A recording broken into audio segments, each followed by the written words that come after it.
The story opens on a full moon night in a western country, at a secluded mansion in the city. The place, extremely luxurious, was hosting a lavish party, a gathering of pleasure-seeking members of the underworld who had come from far and wide for a night of revelry and thrilling games. A man entertaining a girl leaned in and whispered, "I'm just going to the bathroom for a moment. When I get back, I'll teach you a lesson." He stepped outside alone, yawning as he walked. Suddenly, he heard a strange sound coming from beneath the pond. He bent down to see what it was. Without warning, someone from under the water grabbed him and pulled him in. In the end, the unlucky fellow fell into the pool. After a short while, the surface of the water became stained with blood. Immediately, a special forces team dived into the pool and the commander whispered into his radio, "Notify everyone, move into position." On the other side, a sentry sat drinking. He suddenly realized someone had broken into the criminal's house and shouted, "Intruder, who's there? Come out." Before he could say more, he was felled by a shot to the temple. Instantly, the gangsters grabbed their weapons and rushed out, shouting, "They're attacking! Grab your guns and get outside." They had just reached the door. A bomb was thrown. It had been hurled by the team leader. He acted decisively. After throwing the bomb, he dropped low. Then he dragged the fallen man, took his armor, and continued firing straight at the criminals. The gang was overwhelmed by the special forces and were taken down one by one. In another corner, someone hid and peered their head out. He brazenly pointed his gun at the team of agents. At that moment, a special ops operative lunged forward, his body agile, delivering a straight kick to the abdomen that made him spit blood on the spot. The soldier subdued the purple-haired man, then drew a small knife from his person and stabbed him cleanly, causing him to collapse at his feet. The man, handsome and skilled in combat, was the captain and trainer of the Special Warfare Unit, Mo Yi, head coach of the Sioux Special Ops team.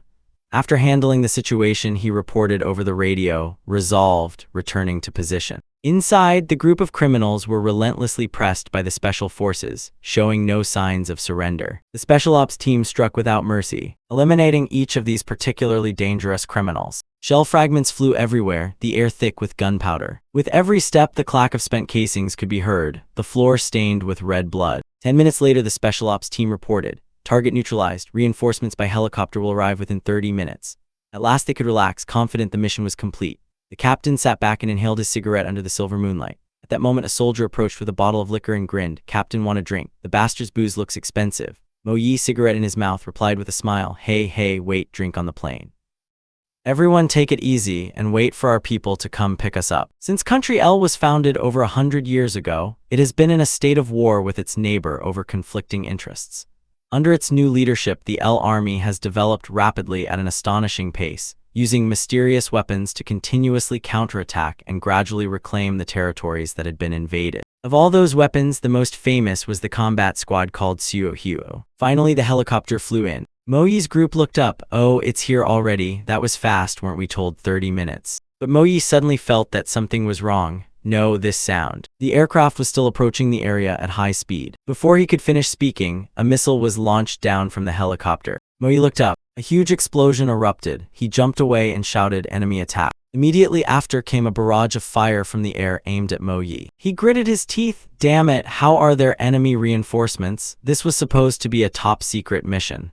Mo Yi immediately radioed in, "Enemy reinforcements spotted. Request support from headquarters. Snipers, observers, prepare. Fire team, provide covering fire," he ordered his subordinates quickly. They took up their positions professionally and opened continuous fire at the enemy helicopter. One soldier was hit. Mo Yi turned and shouted, "Xiaogu, are you okay?" In pain, Xiaogu poured an expensive bottle of liquor he hadn't yet drunk onto the wound to staunch the bleeding. "I'm fine, it's just a waste of a good bottle." Seeing Xiaogu was okay, Mo Yi turned away and said quickly, "Staunch the bleeding quickly." He ordered the long-range sniper to quickly confirm Long Wang's position and whether he was ready. Long Wang watched the aircraft overhead and replied, "I'm ready." He asked again, "Are you confident?" Long Wang answered, "Don't worry, leave it to me." The helicopter came into Long Wang's sights. "Captain Mo Yi, prepare permission to open fire." Long Wang squeezed the trigger. But at that moment, Mo Yi's face suddenly drained of color. He saw a strange shaft of light before his eyes, suffused with a green glow. Mo Yi gripped the AK on his shoulder and spoke into the radio, "Long Wang, Shanjai, if you can hear me, respond." But he only heard static, no one answered. "Damn, that's not the sound of our guns." Immediately after, a violent shock hit. Mo Yi gritted his teeth and closed his eyes. Damn, even using the encrypted radio and were still exposed. In that instant, the world seemed to explode. He felt nothing anymore, only blinding white light. In Moyi's sector, smoke and dust filled the air. The base was heavily damaged. The enemy began to pour in. But thanks to his seasoned combat skills, he survived and quickly hid in another room. He spoke into the radio, "We've run into enemy reinforcements. Request HQ support. 1 man shot, 2 are out of contact." After saying that, he pulled out a grenade and signaled to the soldier beside him. The soldier understood and nodded. Moyi gave the order. Then he dashed off, using his teeth to pull the grenade's pin. He burst toward the large window, spun around, preparing to throw it. But just as he was about to throw it out, his movement froze. The handle of his bomb was faulty. He saw his arm fall in front of him, still clutching the bomb. Blood splattered across his face. What was happening? Behind weren't their only comrades back there. At that moment, Xiaogu saw the bomb in the captain's hand fall. He immediately ran over to pick them up, then decisively hurled them out the window. The enemy group outside still hadn't realized what had just happened. He turned to look at the captain's face, the man he had regarded as a brother, one last time. Moyi also looked at Xiaogu with a bewildered expression. Xiaogu had succeeded. This time he used his life to save Moyi. He stood there, taking a hail of bullets like rain. Xiaogu's blood splattered onto Moyi's face. Moyi was speechless, his throat tight, and he could barely force out, Xiaogu, why were we ambushed from behind? How could this be? Even now, he couldn't believe what was happening. Suddenly, the barrel of a gun was pressed against his head. Moyi immediately realized there was a traitor, but he stood frozen, his eyes full of suspicion and pain. Why? How could this be? He was overwhelmed by the crowd. They herded him into a corner. In this world, anything can happen. A voice rang out from among the crowd. Moyi looked up and saw a familiar face approaching. He exclaimed, "Is it you?" In front of him stood a man in a black suit, his face cold and ruthless in the moonlight. He drew a gun from his jacket, smiled faintly, and said, "Yes, it's me." Then he heartlessly stomped on Xiaogu's head. What a pity, truly a pity, such a fine bottle of wine. He looked up, his gaze cold and unfeeling, aiming the gun's muzzle at Moyi. So it's over. Moyi's final sight was only flames consuming everything before his eyes. Desperate screams echoed in his mind. Why did it have to be like this? Blood mingled with the flames, and the scene shifted to another world. A young man was destroying himself in the room, blood from his wrists flowing onto the floor. Moyi's soul was reborn into that young man's body, slowly opening his eyes. When he woke up, Moyi saw a bathroom in front of him. He glanced to the right and saw a window and a computer desk like an ordinary room, and he wondered, where was this? He clearly remembered being shot, but now his limbs were intact. Panic set in. Could he be dead? He tried to stand up, but he was so weak he couldn't hold himself up. He collapsed. Then he saw his hands soaked in blood and panicked. Damn, what is this? The blood won't stop. Are they trying to torture me to death? Are they watching me through cameras, or what do they intend to do to me? The wound was very deep. He had to stop the bleeding immediately. Moyi suspected he had been captured by enemies and hurried to the desk to find something to staunch the blood. On the desk was a paperclip. He stared at it and told himself, whatever, take the risk. He used the paperclip to clamp the wound on his arm tightly. A metallic clink rang out along with Moyi's muffled groans. After a while, he lost too much blood and fainted. When he came to, he saw his hands had been fixed with paperclips and breathed a sigh of relief. Finally, it's okay. But then he felt something was wrong. This arm wasn't his, and that voice wasn't his either. He opened his eyes wide and looked forward. In front of him was a mirror. He could clearly see his current appearance. Amazed, he slowly stepped closer, staring at the youthful face reflected in the glass. He moved even closer, staring without blinking. After a long moment, he was dazed. Who is this? Is that me? What's happening to me? Why have I suddenly appeared in this unfamiliar room? He hadn't yet figured out what was going on when a knock sounded at the door, and he immediately went on alert. Outside, a woman's voice called out, "Xiao Nian, dinner's almost ready. Come down and eat, then we'll go together." Moyi froze. Xiao Nian. The voice outside added, "There's your favorite dish." He echoed it in his head, "My favorite dish." Suddenly, a memory crept into his mind. "Hey, Huang Xiao Nian," and then a huge hamburger appeared with a cockroach leg stuck inside. A fat kid held the burger to his mouth and, in a strange tone, said, "Here, eat your favorite hamburger." Moyi watched this young man's memory and was overwhelmed by fear. Why, what did I do wrong? He trembled before the bullies. One of them grabbed his collar and snarled, "Because of you, everyone still hasn't had lunch, you idiot." Around them, the group laughed mockingly. "That's right. If it weren't for you, we'd have finished training already. Hurry up, I'm starving and about to faint. How much longer are you going to waste?" Xiao Nian said fearfully, his voice trembling, "But it was Seng Tian. Seng Tian locked the bathroom door, that's why I Before he could finish, a heavy kick to the chest sent him sprawling to the ground. He choked and coughed violently, vomiting a spray of liquid. Weak and frail, he couldn't resist. He could only clutch his stomach and tremble. The tall, broad kid with a fair face but cruel eyes folded his arms and looked down, his tone laced with sarcasm. "Hey, you idiot, I'm warning you, don't talk nonsense. Do you have any proof? But you made everyone miss their break, everyone saw it, shouldn't you apologize?" Xiao Nian had been trampled and humiliated to the extreme. In his hand was a hamburger containing a cockroach. In that desperate situation, he was forced to bite into that revolting hamburger. Under the gleeful gazes of the onlookers, they took pleasure in watching him suffer. That memory was Xiao Nian's tragic obsession. He bit into the foul bun and burst into tears, his tears mixing with the disgusting taste in his mouth. Only now did Mo Yi realize the problem. He was in Xiao Nian's weak body. He thought to himself, so that's it. After a long time of being bullied, that cockroach hamburger became the final straw that broke this young man's spirit. He had chosen death, and ironically, Mo Yi was the one reborn into that body. He had become Huang Xiaonian, a teenager from Country A. And his previous life had ended at the moment he lost his comrades, his faith, and his hope. Now Mo Yi clenched his fist and vowed inwardly to avenge this grievance, to never spare the traitor. Fate had chosen him, and though he was now only a weak teenager without strength, wealth, or power, he still believed the old saying from his homeland, "With our own hands we can accomplish anything. With human effort, even stones can be turned into food." He has the memories, experience, and insight from a previous life, things ordinary people cannot possess. At present, the enemy is out in the open while he remains in the shadows. The advantage is in his hands.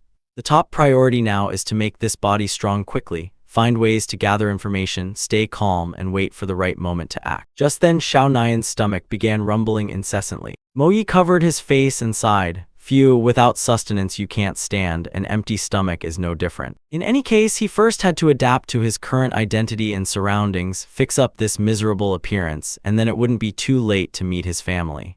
With that thought, he opened the wardrobe and happened to see a scrap of paper inside. He picked it up and read Xiao Nian's pitiful, heartfelt letter. He told himself, "I have received your wish. May the sun god bless your soul." Inside was Xiao Nian's suicide note. "Mom, Dad, when you receive this letter, I will probably have left this world. I can no longer endure it. Please forgive my selfishness. If there is another life, I will certainly repay your kindness. I will try to become strong and live better. Sincerely, your son, Xiao Nian." A short while later, Mo Yi had changed into a new outfit and went down to the dining table as if nothing had happened. The father said cheerfully, "Xiao Nian has arrived. Your mother and I worked hard all afternoon for this meal, so eat it while it's hot." His parents smiled happily. Mo Yi only nodded silently. "Yes, sir," he replied, watching closely and thinking to himself, are these Huang Xiao Nian's parents? For the first time, he felt what it was like to be a son in a family like this. Being a Westerner, Mo Yi wasn't used to using chopsticks. He looked at the bowls, wondering if they usually ate dishes like these. The aroma was even better than the food in the canteen, but those two chopsticks were really hard to use. Do Eastern people really use these to eat rice? He picked up a piece of food and put it into his mouth. Mo Yi chewed noisily, savoring the burst of delicious flavor in his mouth. The mother, surprised, asked, "Xiao Nian, why are you holding the chopsticks like that?" At that moment, the father turned and said, "Wife, don't worry about such small things. Our son rarely comes home to eat. Let him enjoy his meal." Meanwhile, Mo Yi kept eating as if he had never tasted anything so delicious. The mother was a little embarrassed, but relieved to see her son eating. She remembered the days when every time she brought food to his room, she would say, "Xiao Nian, I've left your meal outside the door, remember to eat. Don't just focus on studying, your health is the most important thing." At that moment, the weak voice of her son rang out from the room. "Mom, can I stop going to school?" She asked in surprise, "Why do you suddenly not want to go to school? Are you having trouble at school?" Inside, Xiao Nian was silent for a moment before answering, "No, I'm fine. I'm just a bit under the weather." Now, watching her son eat heartily, she felt both pleased and a little saddened. Suddenly, she noticed the bandage wrapped around his hand and asked, "Xiao Nian, what's wrong with your hand?" Mo Yi froze, his hand pausing mid-bite. His mother continued, "Since you entered Wang Shan Academy, I've noticed you've been getting injured all the time. Is it because—" Deciding not to tell the truth, Mo Yi cut her off. "It's nothing, Mom, it's just military training." Hearing that, she felt somewhat reassured. "Is that so? What about your friends at school? Have you fit in well? Do they treat you nicely?" Mo Yi's expression darkened slightly. He forced a smile. "Very well, my classmates have all been very kind to me." His mother, hearing this, said happily, "That's wonderful, now I can rest easy." He nodded. Yes, don't worry, Mom. I'll do my best to repay them. They are very good to me. 2 days later, Huang Xiaonayan, or more accurately, Mo Yi inhabiting his body, officially took over his life. At that moment, Mo Yi was at Wangshan Academy. He approached a female student and asked, "Hi, could you tell me where my dormitory is?" The girl looked at him in confusion, thinking, what's with this person? Is he crazy? How could he ask something like that? Scene cuts to Huang Xiaonayan's dorm room. The guy who often bullied him was sitting there playing games on his phone, a cigarette half-smoked in his hand. Mo Yi opened the door and stepped in. As soon as he entered, he called out, "Hey, I'm back." Everyone in the dorm looked up at once, directing their attention to him. Mo Yi said boldly, "You bunch of losers, why are you so surprised to see me?" They now looked at Xiaonayan like a thorn in their side, wearing contemptuous smiles. Zheng Tian arrogantly blew smoke out and shook his head, not knowing who to take his anger out on. Who would have thought you'd come here looking for it? He was tall and scrawny, stepped up to Mo Yi in a taunting tone. "Kid, where have you been hiding these past few days? Was that hamburger with the cockroach in it any good?" Mo Yi in Xiaonayan's body showed no fear. His gaze was cold and fixed on him. Pointing toward his bed, "You've messed up my bed." The room fell silent. The others gathered behind Zheng Tian, all of them scowling. He stepped closer, voice arrogant, "You sound prickly. What if I stir things up a bit?" He shamelessly shoved his face up to Mo Yi. "What are you going to do to me? Go on, hit me. I'm telling you, I won't just soil the bed, I'll soil your entire house too." Before he could finish, Mo Yi landed a straight punch to his face. Zheng Tian crumpled to the ground. The red-haired guy standing beside him, caught off guard, was hit in the throat by him. Now Mo Yi stood amid the gang of bullies, delivering a rapid series of powerful kicks. Zheng Tian's eyes rolled back as he lay sprawled on the floor. The henchmen in the room panicked and began to close in to surround him. Mo Yi stepped back slightly, assessing each opponent, calculating their breaths and movements. In the blink of an eye, he dashed toward the nearest guy, striking his elbow so he couldn't fight back, then drove his knee hard into his abdomen. A stream of people rushed past. He locked onto his opponents and took each one down. His cold gaze swept over each of them. In a matter of moments, he had incapacitated the entire dormitory. Some writhed on the floor, others were knocked out on the spot. All were disastrously defeated by Mo Yi. He smoothed back his hair and said coldly, "Xiaonayan, from this moment on, none of your bullies will be able to get away." In the past, Xiaonayan had endured a great deal. He once ran his hardest during a PE class, but still couldn't outrun a girl. At that time, the military training instructor blew the whistle to signal them to stop. Everyone was panting and exhausted. He ordered them to fall into line. Then he cast an annoyed look at Xiaonayan and barked, "You, the long-haired one, come here." Xiaonayan timidly stepped forward and asked softly, "Instructor, is something the matter?" Before he could say anything, the man slapped him hard across the face. Xiaonayan was stunned, not understanding why he had been struck. The instructor said sternly, "You're a boy and you finished last. You're even worse than the girls. Aren't you ashamed?" Xiaonayan looked up, his voice trembling, reporting, "Instructor, I just came down with a fever yesterday. I'm still a bit weak." Before he could finish, the man barked, "Shut up. The flu season has long passed. Stop making excuses. If you're a boy, you must train yourself. Only the useless use tiredness as an excuse." Xiaonayan tried to explain, "But I really..." The instructor's hand reached for his head. Pushing it down, he growled, "I told you no excuses. In our ranks, there are no explanations. You are only allowed to say, 'Yes, sir,' to the officer." Then he swung his hand and slapped him hard. He shouted loudly, "You must clearly say, 'Yes, sir.' Do you hear me?" Xiaonayan's classmates, instead of feeling sorry for him, looked pleased. After venting his anger, the instructor's face remained ice cold. With hair that long, he looked like a girl. "Didn't your father teach you how a son should behave, or is your father as weak as you?" He turned to the class and said, "Everyone listen carefully. The special training program for new students at Wangshan Academy is a tradition dating back to the school's founding. No one is allowed to take it lightly. Moreover, this result affects the year-end conduct evaluation. Anyone who isn't serious will end up like him." Having said that, he cruelly stomped down hard on Xiaonayan's finger, making him cry out in pain. All Xiaonayan could think was fear. Why me? Why always me? At that moment, Mo Yi, inside Xiaonayan's body, was exercising and suddenly saw the whole memory. He understood that the instructor's actions were nothing more than using him as a warning example. Such tactics aren't uncommon in the military, but applying them to ordinary students is truly excessive.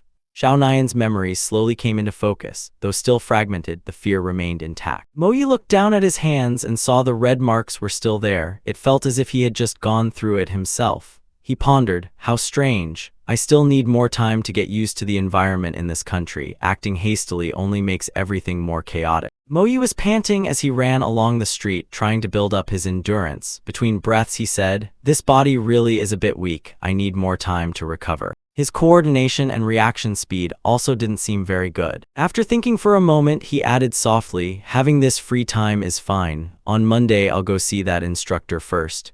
With that, he ran straight home. His mother opened the door and seeing her son said, "Shao Nian, you're back. Did you forget your keys again?" He stepped into the house feeling a little embarrassed in front of his mother. She asked, "Lately you've been going out very early every day. Are you exercising in the mornings?" He looked at the gentle woman before him and thought to himself, "Poor woman, she doesn't know her son is dead. Right now it's just me, a special forces operative who was fortunate enough to be reborn in this body. But since nothing can be changed, I'll live in his stead in my own way." With that in mind, Moyi spoke softly. Lately I've been reflecting on an old Sha Zhou proverb. Those who don't know how to climb will eventually fall. Then he glanced at Shao Nian's father, who was sitting and reading while drinking tea, and said, "He's grown up now."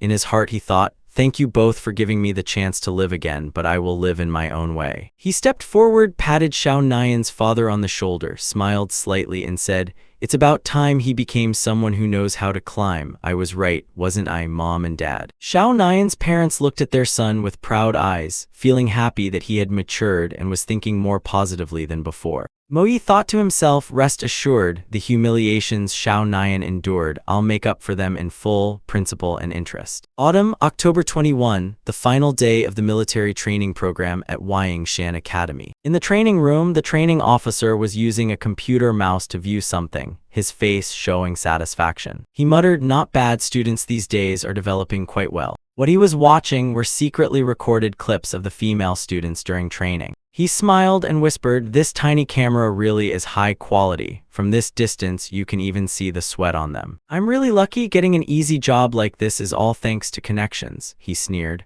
"Just edit it a little and post it online and you'll make a decent sum.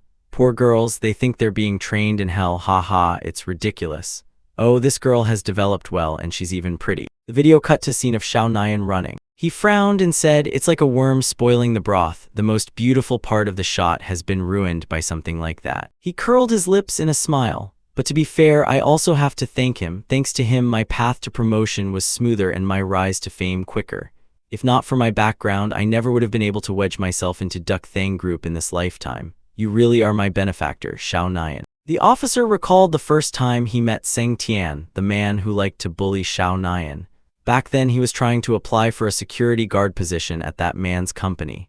Seng Tian sneered and said, "You want to work at my company? Just you? Do you even know what you're talking about?" The old officer replied awkwardly, "Ah ha ha, of course I know. Duck Thang Company only hires guards who are special forces veterans or martial arts athletes. Someone like me can't compare." Seng Tian took a drag from his cigarette and said arrogantly, despite the officer being older than him, "You already knew that, so why aren't you gone yet?" The old officer forced a smile. "Young Master Chin, please let me finish. There is currently a special training course for new students at Shan Academy, and you know the headmaster places great importance on this program. You could say it's the key to the students' end-of-year evaluations. I understand the young master is a free spirit who dislikes being tied down, which is why I dared to speak up. If you wish, I can bring you cigarettes and alcohol. Even if the young master wants to go out at night, I can assist." Seng Tian grew interested, raised an eyebrow, and said, "Oh, do you think I can't handle these things?" The old instructor hurriedly replied, Yes, I would never doubt young Master Chin's abilities. It's just that using my position could save a lot of unnecessary risks and trouble. Besides, I have some connections in the underground scene of West City. If the young master wants banned goods or even red drugs, I can find them for you." Hearing red drugs, Seng Tian's eyes lit up. He laughed loudly, "Ha ha, you do have some interesting resources." The old instructor waved his hand. "Not at all, it's all for young Master Chin." Seng Tian folded his arms, put on a pleading look, and said, "The security sector of Duck Thang is actually run by my older brother, and we're not on the best terms. However, if you can really bring the red drugs, I wouldn't mind lending a hand." The old instructor scratched his head. "As long as the young master helps me get into Duck Thang, don't talk about the red drugs, I would gladly give you my life." Seng Tian gave a cold smile. "Really? Then let me test your abilities." He cast his gaze toward Shao Nian walking by. "See the long-haired guy with the backpack over there? He was in my class during the military training. He really gets on my nerves." The old instructor looked after him and asked, "Ah, is he an enemy of the young master?" Seng Tian replied, "Not exactly, it's just his hairstyle that irritates me." Back in the present, the official watched the screen intently and muttered to himself, "If anyone's to blame, it's my bad luck for attracting the attention of someone like that." He then glanced at another video, his eyes lit up. "Oh, this girl is really pretty. If they swapped her face, it would fetch a high price." At that moment, a knock sounded at the door. Startled, he hastily put on his cap, turned off the screen, and said, "Who's there? The door isn't locked, come in." Mo Yi pushed the door open and stepped inside, his gaze calm and deep. The official thought to himself, HMPH, I shouldn't badmouth others, so it's him. I thought he'd never come back after being treated so poorly. He quickly recovered his stern expression and said, "Ah, are you Huang Xiaonian?" He paused, wondering if he was seeing things. The man looked so different from before. Was it the haircut?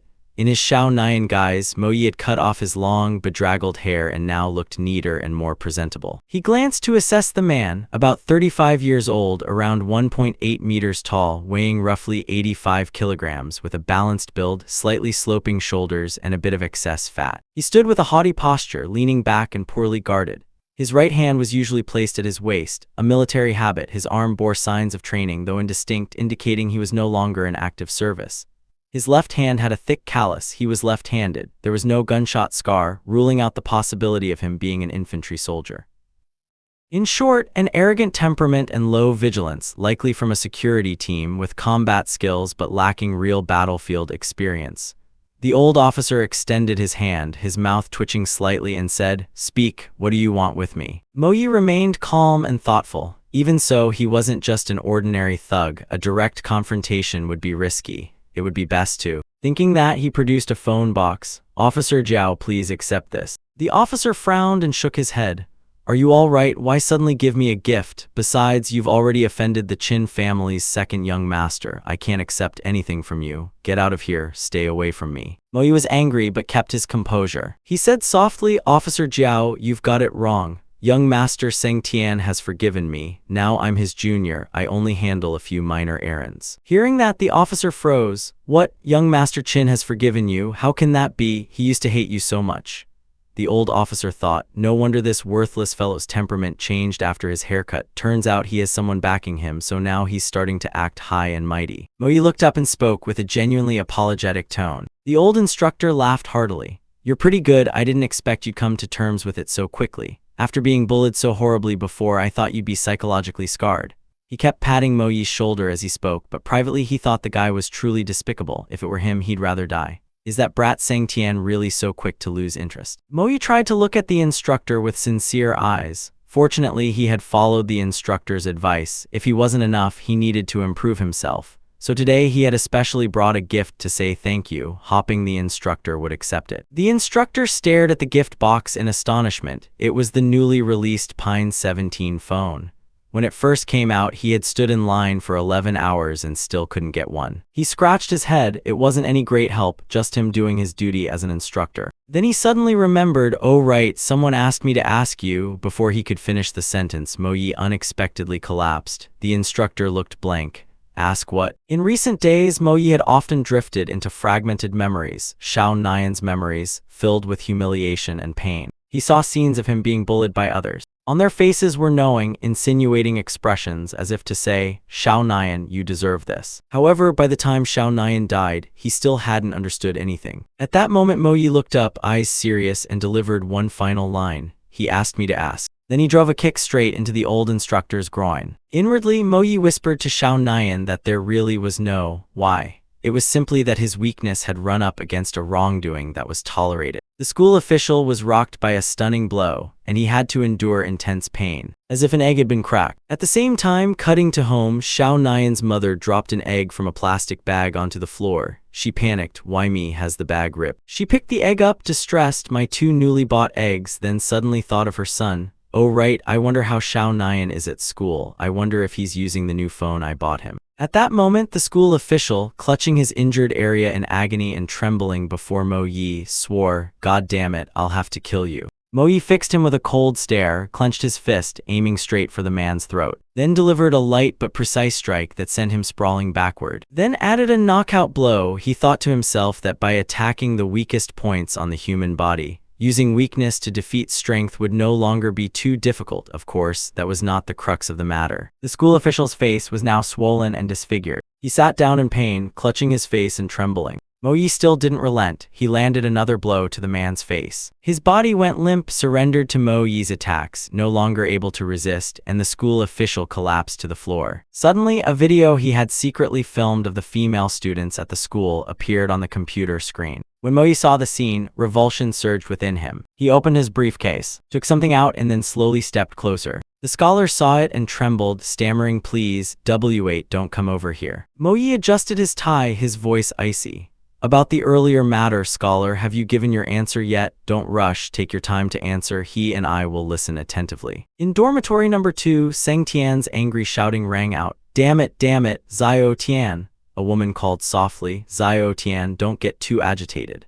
The doctor said you have a concussion from a minor fall. You're still under observation, so it's not suitable to engage in strenuous activity." But he slammed the table hard and barked, "Shut up, you useless lot who only badmouth me behind my back. Normally you cower like quail when you see me." The woman kept her gentle tone. "Zio Tian, listen to your mother and calm down. I'm very worried about you." This guy, after being beaten to the bone by Mo Yi and hospitalized, remained aggressive, threatening, "A bunch of useless people are waiting for me outside. I'll definitely kill all of you."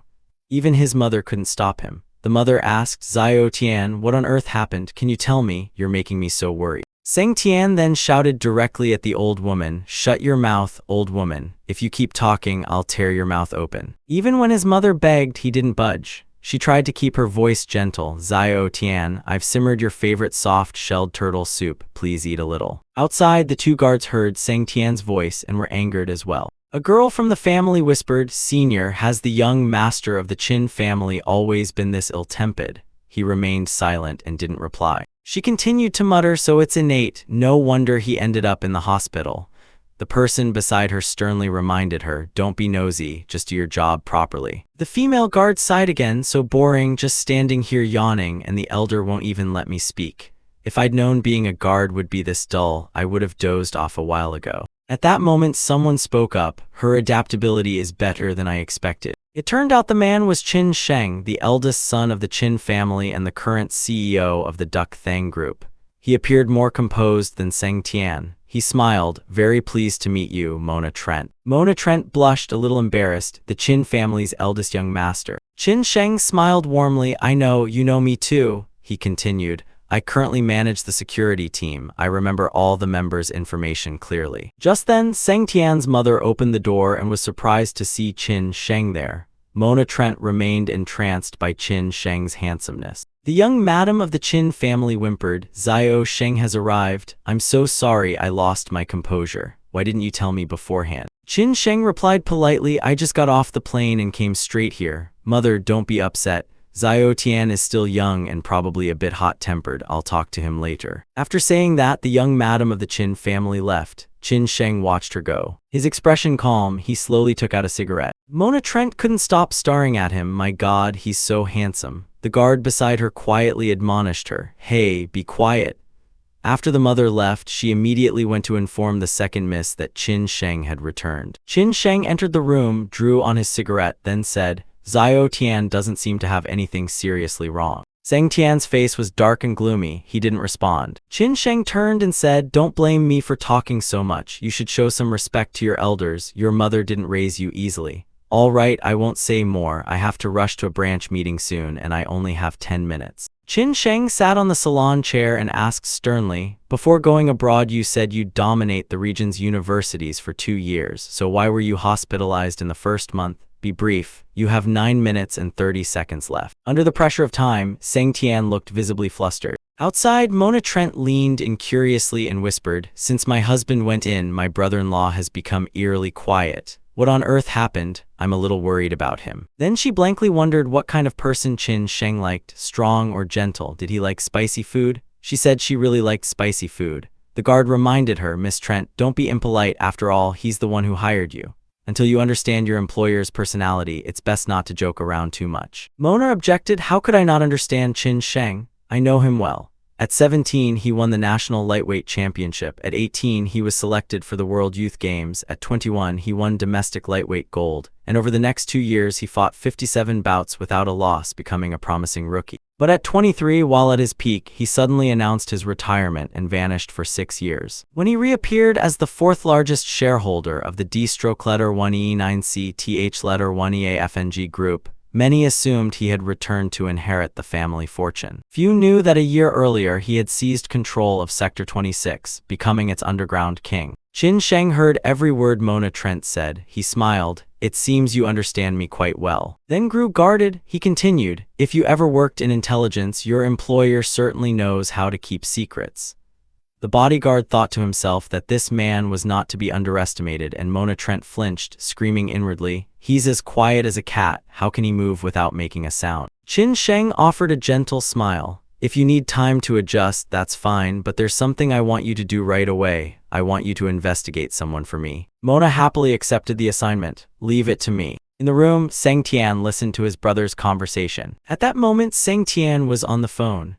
Hello, loud and clear. I want that kid to never be able to get out of bed again. Huang Xiaonayan, I'll make you understand the consequences of crossing me. The scene cut back to Mo Yi. He held a UFB in his hand, staring at it for a long time, lost in thought. It's been a long time since I've met someone who leaves all the evidence of their crimes in one place. If I hand it over, it'll be avenging Xiaonayan. He looked at the cleric tied to the chair. Suddenly a phone rang. The man's phone began to vibrate. He flinched. The cleric's face twisted as he blurted out, demon, it must be a demon. Mo Yi looked at his face and said calmly, it's almost mealtime, I have to go. Eastern food is best when served hot.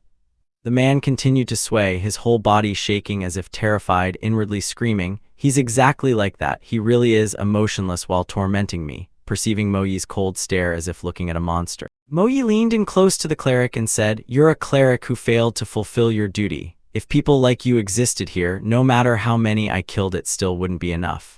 Now I'll hand your criminal evidence to the police and let the law judge you. The cleric heard this and was terrified, shaking his head frantically. Mo Yi continued, are you scared? Do you regret it? When you bullied people, didn't you think about the consequences? Mo Yi's cold gaze fixed on the cleric. He glanced at his hand and suddenly remembered, right, there are some matters that must be settled first. Hearing that, the cleric panicked, sweat pouring down his face. Moments later, he suffered excruciating pain as his arm was broken, snapped like a branch. After it was over, Mo Yi went outside and shut the room door, embarrassed at having stained his tie. He stepped outside, staring at his phone and lost in thought. Before returning home, he needed to find a way to clean everything up. He wondered if the food had gone cold. From the photo, it looked very spicy. In his previous life, he hadn't eaten much spicy food, and he wasn't sure whether this rebirth had changed that. Maybe he should ask Xiaonayan's mother if she knew this Shazhou dish. Elsewhere, someone following Mo Yi raised his phone to report, found him, I'm moving in now. It was Seng Tian behind this. He smiled in satisfaction and told them over the phone not to leave the campus to handle him on the spot. Suddenly, Mo Yi stopped in his tracks. He looked up and discovered the phone's camera had captured the face of the person tailing him. As the afternoon waned, Mo Yi walked into a quiet alley, lit but with few passers-by. Several people were trailing him. Then suddenly Mo Yi halted. The followers revealed their faces as well, and one jeered, so quick, already come to demand justice? Looks like last time you didn't hit hard enough. You remember the meal but forget the beating, huh? Liu Lion, the henchman, bristled at Mo Yi's tone. He cursed and snapped, if you hadn't acted like a coward last time, what would I have done? Mo Yi let out a cold laugh and pointed at his Adam's apple with 2 fingers. Then, as swift as the wind, he shifted behind Liu Lion and knocked down a nearby man. One of them shouted, do you want to die? Mo Yi, like a squirrel, appeared in front of Liu Lion, waving his hand in challenge. Liu Lion, come here. Liu Lion angrily rolled up his sleeves. Today I'm going to smash your head until I'm satisfied, he growled. The whole deserted alley suddenly grew chaotic. They shouted not to hold back, saying this brat is so arrogant he must be taught a lesson, and in the distance someone was quietly watching. The person watching was Mona Trent. She stood on a high floor and reported over the phone, the man you asked me to investigate has run into a bit of trouble. Should I intervene? Qin Sheng on the other end asked, what kind of trouble? Mona Trent replied, it seems they're affiliates of the second young master. Then handle him, I've met those guys before, do I need to step in? Qin Sheng asked again. Have you checked that guy's background? Mona answered, his record is very clean. Qin Sheng coldly replied, then let him deal with it himself. He put his hands to his head and sighed, muttering about Zhao Tian's insistence on revenge. Who on earth did he take after to be so hot-headed? Then he looked up and spoke to the man opposite. I'm done. The man sitting opposite was Xiang Huaizhang, heir to the Xiangxi conglomerate, chairman of JT Entertainment and CEO of GT Investments. He lifted his teacup and said slowly that since contraband entered District 25, black market profits have surged by 300%, and many believe District 26 should follow suit, which is why they invited him to the table. Before he could finish, Qin Sheng cut in. Hold on, don't be so quick to listen to those older men. I want to hear your opinion first. Xiang Huaizhang stared at him in silence for a moment, then replied, I see this as an opportunity for the underworld forces of District 26 to take another step forward nationwide. Qin Sheng chewed on the cigarette in his hand, stared intently, then continued. A 300% profit is very tempting, but I still have to say that District 26 is completely off-limits for drugs. Anyone who gets involved is dead. The two held talks at the JT Investment Building, and Qin Sheng made his decision clear when he heard the proposal. Xiang Huaizhang remained calm. You don't need to be like that. We've known each other for years. I'm only relaying the elders' words. I will pass your intentions on to them. Qin Sheng flicked the ash away and said gently, Tell them you're old now, step back and rest. Don't meddle in outside affairs anymore. When he finished speaking, he stood up to leave. I have to go first. I'm attending the mayor's daughter's wedding. Xiang Huaizhang nodded. All right, I'll see you off. Qin Sheng declined. No need, you go on with your business. I'm familiar with this place. When Qin Sheng left, the servants bowed their heads respectfully. Only Xiang Huaizhang remained alone in the room. His discomfort and displeasure were plain to see. Once he was out of sight, T letter 1B0 letter 1EDF, NG vented his fury. He threw a chair and cursed that Qin Sheng, how dare he humiliate me, dare to sit in my place, in my territory. He flung the chair hard into the wall, shouting, One day I'll tear you to pieces, and he continued to shout furiously. Paying no attention to anyone, he frightened the servants. Seeing the girl, he unbuttoned his shirt slightly to cool off and ordered, Come over here. He then put on a bored expression, saying he was very hot and wanted her to help cool him down. Over at Mo Yi's place, that alley was truly noisy. Liu Lion's men shouted, Brother Lion, kill him, tear that bastard to pieces. Huang Shao Nian, your day to die has come. Mo Yi at this moment was extremely calm. He told himself it's working. As military doctrine goes, superior forces strike at strategy. Fairness is paramount. To defeat someone, the best method is to provoke him. Liu Lion, Sang Tian's top henchman, was the one who bullied Shao Nian the most, even the man who directly tormented him. He was about 1.9 m tall and weighed around 100 kg, while Mo Yi was only 1.74 m and 51 kg, a difference of 5 levels between them. If it were a normal person, there would be almost no chance of victory. But from Mo Yi's observation, Liu Lion had no boxing technique, clumsy footwork, no fighting skills, a bulky build, reeked of alcohol, had poor body control, was easily angered, wore his emotions on his sleeve, and was psychologically weak. In short, the odds of winning were very high. His first punch was with his right hand, his dominant hand. The left punch was noticeably slower, the body out of sync. The front kick lacked height and force and was inflexible. He followed with another right punch but didn't vary his moves. His focus was weak and his reflexes slow. During the confrontation, Mo Yi continuously analyzed and concluded that the opponent only had 3 basic moves: a left punch, a right punch, and a front kick. His thoughts completely matched Mona Trent's, who was watching from above. Only 3 moves, how boring, she said coldly. At that moment, Liu Lion threw a punch at Mo Yi's face, but he easily dodged it, then stepped back and raised his hand to counter. He controlled the opponent's wrist and gripped his elbow tightly, lunged forward and drove a powerful into his Adam's apple, making Liu Lion grimace in pain. Immediately Mo Yi closed in, using one hand to seize his brawny upper arm, then launched another strike at the same spot. Liu Lion couldn't take it, coughing violently and vomiting a mess, his face contorted in pain. Mo Yi smiled faintly and told himself that his physical strength was still weak and needed to be improved. Just then, an enraged Liu Lion lunged forward with a flurry of punches, but Mo Yi dodged each one cleanly. He swung his leg to kick, yet still missed. Mo Yi gathered momentum, jumped up, clenched his fist tightly, and charged straight at Liu Lion. He grimaced and thought to himself, damn, is he trying to hit my neck again? Not a chance. Thinking that, he immediately raised his hand to guard his neck. But Mo Yi's face turned cold and his eyes sharpened like blades. He whispered, this is the moment. Immediately after, he lowered his body. and drove his foot straight into Liu Lion's groin. The kick was powerful and lightning fast. Liu Lion crumpled to the ground, his face ashen and tears welling up on the spot. The sight left the three henchmen standing nearby stunned. They shouted in horror, "Holy shit." Even Mona Trent up above froze in surprise. She stared blankly and whispered, "He won. Has he already won? Were all those earlier attacks just preparation for this move? This young man is truly ruthless." Liu Lion fell at Mo Yi's feet, clutching his groin in agony and screaming, I'll kill you, you bastard, how dare you." Before he could finish the sentence, Mo Yi picked up the backpack and swung it hard, sending him flipping backward onto his back. His head slammed into the ground, his eyes rolled back, and he was unconscious. Mona Trent watched from above, thinking to herself, he's fainted. What on earth did that guy put in his bag? Liu Lion's three henchmen panicked and shouted, "Brother Lion." Then they accused, "This kid doesn't know martial rules, he's playing dirty." At that moment, Mo Yi's gaze shifted to the other group. They froze. Before they could react, he lunged forward, delivering 3 consecutive strikes, one to the waist, one to the head, and one to the shoulder. Within seconds, all 3 were sprawled on the ground. They didn't dare breathe. Those still standing were terrified. A green-haired man said tremblingly, "This kid is really strong. He beat us in just a few moves. But don't be afraid, we have the numbers. If we rush him together, we'll definitely win." At this, Mo Yi turned back, his expression and aura no different from a fierce tiger. He said, "In Shazhou there's a saying, when you see a tiger baring its teeth, don't think it's smiling." Then he pulled something out of his bag. Just the sight of his face and eyes made the whole group break into a sweat as if they were standing in a furnace. They trembled. "Wait, what is that? Is that an iron hammer?" The killing intent radiating from Mo Yi terrified them to the core, and they turned and fled.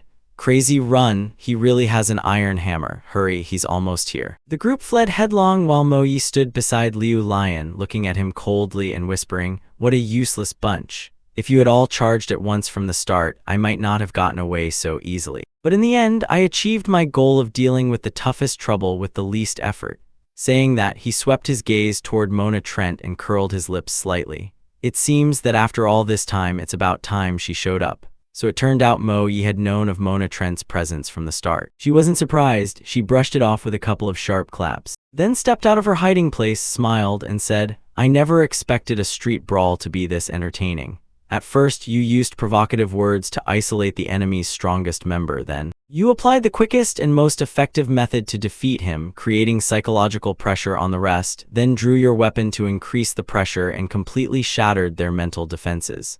I must thank you, Huang Xiaonayan. Thanks to you, today's dull mission suddenly became much more interesting. A boy who looks ordinary and weak, yet whose thoughts run so deep. If I'm not mistaken, you just used Eastern fighting techniques, didn't you? Where did you learn them? Could you share them with me?" Mo Yi looked at her with a cold gaze and replied, "Who are you? Why are you following me? Who sent you here?" Mona Trent raised her hand in front of her and gave a light beckoning wave toward him, her voice full of challenge. "Oh, you want to know? If you want to find out, come and try. If you win, I'll tell you." The scene shifted to a market, and Mo Yi's father's voice rang out. "Chicken, eggs, soybeans, pepper, butter, what else was there?" "All right, how could Shazhou be made without carrots? I need to hurry or she'll scold me," he muttered as he pulled out his phone to read the message his wife had sent, then glanced back at the things he'd bought. Strange, why would Xiaonayan suddenly want Shazhou? I remember when he was little he used to vomit and suffer severe diarrhea after eating it. The scene returned to Mo Yi. He was standing opposite Mona Trent. She had taken off her coat, stepped into the middle of the road and said, "If you win, I'll tell you. But if you lose, you'll have to answer one of my questions." So Huang Xiaonayan, Mo Yi fell silent and began to observe and analyze his opponent. This girl was about 1.65 m tall, weighed roughly 60 kg with a balanced, muscular physique, clearly well-trained. Her stance seemed casual, but her gaze never left him, both confident and wary. Who was she? Whom did she take orders from? Why was she investigating him, or rather investigating Huang Xiaonayan?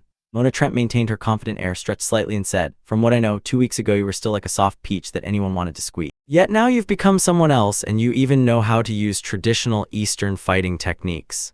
Looking at me like that, those eyes make me uncomfortable." What caught Mo Yi's attention most, however, were her red eyes, the distinctive eye color of Westerners, specifically from country H. He let the hammer in his hand fall. He thought to himself, not knowing why Xiaonayan had caught this girl's attention, but before he found out, he couldn't get too deeply involved. Facing him, Mona Trent said casually, a fist and kicks fighting style? You're not going to use traditional techniques? Then let me see how strong your fighting technique really is. I've wanted to learn it for a long time." Having said that, she stamped her foot hard on the ground and spun around as fast as the wind. She then launched the first punch toward Mo Yi. He dodged backward. He raised both hands to guard, avoiding while analyzing. Her movements were too fast and my reactions were still slower. Immediately after, he took another punch but managed to block it. The weight of the blow made him clearly feel the power in her arms. Mona Trent thought to herself that this kid's reactions were really quick. Could someone so weak have improved this much? She then smiled slightly and said briefly, "Not bad." She bent down to look for another point of attack. Then she suddenly slipped in, trying to punch Mo Yi's waist, but he managed to block it. At that moment, she concentrated a powerful blow to the face. Mo Yi defended it.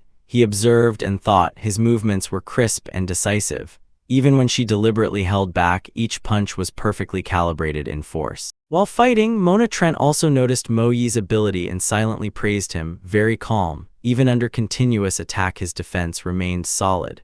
She struck while loudly saying, "Is that all the talent you've got? Not going to keep hiding behind your shell forever? Show me your fighting technique." Although the opponent kept provoking him and launching attacks, Mo Yi still defended and kept the tempo. The girl's speed, power, and technique were all very good. She was clearly professionally trained, perhaps an ex-foreign soldier. Mona Trent glared at him and said, "Do you think just dodging is enough?" Then she gathered momentum and leapt up, adding that a guy like that would make girls bored. When Mo Yi saw her charging in, he told himself, "Here she comes." Mona Trent's kick arced up and he quickly dodged. Taking advantage of the opening, he lunged forward with a punch. Mona immediately guarded, taunting that he was clever and to wait for her to break through the center. But Mo Yi didn't strike her head on. He slid past, leaving Mona off balance. She turned back and looked at him in surprise. What he was aiming for was the hammer in front of him. He grabbed it and flung it away. The hammer flew straight into Mona Trent's hand. She managed to catch it to avoid injury, while Mo Yi turned his back and fled at once. Mona, wounded in the arm, inwardly fumed that the brat was so hateful. He had seized the moment when she shifted from attack to defense to slip away, then threw the hammer to create distance and escape. As she chased him, she thought that his dodging, throwing, and packing up were so smooth. His backpack, hammer, and running direction seemed to form a straight line, had he planned everything from the start. Unable to accept being outwitted by a brat, she was determined to catch him and question him thoroughly. While chasing Mo Yi, Mona Trent suddenly saw him begin to back away. She thought in surprise, why is he retreating? Is that a dead end? Well then, the prey has delivered itself to my mouth. Mona Trent rushed forward gleefully, laughing loudly. He, kid, let's see where you can run to escape. She crouched slightly, sprang up, grabbed Mo Yi's head, clamped her legs tight, and dug both hands into his throat. Mo Yi froze in terror as he realized Mona Trent had subdued him. She laughed and said, "Why aren't you running anymore? Let's see if you can escape this chokehold." At that moment, Mo Yi recognized the technique Mona Trent was using, fairs. It was a signature technique in the martial arts repertoire of a foreign intelligence unit, part of the Guang Li Dao system. The move involves kneeling or sitting on the opponent's shoulders and using the hands, chest, and legs to apply comprehensive crushing pressure, demanding balance, core strength, and enormous arm power. This is a hard-to-master technique, typically employed only by elite operatives. It can snap an opponent's neck in a single second. It is regarded as a forbidden method, often used in assassination missions and almost impossible to defend against or counter. Clearly, this woman was a member of an intelligence organization, but why would she be investigating an ordinary person like Huang Xiaonayan? However, the situation had just become even more serious. With Mona Trent in the dominant position, she said, "Giving up so quickly, I haven't even used my full strength yet." Mo Yi struggled and cried out urgently, "Get off me." Suddenly a voice rang out, "Xiaonayan, what's going on?" He turned and saw that the newcomer was his father. He was still being held by the neck by Mona Trent, and the two of them were in a very awkward position. He froze at the sight, sweat beading on his brow. Mona Trent recognized him too, so this was Huang Xiaonayan's father. Mo Yi hurriedly tried to explain, "We're just classmates, Dad." Then he whispered to Mona Trent, "Let me go, we can negotiate this." She laughed, a mysterious smile playing on her lips. Then she released him, slipped an arm through Mo Yi's, and cheerfully addressed his father. "Hello, sir, nice to meet you, I'm Mona." Xiaonayan's father was slightly flustered and replied, hello." Without any embarrassment, Mona Trent went on to introduce herself. "I'm Xiaonayan's girlfriend." Mo Yi went pale, sweat breaking out as he looked at Mona Trent, not understanding what on earth she was up to. 80 years ago, the first-term leader of the nation of Hot, with the help of Country A, forcibly seized 8,000 square kilometers of eastern territory from country L and compelled the founding of a new state. They relied on descriptions in an ancient scripture and brazenly declared the area to be letter 1EA7N Bangland, claiming it had been their territory since ancient times. For more than a decade, Country H has continually swallowed up every inch of Country L's land and massacred civilians, expanding its territory from 80,000 square kilometers to 250,000 square kilometers. Although outnumbered, the people of Country L never stopped resisting. In that sea of fire, a force called the Holy Crusaders was born. They gave their lives to protect the nation's dignity and territory, and once defeated the allied armies of Country Hat and Country A within that force. A special operations squad called Moyi performed exceptionally well, on a level comparable to Hat's world-class Special Forces organization, Ngayat Kwangloyenham. The two sides clashed many times, and Moyi even successfully assassinated Hat's second-term prime minister. Today, the situation between Hat and L is one of irreconcilable enmity, and the same goes for Moyi and Ngayat Kwangloyenham. However, ironically, the commando from Ngayat Kwangloyenham, who had been Moyi's former head instructor, has become romantically involved with someone from the other side, and today he is bringing his girlfriend home to introduce her to his family. The couple exchanged a slight nod. At that moment, seeing Mona eating heartily, Xiao Nian's father spoke. "Miss Mona, I'm truly sorry, we didn't know you would be coming, so the preparations are a bit modest. I'm not sure whether tonight's dinner suits your taste," Xiao Nian's father said. Xiao Nian's mother added awkwardly, "This is my first time cooking Xiaozhou. I didn't expect Xiao Nian to bring his girlfriend home for a meal, so it was a little rushed." Mona smiled softly, speaking gently and politely. "It's all right, Auntie. The Xiaozhou you made is delicious. As a foreigner, I really can't find anything to criticize. I never expected to be able to eat such good Xiaozhou so far from home." Hearing Mona's praise, Xiao Nian's mother visibly brightened. "Really? That's great. If it's good, eat lots of it." Xiao Nian's father cleared his throat softly and in a low voice said, "Hey dear, don't let the son-in-law get the upper hand so quickly." He regained his composure and then turned to ask, "So Miss Mona is a foreigner? Living far from home must have been tough. To be honest, I'm a bit curious. How did you and Xiao Nian meet? He's never mentioned having a girlfriend before." Mona glanced at Mo Yi. He thought to himself, "I'm the one who's really curious.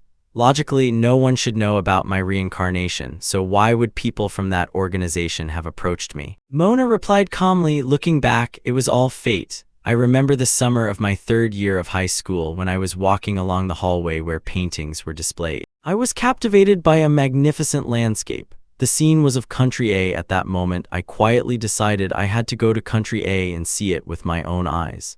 After that, I chose to study abroad in Country A. Not long after, on a school visit to the art gallery, I came across that painting again and discovered that it was the original. What surprised me most was that the artist was a student at Wangshan Academy, a freshman in Class 1, Huang Xiao Nian. Xiao Nian's mother smiled and said, "Ah, that's the painting Xiao Nian painted in 11th grade. His father laughed loudly. "Ha ha, it was thanks to that painting that Xiao Nian was admitted directly into Wangshan Academy." Mona blushed and spoke softly. "I really didn't expect the author to be a teenager the same age as me." Xiao Nian's mother grew even more excited. "Ever since he was little, our Xiao Nian has shown a real talent in this area." Moyi began to feel anxious. Could it be that his reincarnation had been exposed? Impossible. If they had known, she would have acted long ago. After all, he is the top operative on their special task force. Right beside him, Mona kept smiling as she recounted. "After leaving there, I immediately went to Xiao Nian's class, expressed my admiration for him, and we became friends." She continued to lie naturally in front of his parents. Moyi thought that her target was mostly not him, but Xiao Nian's identity. Why would people from that organization need to get close to an ordinary teenager? Still, judging by her actions, he could tell the intent was at least not assassination. He noticed on Mona's phone a file saved about himself while she went on, claiming that over time the two had become lovers. Hearing this, Xiao Nian's parents laughed with delight, exclaiming, "So that's how it was. What a miraculous fate." In truth, we've always worried that Xiao Nian's personality might not be very popular with girls. Mona replied deftly, "How could that be? Xiao Nian is very good. Nowadays, men who are both talented and gentle like him are truly rare." As for Mo Yi, she was still thinking. Her topics kept circling around Xiao Nian's image. What exactly was she investigating? Could it be that Xiao Nian had some other secret identity? At that moment, his mother pursed her lips and revealed the truth. We were previously troubled by how overly gentle he is. Lately, he often comes home with injuries, saying they came from military training, but we still worry. Miss Mona, could you tell us honestly, is Xiao Nian being bullied at school? Mona froze for a moment when she heard that, thinking to herself, if he's putting on a weak act at school, that's one thing, but does his family really not know how formidable he is? Mo Yi was shaken inside. This is bad. She can't be allowed to blurt things out. Quick-witted Mona grasped Xiao Nian's hand and smiling replied, how could that be? He's very capable. He once dealt with those people on his own. As she said that, she suddenly fell silent, her eyes widening slightly, because she had abruptly sensed a strong murderous aura emanating right beside her. Xiao Nian's parents didn't understand and asked, moved by what? Mo Yi continued eating nonchalantly, but inside she was in turmoil. She was almost exposed. Luckily, she's perceptive. Mona glanced at him, puzzled, but kept her composure and went on. That's right. Xiao Nian used his gentleness to reform those delinquent students. Now they're all his friends. She wondered to herself, could it be an illusion? How could a student possess such a terrifying killing intent? No, this level of killing intent is something I've rarely felt in my life. It must be just my imagination. Mo Yi kept eating calmly, calculating that perhaps the woman's goal was to investigate Xiao Nian's identity, although she couldn't rule out that she was probing her. After all, that organization was deep and inscrutable. She had to find an opportunity to probe her in return. A little while later during the meal, Xiao Nian's mother, overcome with emotion, grabbed Mona's hand tightly. She said, don't lie to me, does Xiao Nian really have friends at school? The one most troubled at the moment was still Mo Yi. Mona awkwardly replied, yes, that's right. In fact, she has quite a few friends. She thought to herself that she had indeed been careless to let someone hold her hand so easily. Xiao Nian's mother pressed again, is it true? When she heard Mona confirm, she immediately showed visible joy, saying, that's wonderful, now I can finally be at ease. After that, Xiao Nian's mother asked again, who is Xiao Nian's best friend at school? Hurry up and tell me what he's like. Mona quickly lied, his name is Seng Tian, he's very well-mannered. Xiao Nian's mother's eyes lit up and she asked at once, really? Then next time invite him to our house for a meal, Auntie has many signature dishes she wants to cook for you. Mona gave a polite smile and replied, that probably won't be possible. He was roughhousing with classmates and got injured. He's in the hospital.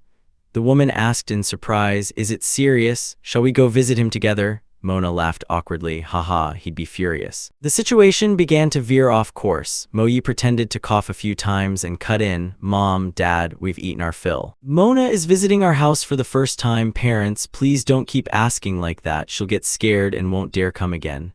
I want to take her out for a walk and have a private talk. Mona's anger was visible, glaring. She thought to herself, hey kid, already trying to send me away so quickly. Are you afraid I'll reveal your secret? Xiao Nian's parents looked at each other, blushed, and nodded in understanding. Then both stood up. Father said, all right, we'll be going now. Xiao Nian, remember to take good care of Miss Mona. His mother added, Miss Mona, please come visit often. Consider this your home. With that, the two departed, talking quietly as they went. Mo Yi breathed a sigh of relief. Mona leaned in close and teased, hey kid, you're really mysterious, so cold and reserved, which only makes people more curious.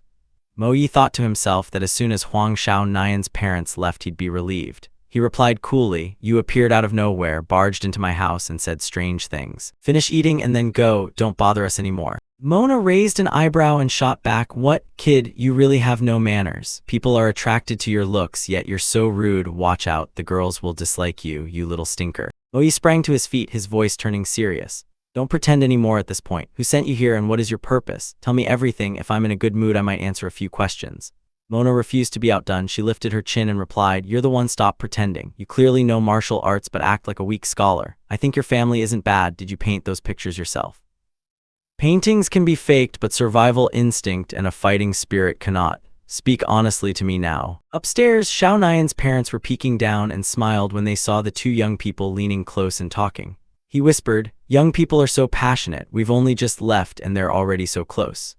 The mother nodded gently and smiled softly. It seemed Xiao Nian had matured overnight, and the thought made her feel a little reluctant. Then she leaned close to her husband's ear and whispered. He nodded repeatedly. Yes, that's good. Downstairs, Mo Yi thought to himself that time was running out and he had to quickly investigate her background. Mona still acted nonchalant and proud. What, annoyed? You're no match for me. Just then, Xiao Nian's father suddenly called out, Xiao Nian, come up here for a moment. He slightly frowned, not sure what was going on, but still went upstairs, irritated. Damn it, wasting his time again. His father said, hurry up, don't let that girl sit down there alone. Saying that, he handed him a red Lucky Money envelope. This is a small gift your mother and I prepared for Miss Mona. Later you can give it to her for us. It's not much, but it's from the heart. Moyi took the envelope and thought to himself, a little token, money. Do they really already see her as a daughter-in-law? Then his father leaned in and whispered, also, before you give it to her, remember to open it and check first. There's something I've set aside for you in there.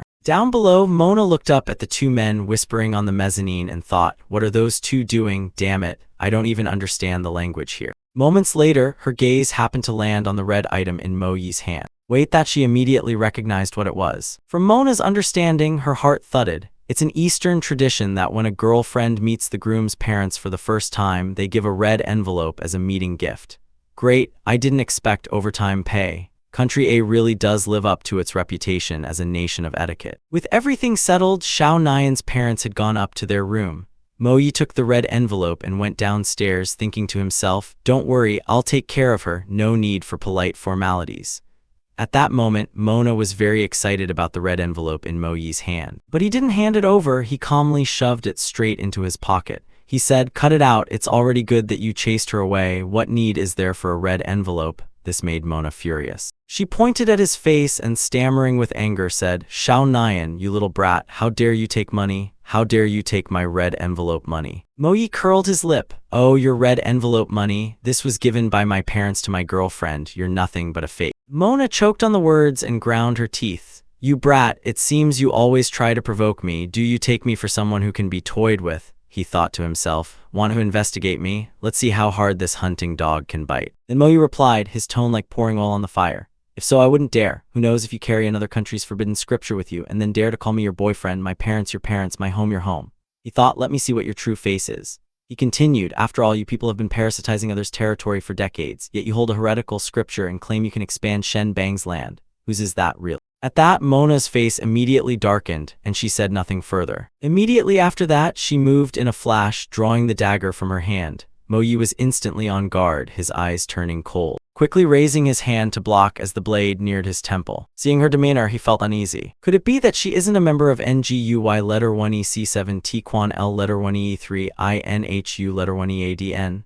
At that moment, Mona's face darkened and her eyes blazed with fury. She tightened her grip on the hilt, pressed it against Moyi's body and said, you rotten brat, what a despicable mouth you have. The two of them were still locked in a struggle. Moyi now had to confront the formidable Mona Trent. As he struggled to resist, he reasoned in his head. Having grown up through the wartime chaos in Shazhou, his sense of danger and of murderous intent had never been wrong. That country fused religion and politics. The people worshipped the NGUY letter 1EC7 T Hai Jiao as an overwhelming faith, and the organization NGUY letter 1EC7 T Quang L letter 1E3 INH letter 1EADM belonged to that system.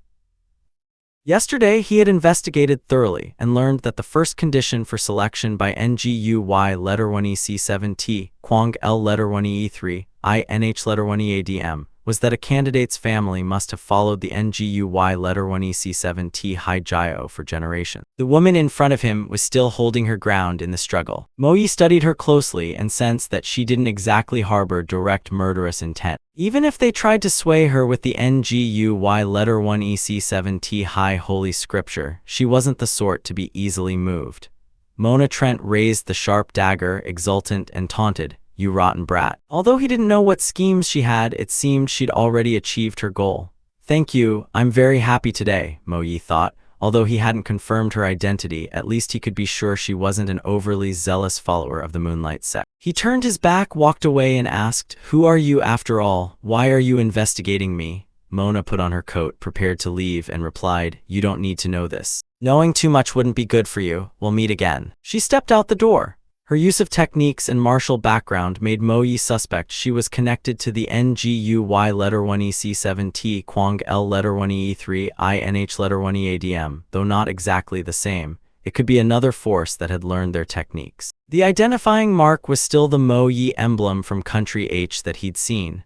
Even so, he couldn't let his guard down. Even family members sometimes betray. So he set up an automatic alarm function on his phone to upload video to iCloud every 40 minutes and activate guard mode. With that thought, Mo Yi left reassured. As long as his true identity wasn't exposed, the danger wouldn't come immediately. The ordinary image of Huang Xiaonayan was the best disguise for him. Now what he needed to do was improve himself, gather intelligence, and protect the Xiaonayan persona. He returned to the room and stood right at Xiaonayan's study desk. He planned to use the experience from his previous life to arrange everything. In his hand, he held the money from the red envelope. Mona Trent was still an enigma to him and needed to be treated with caution. Mona Trent went home with the red envelope she'd taken. She told herself with amusement, after all, how many secrets are you hiding? How intriguing. She opened the envelope and didn't find any money. Only a small box. Disposable gloves, the kind Xiaonayan's parents had prepared. Mo Yi quickly held onto the envelope and displeasure showed clearly on Mona's face. She shouted angrily, Huang Xiaonayan, you cheapskate. Late at night in the West City slums, District 26. A brutal fight was taking place in the ring. A crowd had gathered around, cheering excitedly. At that moment, two Muay Thai fighters faced each other, one dark-skinned, the other fair-skinned. Clearly, the fair-skinned fighter was no match for the dark-skinned one. He kept taking blows, hammered by punches as heavy as sledgehammers, unable to react. His body trembling, blood spraying everywhere, the dark-skinned fighter was like a monster, mercilessly tormenting his opponent, who was little more than a toy in his hands and completely unable to fight back. If it continued, he would probably lose his life. A few minutes later, the bell rang repeatedly to signal the end of the round. Fortunately, the fight stopped in time. Otherwise, the fair-skinned man would have died at his opponent's hands. The dark-skinned fighter scowled, dropped his hand, and snorted coldly. Looks like you got lucky today. Saying that, he left the ring in dissatisfaction. The fair-skinned man, Gaja, collapsed, gasping. His face bruised, he turned to look at the manager behind him and croaked, Amin. I agree, give it to me. The manager hesitated for a moment, then forced a smile. I understand. He then produced 3 red pills and placed them in Gaja's hand. Gaja said nothing and immediately swallowed all 3 on the spot. The bell rang again, signaling the start of the second round. By then, the opponent could tell that something about Gaja was different from before. Only seconds after the drug took effect, Gaja's whole body trembled violently. Veins bulged and muscles swelled as if about to burst. The dark-skinned fighter opposite him frowned, sensing that something was wrong. This guy was completely unlike before. At that moment, Gaja stamped his foot hard on the floor. His entire body sprang up like a maddened beast. His flesh went ashen, his eyes turned bloodshot, his breathing came in ragged gasps, and a murderous aura flared around him. He lunged forward so fast that the opponent could only stare in terrified disbelief. Too fast. Before he could react, the dark-skinned man took the full force of the first punch to the face. The impact thundered and blood spattered everywhere. The dark-skinned man tried to guard himself and counterattack, but Gaja delivered a second punch with his other hand. The force was so brutal that the opponent's facial bones twisted. He didn't stop and kept driving forward. He shoved his opponent to the floor and then sat squarely on top of him. He placed his hand on the opponent's face, revealing the man's terrified eyes. Gaja raised his fist high. He rained blows into the face, chest, and stomach. Each hit was a heavy, dry thud, interspersed with the sound of bones splintering. In the stands, the crowd screamed, "What are you doing? Get up now." But it was already too late. In the VIP area above, Xiang Huaizhang sat with his arms crossed, a satisfied smile on his face. He murmured, "This red pill really is top quality." Then he turned to his subordinates and ordered, "From today on, West City will begin distributing the red pills." The guard standing behind the young master spoke up softly, his voice hesitant. But before he could finish, Xiang Huaizhang, the arrogant young master of the Xiang Corporation, leisurely took a drag of his cigarette and sneered, "Ha ha, everyone has weaknesses. Qin Sheng is no exception." Outside the arena, a man silently observed the entire fight, then pulled out his phone and called, "Hello, boss, just as you predicted, it is the red pill. A fighter used it during the match and won. There's a possibility someone was manipulating things from behind the scenes." On the other end of the line, Qin Sheng was silent for a few seconds before replying curtly, "I know." At that moment he was at home, standing on an upper floor looking down at the city ablaze with lights at night. His gaze was deep and unreadable. At the residence of the eldest young master Qin Sheng, a servant came to report, "The patriarch and the young lady have already taken their seats." He replied, "All right, I'll come down immediately." Downstairs, the old master sat in a chair slowly smoking a cigar. He asked, "Ah, Thang, you're here. Is everything finished?" Qin Sheng came down and replied, "Sorry, I had an unexpected matter to attend to." The man holding the cigar was Tan Desheng, founder and chairman of Duck Thang Group. He smiled and said, "It's all right, work is important. The busier you are, the freer I am, haha." Qin Sheng loosened his tie and smiled gently. "You're being too much, Dad." Hearing this, Miss Thur frowned in displeasure but continued to put on a show. "The whole family has prepared such a grand meal. Who exactly is it for?" The speaker was Qin Zhao Yang, the group's chief operating officer for entertainment. At that moment, Qin Sheng remained calm. He subtly signaled the servant to pour wine, took a sip, and said, "Isn't this to facilitate discussing business? Before we eat, let's go over some official matters." He rolled up his sleeves and got straight to the point. "I need everyone to focus on resolving the problems in the western district of the city." Hearing that, Qin Zhao Yang frowned. "What are you talking about? I just finished the upper phase work on the southern city's international entertainment complex. How can you now tell me to withdraw?" Tan Desheng exhaled smoke softly, his voice low. "Sheng, are you planning to make a move against the Xiang family?" Qin Sheng replied, "Not exactly, but we must prepare in advance. There's a chance that person will show up in the western district. Until the investigation is clear, I can't make any definite claims." Upon hearing that, Qin Zhao Yang asked skeptically, "Who is this person? Is it that new drug being tested off the South China Sea coast? I heard it's extremely potent." Qin Sheng nodded slightly. "Yes, it's extremely addictive, modified from a military psychotropic from country H, and it's causing pressure everywhere. Though it's poisonous, its potency drives many addicts to rush in like moths to a flame, resulting in serious chaos in the underworld. The profits from this operation can reach 600 to 1,000%. Hearing this, Qin Zhao Yang exclaimed in astonishment, 600%. As he cut a juicy piece of steak, Qin Sheng said slowly, "No matter how high the profit, drugs must never be touched. That's the rule of Zone 26. Hearing that, the chairman smiled lightly.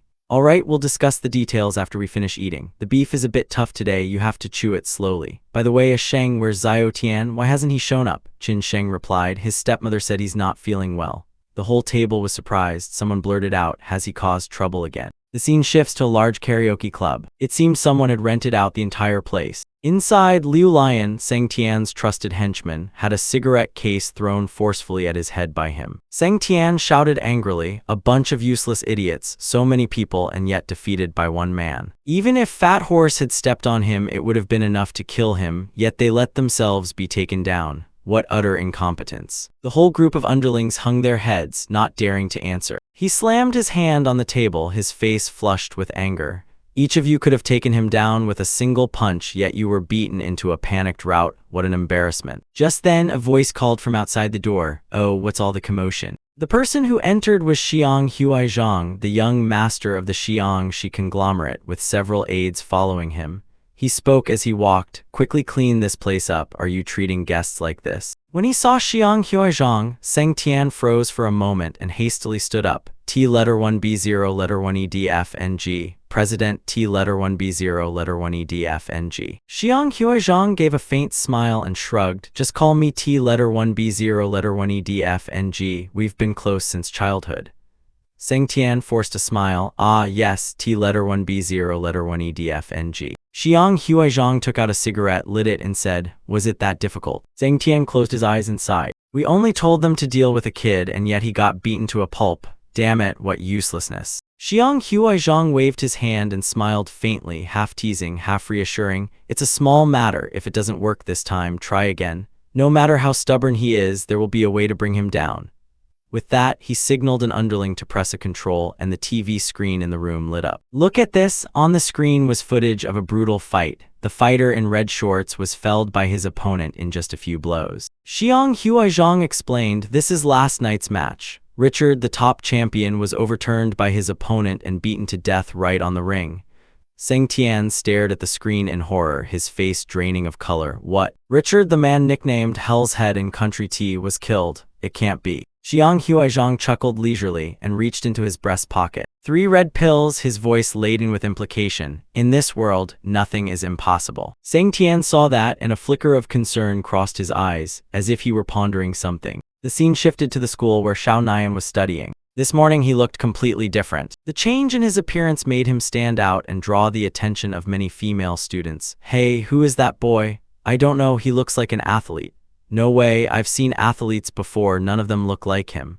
Strange, he seems familiar, like I've seen him somewhere before. While everyone was still gossiping, Mo Yi suddenly felt like someone was watching him. The footsteps behind him grew louder and clearer. Before long, he was surrounded by a group of people in familiar uniforms. Mo Yi wearily looked at Liu Lian's bruised face, the man wrapped in bandages from head to toe. He flexed his wrist and said softly, "What a nuisance, meeting again already." Then he glanced at his opponent. "Looks like you're still hurting, huh?" Liu Lian gritted his teeth and growled, "Huang Shao Nian, don't get cocky. If I can't tie up your hands and feet today, I won't even call myself Liu anymore." A few nearby female students, recognizing the situation, panicked. "It's Liu Lian." Mo Yi gave a faint smile. "Liu Lian's desk, didn't you just have your name written backwards yesterday? Want it written backwards again today? Is this an endless loop?" Enraged, Liu Lian leapt up and threw a flurry of punches. After speaking, Mo Yi ducked down to avoid the incoming punch. His eyes flashed red as he quickly assessed the entire situation.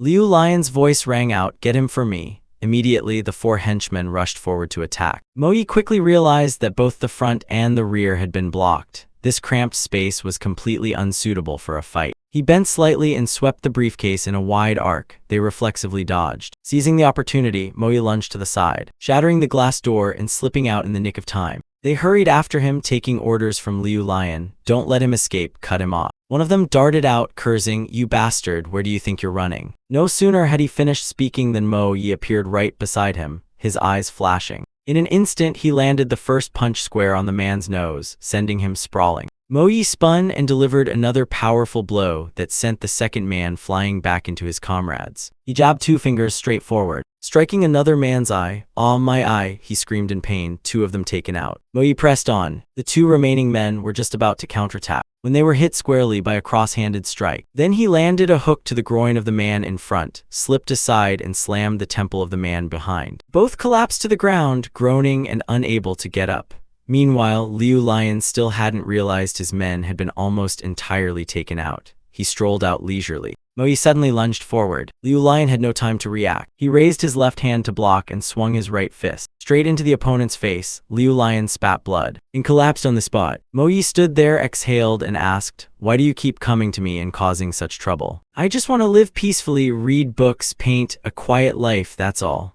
Liu Lian groggily propped himself up. Blood ran from his mouth and his eyes were bloodshot. Mo Yi continued, his voice dropping, "There are so many people watching, and yet you keep repeating this, bullying me again and again."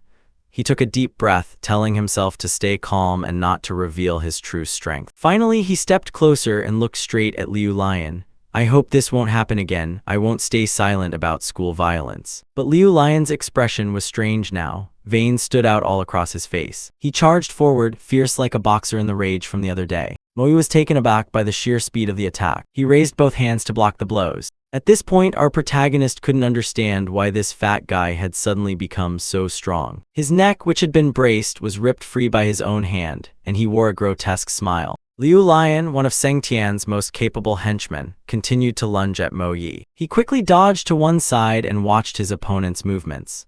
Like before, he opened with a straight right punch, but this time the speed was noticeably greater. Just as Mo Yi was about to counterattack, Liu Lian suddenly changed his move. His arm wrapped around Mo Yi's neck and he twisted, pressing him down hard. Mo Yi was thrown backward, his whole body slamming hard onto the table. He frowned slightly and thought to himself, only a few days apart, how could his strength and technique have improved so much? Before he could even sit up, Liu Lian lunged forward. Mo Yi sprang to the side, dodging the second punch. The man was furious like a beast, his eyes bloodshot and his breathing ragged. Every time Mo Yi moved, he immediately shifted his attack angle. If Mo Yi missed by even a little, he would surely take a crushing, possibly fatal blow. Liu Lian wore a sinister smile, his gaze vicious as he muttered meaningless phrases, then charged again, unleashing an extremely powerful punch toward Mo Yi. He immediately dodged while analyzing in his head. The man's speed had increased significantly. Although his movements hadn't changed much, the force behind them was far greater than before. Seizing the opportunity, he surged forward and landed a punch on Liu Lian's face. The damage-enhancing device on his hand shattered the man's teeth on the spot,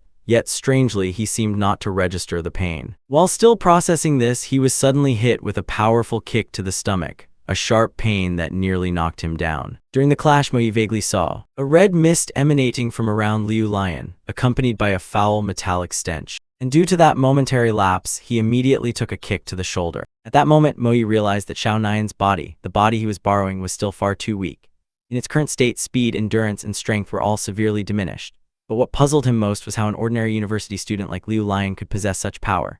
He suddenly recalled a dangerous substance called Banryu, literally the kiss of the moon goddess Sukahai, a stimulant developed specifically for this country's special forces. It could massively amplify a user's strength and speed, driving them into a berserk fighting state, but it also horribly deformed and ravaged the body.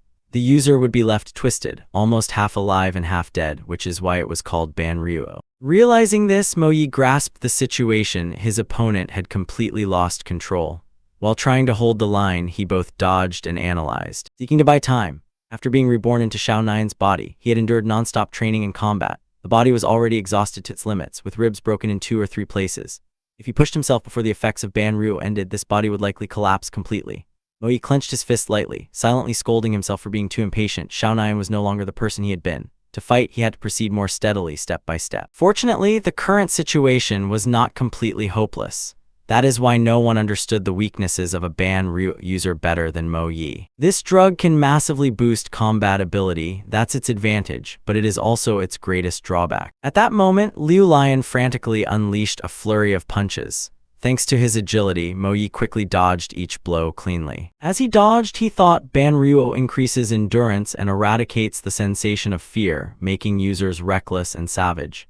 It is precisely that which causes their fighting strength to spike. Mo Yi countered with a straight punch to Liu Lian's face, twisting his features. But he kept screaming and charged forward like a madman. Liu Lian leapt up, intending to grab Mo Yi's face with both hands. But in that instant, he vanished from his sight.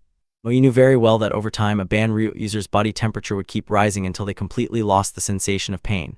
Yet that very change caused them to gradually lose the most important thing in combat, the sense of danger. Thinking this, Mo Yi quickly moved behind his opponent. A familiar line rang in his head. The essence of fighting is not to risk death, but to achieve victory. He whispered that line to himself many times in his mind as a reminder. At that moment, with many students watching, Mo Yi suddenly appeared behind Liu Lian and delivered a precise strike aimed straight at the weak spot on his back. A spot that, if hit exactly, would momentarily stop the heart. He coughed up blood on the spot. Liu Lian immediately crumpled, his whole body convulsing, then fell face down right in front of Mo Yi. He stood there, breathing hard, drenched in sweat, his voice hoarse. "It worked, I've used my last strength." After saying that, his eyes slowly closed, his body lost balance and he collapsed, falling into a deep coma. Dimly, Mo Yi saw himself facing a soldier and quickly felling him with a precise blow, then turning to take down another. He panted, muttering, "Not good, this is really bad." Before him, another madman rushed in. Despite being utterly exhausted, Mo Yi clenched his fists and mustered a counterattack.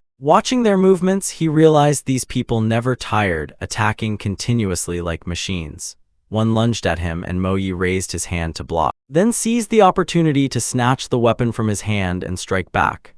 The man braced himself with his hand, his face twisted, showing no sign of pain, and immediately rushed forward to counterattack.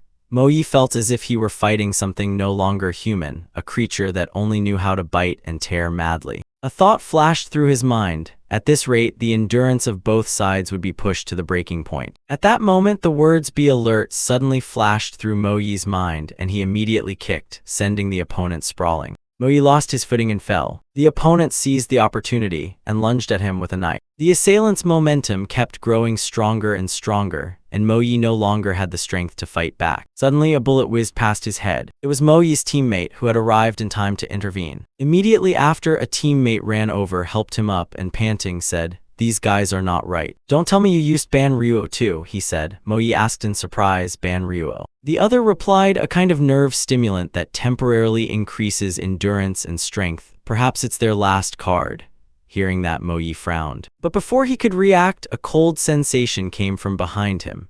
He spun around and saw a masked man driving a knife straight at him, and on his hand was an unusual gold ring. In that instant, a vague memory flashed through Mo Yi's mind. The 2 words kanji letter 1ea10. Then he snapped awake. Mo Yi opened his eyes, cold sweat soaking through. He realized he was lying in the school's infirmary. Beside him were Huang Xiaonian's parents angrily arguing with the administration.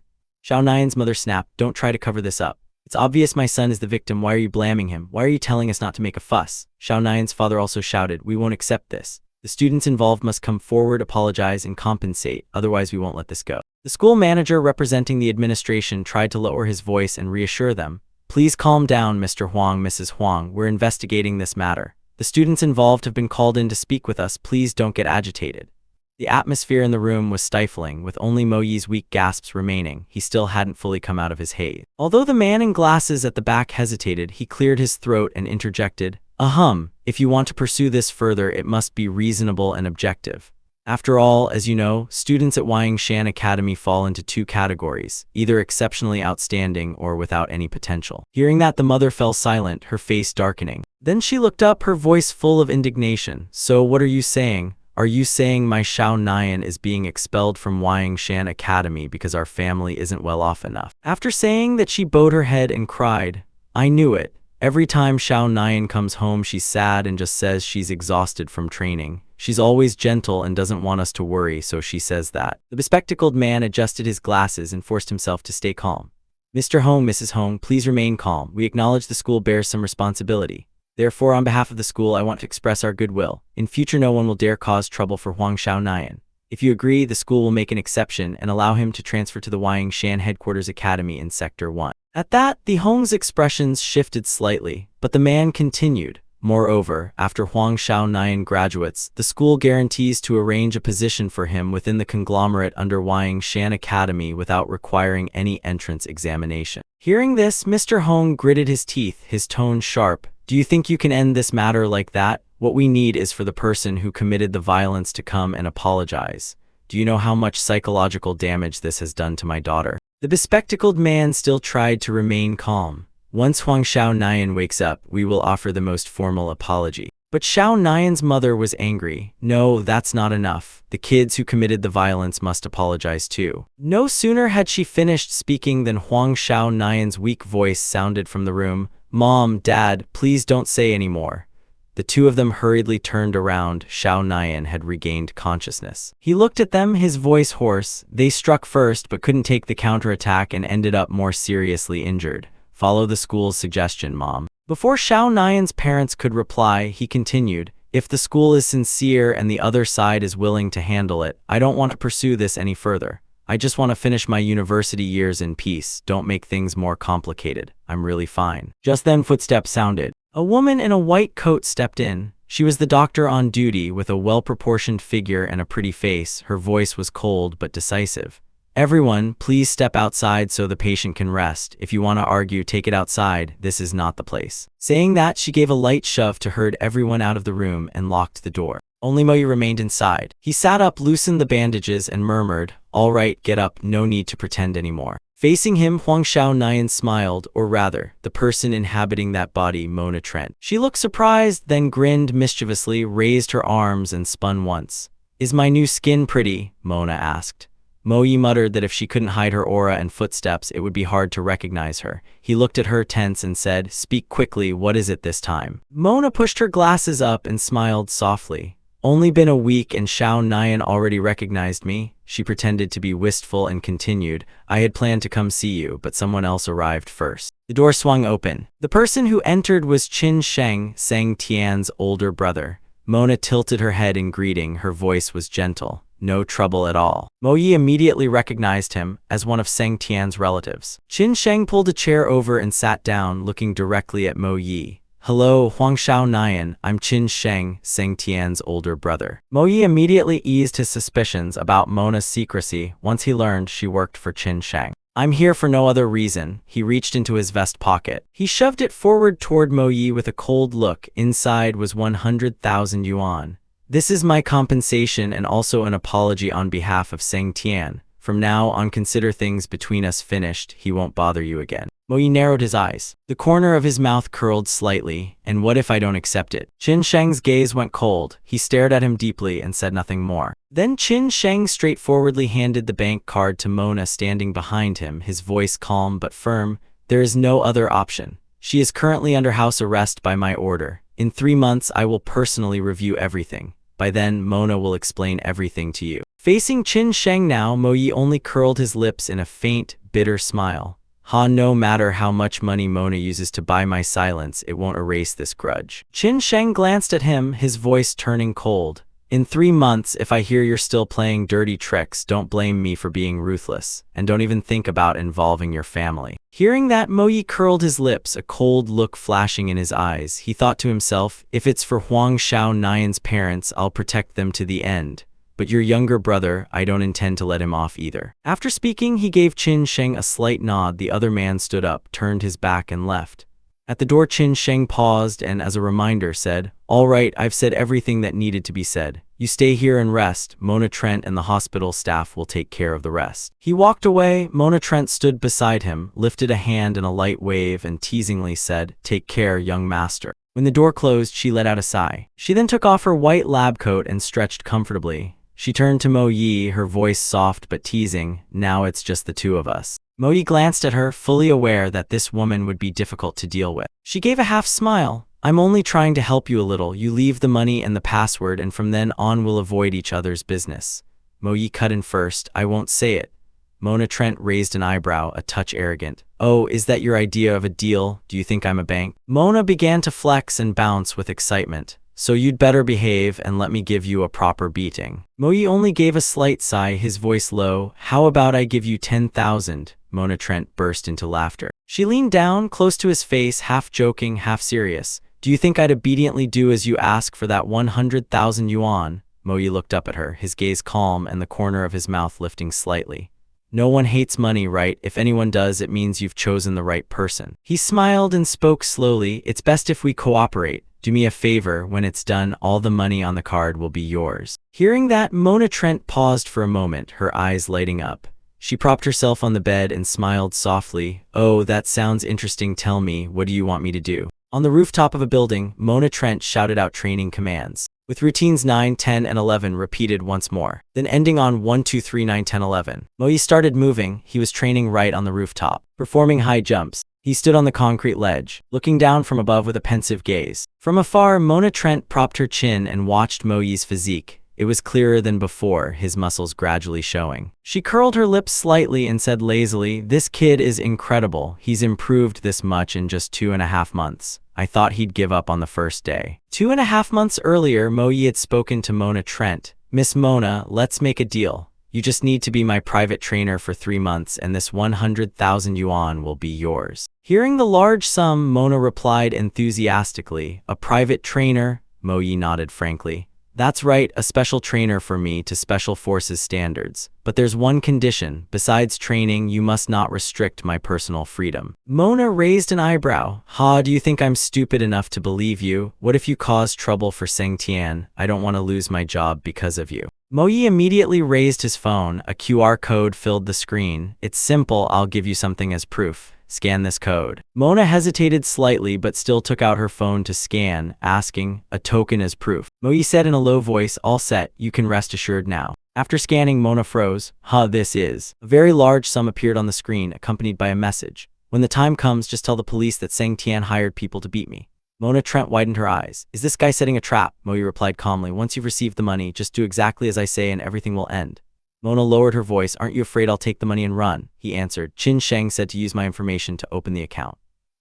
Any withdrawal over 100,000 requires my direct confirmation." Back in the present, Mona looked at him with a completely different expression. What is this brat up to? Is he deliberately giving up the initiative? He doesn't seem impulsive at all. He must be calculating something behind the scenes. At that moment, Mo Yi powered up and stepped closer to Mona Trent. "Finished? Do one more real sparring round. I'm not satisfied with your current reflexes." She took the initiative and moved even closer to him. Mona Trent propped her hands on her hips and pouted. "Hey, why are you giving me orders? I'm the trainer here. Even special training has to be done step by step. Your current intensity is heavier than that of ordinary soldiers. Even if you can endure the pain of muscle tears, bodily damage is real. In the East you have a saying, stay humble and don't be hasty." Mo Yi raised his hands into a fighting stance, his voice stern. "Stop babbling, I know my body better than anyone. Start now." Mona Trent frowned, her gaze puzzled as she looked at him, then smiled softly. "The kid is stubborn. Back in the East there's even a saying about people like you. Delusions of grandeur." With that she lunged forward, and threw a sideways punch at Mo Yi's stomach. He immediately stepped back, then countered. Mona went for another strike to his face, but he ducked and evaded it deftly. She smiled, a glint of satisfaction in her eyes. This kid has really improved. She spun to deliver a kick, but as it made contact, Mo-yi realized her strength and speed were still superior, but she always controlled her force with precise restraint. The distance between us was still too great. To win, I could only rely on strategy. Mona Trent cast a quick glance around, assessing the situation. With that in mind, he immediately grabbed Mona Trent's leg tightly, causing her eyes to widen in surprise. In an instant, Mo-yi wrapped his arms around her legs and thrust with his hips, and they both fell to the floor. Quick reflexes, he thought. He had to seize the initiative before being restrained. But Mona Trent was a master. She quickly locked onto his upper body, holding him tight while smiling. HMPH kid, how many more tricks are you hiding? Last time it was kickboxing mixed with taekwondo. This time it's ground fighting. What will it be next? I'm looking forward to it. At this point, Mona Trent looked at Mo-yi with some amusement, thinking to herself that, to be fair, where did this kid learn those moves? Could he really have stumbled onto some secret martial arts manual? She thought that and burst out laughing, then said, "Hey, could you be like those male leads in comics, possessed and body snatched by some mysterious old man?" Unexpectedly, Mona Trent's teasing remark hit right at Mo-yi's reality. He squinted in irritation, somewhat suspicious. Just then his phone rang. Mona Trent, still restraining him, said, "Ah, there's your phone. Do you want to pick it up?" He replied, "Of course." The two of them paused. Mona Trent raised her hand and laughed. "Then this match counts as my win, okay?" Mo-yi rolled his neck and, as he walked away, said, "No way." He picked up the phone and said, "Hello." A familiar voice came through on the line, chuckling, "Ha ha ha, hey little mutt." Mo-yi immediately recognized it. It was Sang Tian. He was furious, his voice full of venom. "It's me, Sang Tian." Hearing the name Sang Tian made Mo-yi even more interested. He answered, "Oh, so it's you. Before you ran off to country B, you still had time to call and rile me up." He thought to himself, "I was worried I couldn't find you. I didn't expect you'd hand yourself over." On Sang Tian's side, he slammed his fist into the door and shouted into the phone, "Damn it, who do you think you are? Don't assume you're great for taking down Liu Lion. You're just a cowardly dog who only beat me by cheating." Mo-yi replied calmly, "Is that impotent rage?" Those words made Sang Tian even angrier. He was with his brother but kept some distance. He shouted, "I'm telling you, someone like you I could take on 10 men with one hand. I guarantee I'll beat you to your knees begging for mercy." Mo-yi remained calm, which only made the other man more resentful. "Oh really? You can even hit me through the phone line." Sang Tian, standing on the upper floor watching his brother leave, raised his voice even more. "Damn it, if you're so good, then fight me one-on-one. Tonight at 10, come to the tattoo parlor. Just the two of us, do you dare?" The challenge was issued in anger, and Mo-yi immediately accepted. "All right, fine, I won't leave until we've met." He hung up the phone and smiled slightly. "Good, it's time to use the identity of Huang Xiaonayan to settle this debt. This charade with that mad dog ends here." No sooner had he finished than the phone rang again. It was Xiaonayan's father calling. He paused briefly. When he answered, the voice on the other end shouted, "What time is it and you're still not home?" Mo-yi was a little flustered. "Ah yes, I have something tonight. Mom and Dad, go ahead and eat first." Huang Xiaonayan's father's tone grew angry. "Huang Xiaonayan, you've really got some nerve." Mo-yi frowned slightly, feeling uneasy. Why were this man's parents reacting so harshly? The father continued gruffly, "You leave early and get home late every day. I never see you. What exactly are you doing? If I hadn't seen your clothes still in your room, I'd have thought you were dead. Do you even care about this family anymore?" Mo-yi realized the issue and softened his voice to soothe them. "Ah yes, I really do have something tonight." Behind him, Mona Trent stood with her arms crossed, still eavesdropping. The father shouted, "Come home right now, I have something to ask you," and then abruptly hung up. Mona Trent poked her head out, giggling, "Oh, so that's your father." Mo-yi felt a little awkward and waved her away. She stepped aside. In his mind, he thought that attitude was really bad. They're not even his birth parents, and I'm the one helping their son get revenge. Mona Trent raised an eyebrow, her face still mischievous. "Looks like someone just got scolded, huh?" Mo-yi narrowed his eyes and said coldly, "Eavesdropping on someone else's phone call is really rude, you know." Mona Trent laughed with her eyes squeezed shut and joked, "One day of classes only needs one extra day of training. I'll even teach you how to deal with your parents." Mo-yi pushed her away and said curtly, "Back off. 15 days left, not a single day can be skipped." Mona Trent yelped in surprise, "Hey, you dared to push my head?" Mona Trent didn't give in. She pushed Mo-yi's head back and said, "I can see you have 100 tricks. Why not use one to talk to your family, huh?" Mo-yi closed his eyes and let it pass, replying flatly, "Worry less." Even with her head being pushed, Mona kept chattering on, "Sometimes you should be a bit more honest with your family. Don't hide everything. You're so young but act like an old man. Don't rub against me, you're rubbing off all my skin balm. She added, they're the ones who gave you life, don't wait until they're gone to learn to appreciate them. Hearing that, Mo Yi fell briefly silent and said nothing. Then he replied tersely, you really are a busybody. After Xiao Nian's father called, Mo Yi quickly went home. As soon as his mother saw her son, she waved happily. You're back, Xiao Nian, you came at just the right time. The rice and soup were just finished cooking, dear. He had just stepped into the room and glanced at the clock on the shelf, 7:28. His appointment wasn't until 10, so he still had time. He went in, saw his favorite dish on the table, and blurted out, wow, Sha Zhou again today? His mother smiled brightly and said, your father told me you'd be home for dinner today. I remembered you liked it last time, so I made it. Mo Yi sat down, propped himself up to take some food, and with a smile said, perfect. I was wondering how I'd ask for this. I won't be polite about it, okay? Just as he was about to pick some up, his father brushed his hand away. In a stern voice, his father said, what do you think you're doing? You just came in from outside and haven't washed your hands yet, and you're already peeling food. Have you forgotten basic table manners? Mo Yi faltered slightly, unused to the man's firmness, and thought to himself that the man really had a bad temper. Why hadn't he noticed it before? He stood up to wash his hands, muttering, what's gotten into him? Did he eat a barrel of explosives or something? Xiao Nian's mother quickly said, honey, it's okay to forget sometimes. He hardly ever comes home for dinner. After washing his hands, Mo Yi glanced at the two of them, sensing that something was off and feeling a bad premonition.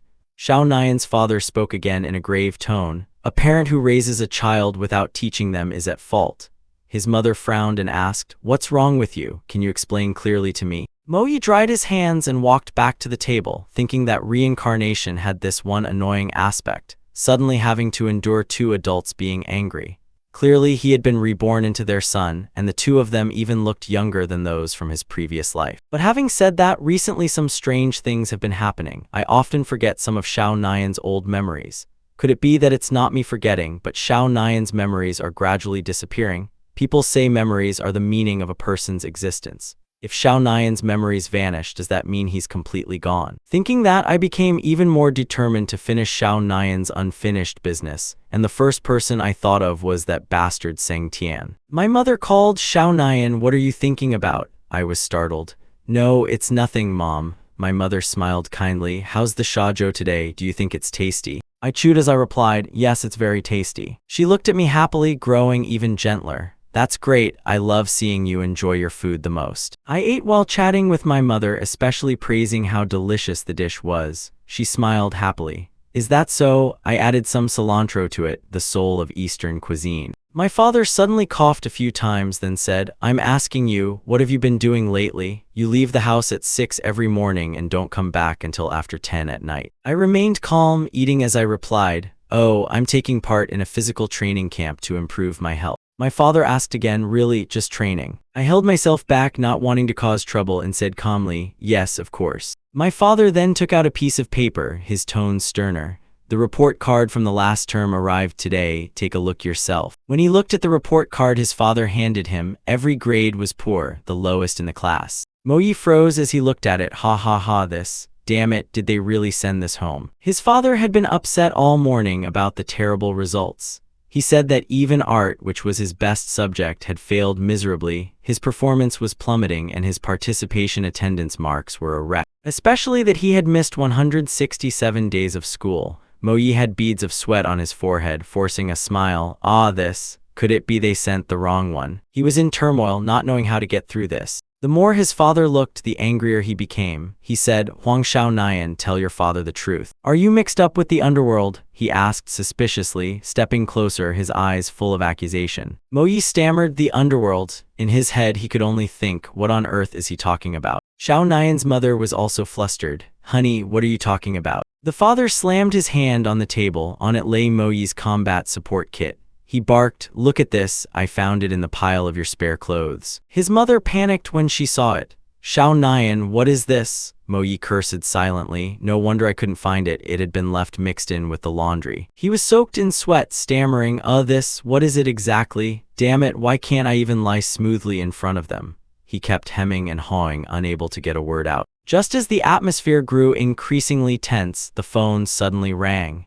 His mother looked exhausted and his father grew even angrier. He growled, "What on earth is this? Turn off your phone while you're eating." Moyi tried to stay calm. "Ah yes, I'll turn it off as soon as I'm done." He thought to himself that whoever it was, he should at least thank the person who had once saved him. He pulled out his phone to read the incoming message. It was from his archenemy, Sang Tian. The message read, "Huang Xiaonayan, do you want to die? How dare you hang up on me? Do you think you're so great? I've been training and fighting since I was a child."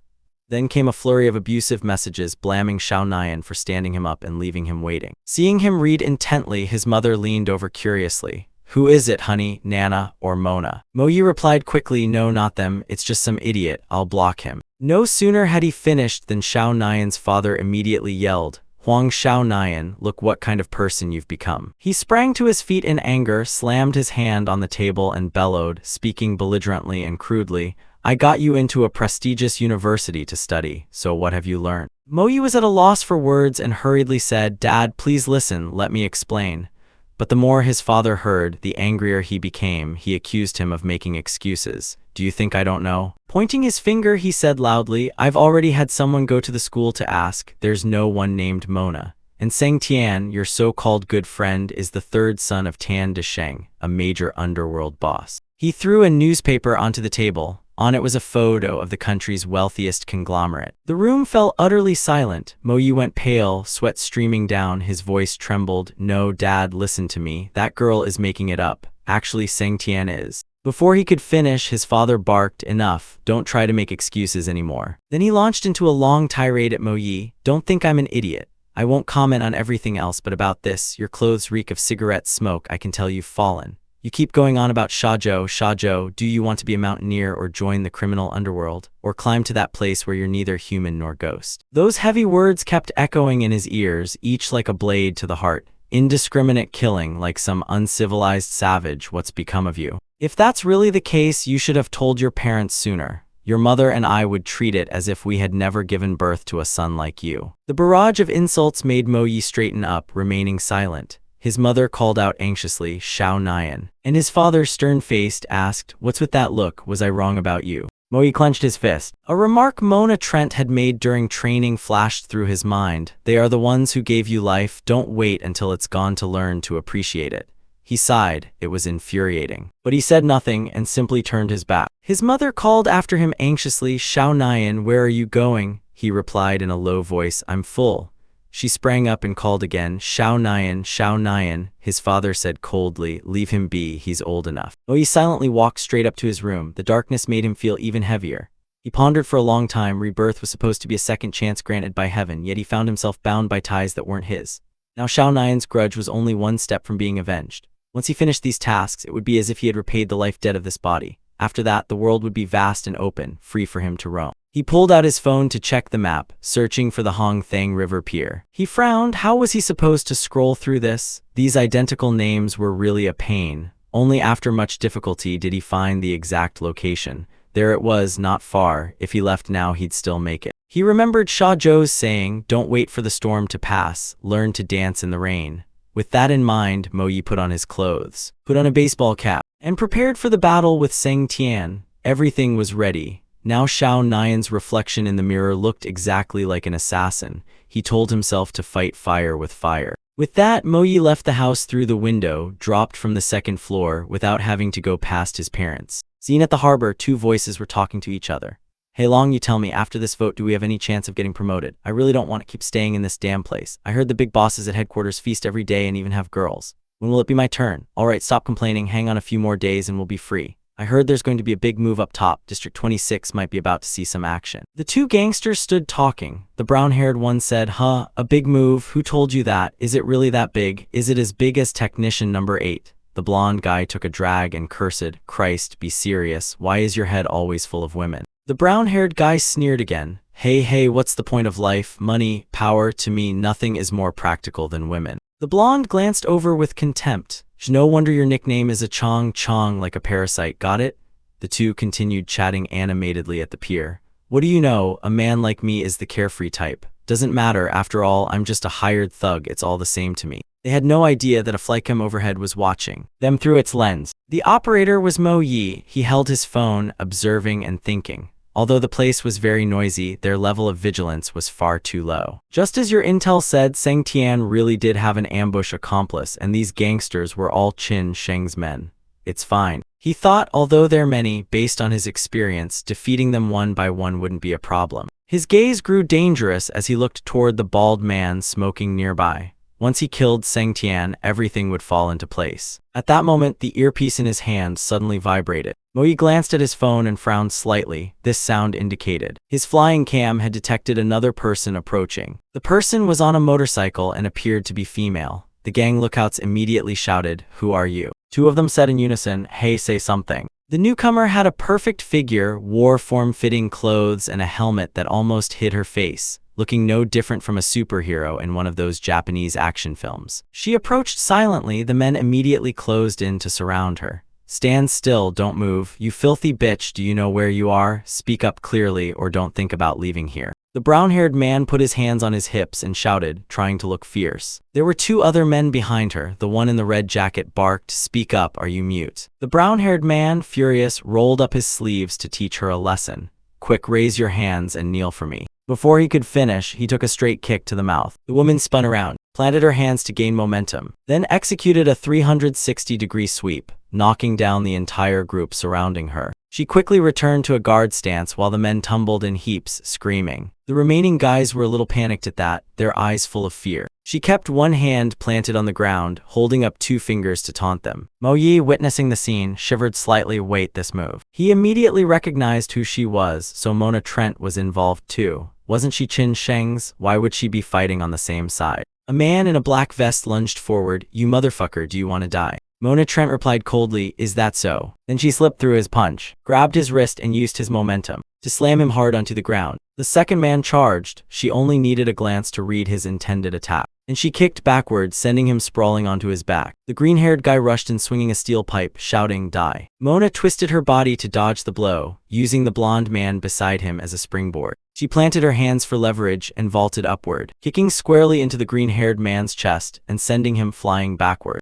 Mona Trent's lithe body moved with supple grace, as if dancing in the middle of the fight. She spun beautifully, leaped, and drove both knees into the blonde man's back, making him spit blood on the spot. Her attacks were both fast and merciless. The remaining men looked drained of color. Mona Trent straightened her leg and stomped down on the blonde man's head, standing there with a cute smile, hee hee. Then she waved her hand, beckoning the others like calling a pack of dogs, her voice light but full of contempt. "So this so-called underworld is only this." With just a few basic moves, Mona Trent had already taken down the entire group. She was brimming with confidence, standing before the cowardly group and taunting them, "Why don't you all rush me at once?" Over here, Mo Yi quietly observed everything. Provoked like that, the men went mad. Each grabbed an iron rod and charged together to attack Mona Trent. She nimbly spun, using swift moves to kick each of them squarely in the face. Mona Trent ducked low, taking care of the two men on either side, then planting her hands on the ground to gain momentum. She performed a spinning handstand kick. One leg swept one thug while her hands grabbed another by the throat. She moved with the grace of a ballet dancer, but each strike was vicious and precise. They could only scream in pain, their faces swollen, unable to defend themselves. When they couldn't do anything to her, the thugs cursed between blows, "We've met our match," and hurriedly shoved red pills into their mouths. Immediately, their strength multiplied, their bodies stiffened as if tireless, and the whole group surged again to attack Mona Trent. Now she had to face foes stronger than before. One swung a straight strike at her, but Mona quickly dodged. This fight was harder than the last. As she had just clamped a man's neck, another leapt in to attack, forcing her to release her hold to evade the blow. Mona immediately countered, spinning and driving a straight strike into the blonde's chest, then followed up with another blow that felled him on the spot. Watching Mona fight, Mo Yi frowned slightly and thought,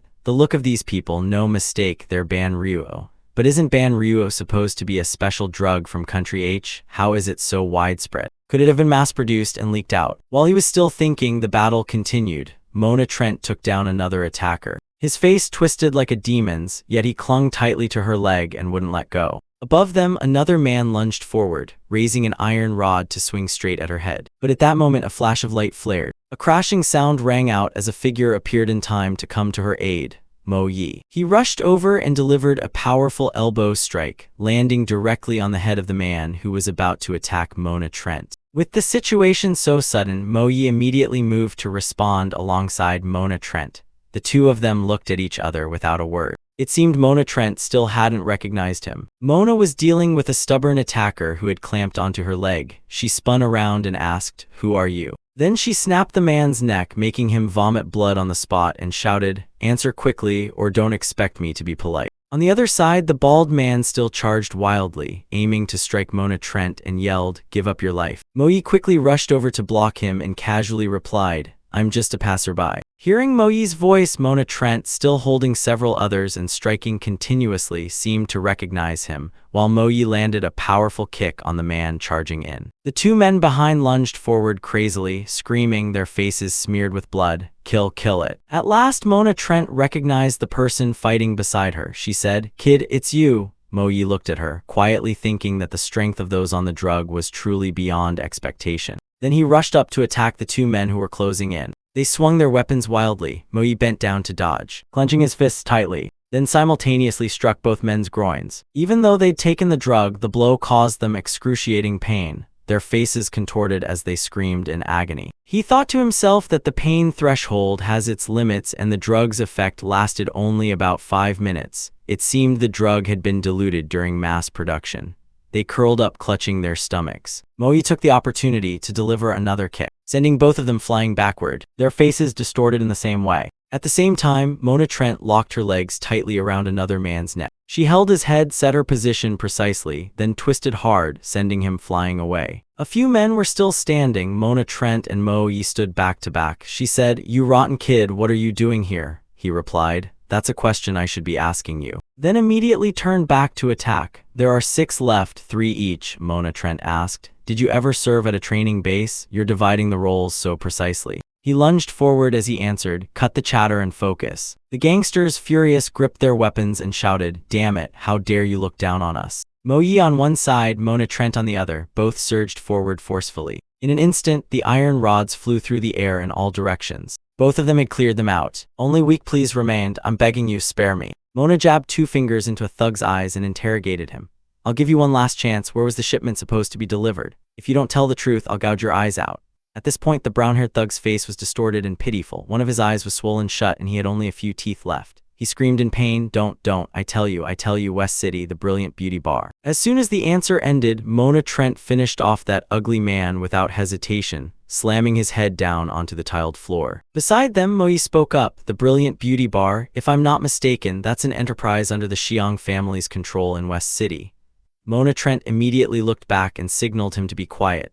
"Pretend you know nothing. Knowing too much won't do you any good. Go home now, I'll act as if you were never here." Moyi took out his phone and muttered, "Do you know why I came here?" Mona Trent asked. "What is it?" He looked at the tracker on the screen and thought to himself. Indeed, although the clash between those two gangs had nothing to do with him, if it could lead to a clue about the Red Phoenix, it might also reveal a lead concerning foreign interests. It couldn't be ignored. Saying that, he replied, "I came here to arrange a duel with Seng Tian, but it seems I've come to the wrong place.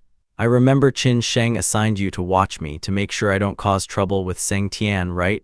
Tell me, if I clash with Seng Tian tonight, would you lose your job?" Mona Trent was stunned to hear that, then shouted, "You rotten brat, do you think I'll drown you? You die a miserable death." Moyi said calmly, "Take me to the Tayat Sack bar. I'll just take a look. I won't interfere with your work. You can keep me in sight so I won't cause trouble for Seng Tian. It's beneficial for both of us." Mona Trent then realized he was right, but she still asked, "But why do you want to go there?" He replied, "You heard earlier, I have some conflicts with my family, so." Seeing a flash of sadness cross Moyi's face, Mona Trent immediately brightened. "Aha, so someone has run away from home," she said. "All right, but you must promise that everything will go according to my arrangements." He answered, "No problem, let's go." Mona Trent hesitated. "Wait, don't rush, I need to prepare a few things." He asked, "What is it?" Mona Trent said, "Has anyone ever told you that you look like Zhang Chai?" Moyi, surprised, said, "Who?" The scene shifted elsewhere. At Seng Tian's place, he was seething with anger. He hurled his phone into the street. Damn it, you bastard Huang Shao Nian, how dare you stand me up, you scum." The scene shifted to the TUY letter 1EC7T S letter 1EAFC bar. Moyi had left Seng Tian behind to come here with Mona Trent. A luxury car pulled up to the entrance. A woman stepped out, both seductive and elegant. The security guard immediately asked, "May I ask how many are in your party? Have you reserved a table?" The woman, holding a red crocodile leather handbag, replied, "2 people, table V8. The attendant nodded and said, "So you are VIP guests, right?" Mona Trent and Mo Yi had both changed their appearances, looking like a wealthy gentleman and lady. She turned, opened the door, and said to him, "Let's go, young master, home." Mo Yi stepped out of the car with the air of a movie star. He regarded Mona Trent's altered appearance, still somewhat unaccustomed to it. Mona Trent handed him her phone to look at. He swiped through the screen and saw his reflection in the mirror. He really was handsome, not unlike a Korean star. Outside, many girls blushed when they saw him. Some even mistook him for a famous celebrity and hurriedly snapped photos. The receptionist stepped forward and politely said, "Please hand me your car keys and I'll park for you. Please use the private entrance reserved for distinguished guests." The attendant slightly pulled down his mask, bowed politely, and behind them many curious onlookers raised their phones to take pictures. Mona Trent leaned close to Mo Yi and whispered, "See, that was easy. Doesn't it feel great to be welcomed like that? Have you ever thought about becoming an idol?" Mo Yi sighed, looking dejected. Hey, this is so dull. That's not the path for me." Inside the bar, the atmosphere was electric, the DJ driving the entire dance floor and everyone losing themselves in the pulsing music. Beautiful, provocatively dressed girls bustled to and fro like guests at a blazing night party. Mo Yi looked up at the large screen in front. It was full of images of the city's most famous hot girls. The attendant said respectfully, "This way, please. These are the VIP seats reserved for you too." He even carefully lit the cigarette at Mo Yi's mouth. "Brother, let me light it for you. Do you think the staff here are attentive? Do they get the hint?" Mona Trent pulled a wad of cash from her red handbag. She handed him a few bills and said, "Take it, book us a top-tier table, keep the change." The attendant's eyes lit up at the sight of the money and he replied cheerfully, "Yes, thank you, ma'am." Mona Trent added, "If you serve our Mr. Kyung well, there will be much more." The attendant smiled broadly and nodded. "Rest assured, ma'am, I will serve you attentively." Mona Trent deliberately leaned close to Mo Yi's shoulder and murmured, "Hey, you're pretty good at pretending." He replied nonchalantly, "The bill's on you." Mona Trent snorted lightly, "You're really petty." Mo Yi glanced at her and said, "All right, go do your work. I want some peace for a while." Mona Trent pointed and squinted. "Kid, you'd better be honest and listen to me. I'm warning you, don't go up to the second floor. You might make it up, but you won't come back." Mo Yi looked up in the direction she indicated. Mona Trent continued, "The second floor is Xiang Huaizhang's private domain. There is only one entrance and one exit, and the security is very strict." She added, "In short, just act like a big star to attract my attention. I'll come back to find you when I'm finished. You can watch more videos and copy Jiang Chai's expressions. You might get an unexpected payoff." Mo Yi replied coldly, "No need. It's better to be natural than to imitate clumsily." Seeing Mo Yi's intelligence, Mona Trent smiled faintly. "Oh, not bad," she said. Mo Yi picked a comfortable seat for himself. He leaned back in the lounge chair and said, "Go do your work. I'm fine here by myself." Mona Trent stood before him, feigning admiration. "Wow, you look so cool, like a top-tier immortal in a film." Mo Yi frowned. "Are you insulting me?" Hearing that, Mona Trent shrugged. "All right, I'm off. Don't run around. If anything happens, I won't be responsible." Mo Yi held a cigarette between his lips and smiled slightly. "You dressed me like this. The moment I walked in, I knew I'd be targeted. Every move is within others' sight. Everything's locked down, isn't it?" The two stood amid the bar's dazzling lights. Hearing Mo Yi's words, Mona Trent let out a soft laugh. "I have to say, you're really clever. I'm off. Go on and enjoy the life of a star then." After she left, a few girls nearby were immediately drawn to Mo Yi. Mona Trent saw the scene, smiled faintly, and thought to herself, "This kid is truly lucky. Keep putting on your show, and I'll make a big scene myself." Mona pulled out her phone and called the boss. She reported, "Hello, boss, it's me." The person who answered was Qin Sheng. Mona Trent said into the phone, "I have a lead on the red pill." Mona Trent glanced up at the second floor and told Qin Sheng that there would be a major deal tonight at the Tayat Sat bar in West City. Qin Sheng asked, "Do you know who the target is?" Mona replied, "I only know someone named Xiang Huaizhang. I'll wait in ambush and look for the right moment to catch the ringleader." Mona continued, "At that point, the boss can send people to surround and suppress them and will surely catch the criminals." Hearing this, Qin Sheng covered his face and did not answer. After a moment, he slowly said, "Miss Mona, the mission is over. You should head back for now." Mona was stunned and didn't understand. Then Qin Sheng apologized to Mona for not being able to join. Right now, the entire Tang family is very worried because of Seng Tian's disappearance. Cut to the second floor of the Tayat Sat bar. Seng Tian was happily sitting and chatting with Xiang Huaizhang up here. He even hoped to hang out with Xiang Huaizhang and stay in this bar for the rest of his life. Xiang Huaizhang curled his lips in a mocking smirk and said, "For the rest of your life? If you say that, then you'd better keep your word. Sang Tian sipped a glass of wine and said, if it weren't for Xiang Ka, I don't know how much longer my brother would have kept me locked up. Xiang Huaizhang turned and smiled lightly.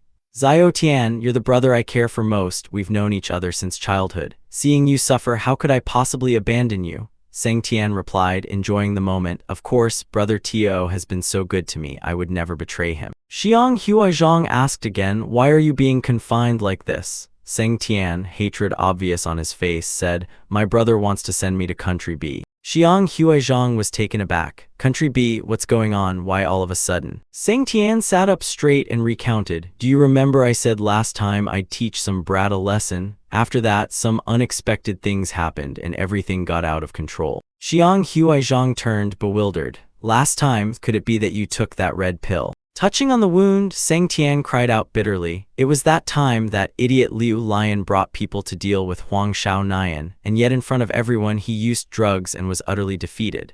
Now things have slipped out of my control. My brother wants to send me abroad to avoid attention. Remembering the video of him assaulting Huang Shao Nian, Sang Tian still shouted in anger, damn it, he was just a lowlife I could easily crush, so how on earth did he become stronger? Furious, Sang Tian punched the wall hard. Damn it, today could have been my revenge, but that bastard stood me up. Xiang Huaizhang cut in and asked about Qin Sheng. So does your brother know about the red pill? Sang Tian replied, of course not, I would never snitch on you. Hearing that, Xiang Huaizhang visibly relaxed and took a sip of wine. Sang Tian continued, more than that, but suddenly stopped, his eyes glued to the floor below. Sang Tian then realized who was downstairs and said, hey, wait. Xiang Huaizhang added, it looks like the young star Jiang Chai. But Sang Tian was certain it was his long-standing enemy. No, this isn't Jiang Chai, it's him, Huang Shao Nian. At that moment, Sang Tian's face twisted. He couldn't believe he'd been stood up while Huang Shao Nian was enjoying himself with beautiful girls.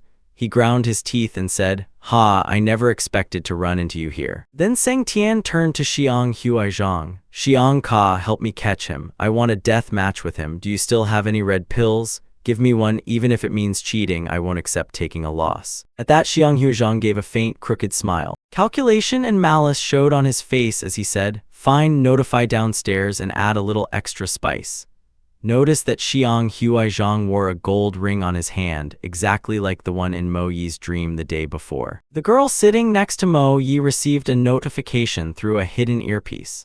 President T letter 1B0 letter 1EDF NG had instructed the person beside her to slip a drug. The man took the cue, turned and whispered to Mo Yi to confirm, hey, little bro, has anyone told you you look a lot like Jiang Chai? The woman with you is Julie, right? I'm a huge fan of hers. Mo Yi replied coldly, don't say nonsense, we're just ordinary people here to have fun. The woman beside Mo Yi leaned in and whispered in his ear, looking for some fun? Got it, then we'll call you little bro. Mo Yi glanced at her and said, good then, I heard from a friend that there's a new toy among the upper class that's really interesting, wonder if it's here. As he thought, he realized he could sense a very faint electric current nearby. The blonde drank and said, oh, little bro likes toys, so do we. Whatever you want to play with, we can indulge you, we're very good at it. Mo Yi froze and repeated the two words, a pill. The woman seemed very familiar. She leaned in close and whispered, red is it? Mo Yi replied, it seems you understand. Could you help me find some? I'll pay extra. The short-haired woman laughed, raised her glass toward Mo Yi and said, what are you talking about? It's an honor for us to play with little bro. The woman beside her added, drink this first, someone will bring it shortly. Mo Yi asked, so does that mean there's someone selling them here? Why didn't I notice? He thought, what's going on? Why have these two girls suddenly become so hurried? The blonde girl forced a smile. Of course there are. If you really want to know, I'll tell you after you've finished your drink. Her actions were overly hasty, constantly urging him to drink. Mo Yi felt something was off. An uneasy premonition rose in him. He didn't drink right away but said, hold on, if I'm going to drink, then fine. He thought the Xiangxi Corporation was connected to the red pill and this place was their secret lair. If so, the person trying to get at him could very well be Xiang Huaizhang, though the motive was still unclear. Mo Yi removed the cigarette from his mouth and stayed in character. Watch me finish this in one go. He took the glass of liquor from the short-haired girl and drained it.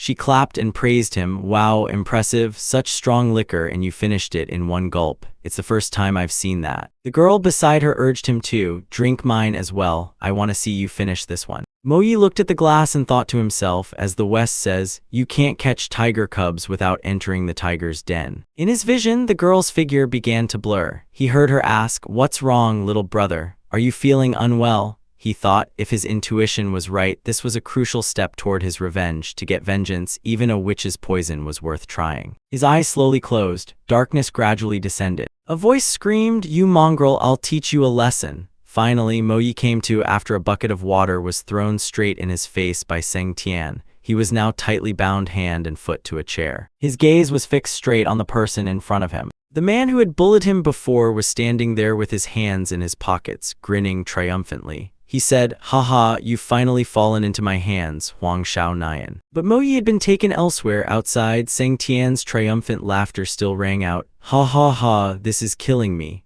What do you call that? Searched everywhere and couldn't find it, yet getting it cost me nothing. Ha ha ha." He laughed loudly in his triumph, convinced Mo Yi was about to pay a terrible price, then shouted, "Huang Shao Nian." At that moment, Mo Yi was tightly bound in front of his sworn enemy. He glanced at him coldly and said nothing. He was quickly calculating in his head. It had indeed been aimed at him. Remembering the drink from last night, Mo Yi realized everything. Seng Tian's appearance here was not accidental. It was part of a premeditated plot. No, from tonight's events it was clear that his brother, Qin Sheng and Xiang Huaizhang were on opposing sides, and they absolutely could not let Seng Tian fall into the rival's hands. From this, Mo Yi was almost certain of their intent. Suddenly, Seng Tian ground his teeth. He lunged forward in fury, grabbed Mo Yi by the hair and shouted, "I'm talking to you, don't space out." But facing him, Mo Yi remained calm, raised his head and replied, "Should I call you naive or just plain stupid? You're quite something, Xiao Tian." That teasing tone only drove Seng Tian further into fury. He ground his teeth and cursed, "Damn it," then swung his hand and slapped Mo Yi hard across the face, shouting, "Stop spouting nonsense at me." Mo Yi snorted coldly, like letting a hunter walk himself into a trap. "How well could your brother have protected you for you to still be alive now? If I were him, I'd have thrown you into the river the moment you were born to avoid bringing any more trouble." Hearing that, Seng Tian froze. A chill ran down his spine. Mo Yi's words struck him like a dagger straight to the heart. "Your brother had to step in, pay to silence others, and in the end nearly lost his life because of you," Mo Yi said coldly. "I guess your brother must regret having a foolish younger brother like you. Do you think I'm right?" Seng Tian trembled with rage, his hand clenching. Then he roared, "You too, hand him over to me. Today I'm going to skin him right here." One of the henchmen immediately reported up to Xiang Huaizhang. He raised the hand wearing the gold ring, smiled coldly, and nodded in assent. The ropes binding Mo Yi were removed. He flexed his wrist, glanced around, and thought to himself, "Sure enough, he's here too." The kidnapping was merely a pretext. The real objective was to subdue Seng Tian. He realized that Xiang Huaizhang's influence in Sector 26 was extremely complex. Outwardly they bowed to Seng Tian, but inwardly each harbored their own ambitions. Although it wasn't clear why Seng Tian had angered Hong Huang, it was obvious that he and Xiang Huaizhang were in conflict. Mo Yi understood that Hong Huang was a mass-produced line by Ban Ryu, and that the power behind Sector 26 might very well come from another country. Therefore, the presence of an agent like Mona here made sense. But why did the Hong Huang distributor not choose the strongest force, the Qin family, and instead cooperate with Xiangxi, a conglomerate mired in financial crisis? It didn't matter. As long as he could cling to a lead, he could trace it to its root. If he could capture Xiang Huaizhang, he would certainly find a way to get revenge. While he was calculating in his head, Seng Tian suddenly bellowed, "Hey, you rotten kid, damn it, I'm talking to you." He lunged forward as he shouted, throwing wild punches. Mo Yi lowered his stance into a guard and watched. He judged that the power and speed of the blows were decent, but the targeting was off. After Seng Tian's first punch slid past him, Mo Yi immediately began to analyze. Both hands balanced, center of gravity steady, but the attack lacked control. He then followed with a strike aimed at Mo Yi's shoulder. He noted the hit was strong and the reflexes quick, but prone to losing composure. As Seng Tian surged forward again, Mo Yi thought to himself, "Low posture, planning to use brute force to break through my defense." The next punch was neatly dodged by Mo Yi. He smiled faintly, how naive. Seng Tian launched another blow, but it was once again evaded. Mo Yi took a defensive stance, pondering, physically gifted but lacking in judgment. Immediately after, he spun and swept at Seng Tian's knee with his leg, sending him reeling. Seizing the opportunity, Mo Yi spun and delivered a powerful punch to his face, causing Seng Tian to be knocked back, his cheeks swelling red. Mo Yi didn't stop, gathering momentum, clamping the opponent's leg with his knee, and repeatedly striking his body. Seng Tian writhed in pain, bracing himself against the blows, thinking in anger and fear. When did Huang Xiaonan become so strong? No way, I can't be crushed by him, I won't forgive this. He roared, I won't accept this. Then he recklessly threw a punch but missed. Mo Yi took advantage, gripping his arm tightly and said coldly, in my eyes, you're nothing but openings. He landed a straight punch on Seng Tian's throat, sending him flipping backward. Reeling, unable to steady himself, Mo Yi swept his leg, flipping him face first onto the floor, blood spattering from his nose across the ground. Seng Tian couldn't get back up. He looked down and murmured, hey, hunter. At that moment, Seng Tian tried to stuff something into his mouth. It turned out to be a red pill. Knowing he couldn't win, he risked taking it. The pill dissolved in his mouth, and he screamed in pain. His body warped, clothes tearing, veins bulging crimson, a foul stench rising. Mo Yi realized, good, he finally took it. I'm all too familiar with people like this. And immediately stepped back. They focused their minds, preparing to confront an opponent whose strength far exceeded that of ordinary men. At that moment, the real battle began. Above, Xiang Huaizhang sat watching without taking his eyes off them. In the darkness, someone observing quietly said, the real show is about to start. The two lunged at each other, on one side Seng Tian, on the other Mo Yi, their ferocity like a tiger confronting a demon. They charged. Seng Tian roared, Dai Huang Xiaonan. They clashed violently, their hands meeting, then simultaneously pushed each other away, still struggling to stand firm. At this moment, Mo Yi watched Seng Tian and calculated, very well, after taking the drug, he truly was an opponent on an entirely different level. Both threw a punch at each other's faces, neither gave an inch. Both staggered. Mo Yi took a hit from Seng Tian and wondered, could his raw strength and explosive power actually surpass his own? At this point, Seng Tian revealed a dangerous expression and a murderous aura. He charged wildly forward, landing a punch on Mo Yi's face. He felt that something was wrong. This level of enhancement was not on par with ordinary gangsters. Could it be that he had taken more than one Hong Huang pill? Immediately after, Seng Tian showed obvious excitement and arrogance, as if certain of his great strength. He frantically unleashed a flurry of kicks at Mo Yi, fighting and laughing maniacally. Ha ha, Huang Xiaonan, I'll beat you to dust. Enjoy the last moments of your life. Before long, Seng Tian had driven Mo Yi up against the stands. Mo Yi still tried to fend off the blows, his eyes quietly observing as he thought to himself that his judgment was almost correct. There is an old Eastern proverb, when heaven intends to destroy someone, it first drives them mad. At that moment, the two sides were still fighting fiercely. Mo Yi calculated inwardly that indeed, the longer one lives, the more one appreciates the wisdom of Eastern people. Outside, Xiang Huaizhang was still watching, and he asked casually, have they returned yet? The attendant beside him replied that everything had gone smoothly, Mr. Xiang.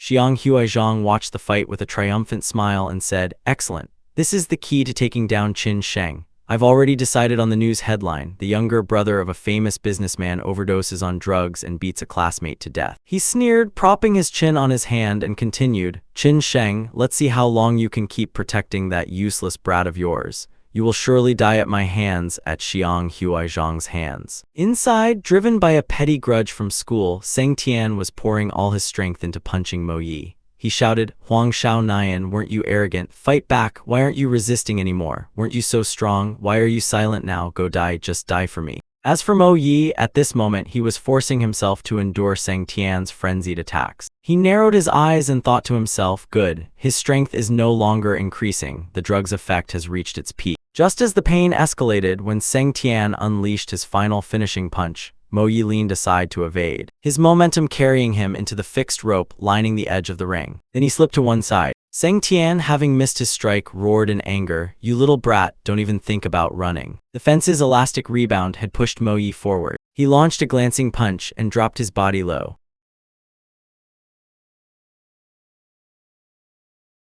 driving his weight into Seng Tian's midsection and using all his strength to hurl him away. Seng Tian was badly injured, blood spurting out on the spot. Seizing the moment while he was spent, Mo Yi turned to set up the knockout, driving his knee hard into one side of Seng Tian's head. He took the full impact, his head slammed down hard onto the mat, his eyes rolling back with the whites showing, his hand trembling as it pointed at Mo Yi's face, but it was seized tightly. Then Mo Yi drove his elbow in for a finishing blow, twisting his body and striking Seng Tian's face squarely once more. By now, Seng Tian could barely stand, his teeth broken, eyes squeezed shut. Mo Yi seized the opportunity, pulling his arm back behind him, bending his finger joints backward, locking in the hold, using his knee to pin him firmly to the mat. With each bend there came a sharp echoing crack. Seng Tian screamed in agonizing pain. As a trained operative, he understood joint locks well. He snapped Seng Tian's hand, bones cracking loudly, and then asked, "Does it hurt?" "It hurts a lot, doesn't it?" Angry and overwhelmed by the pain, Seng Tian slammed his hand onto the mat and shouted, "It hurts. Let me go now."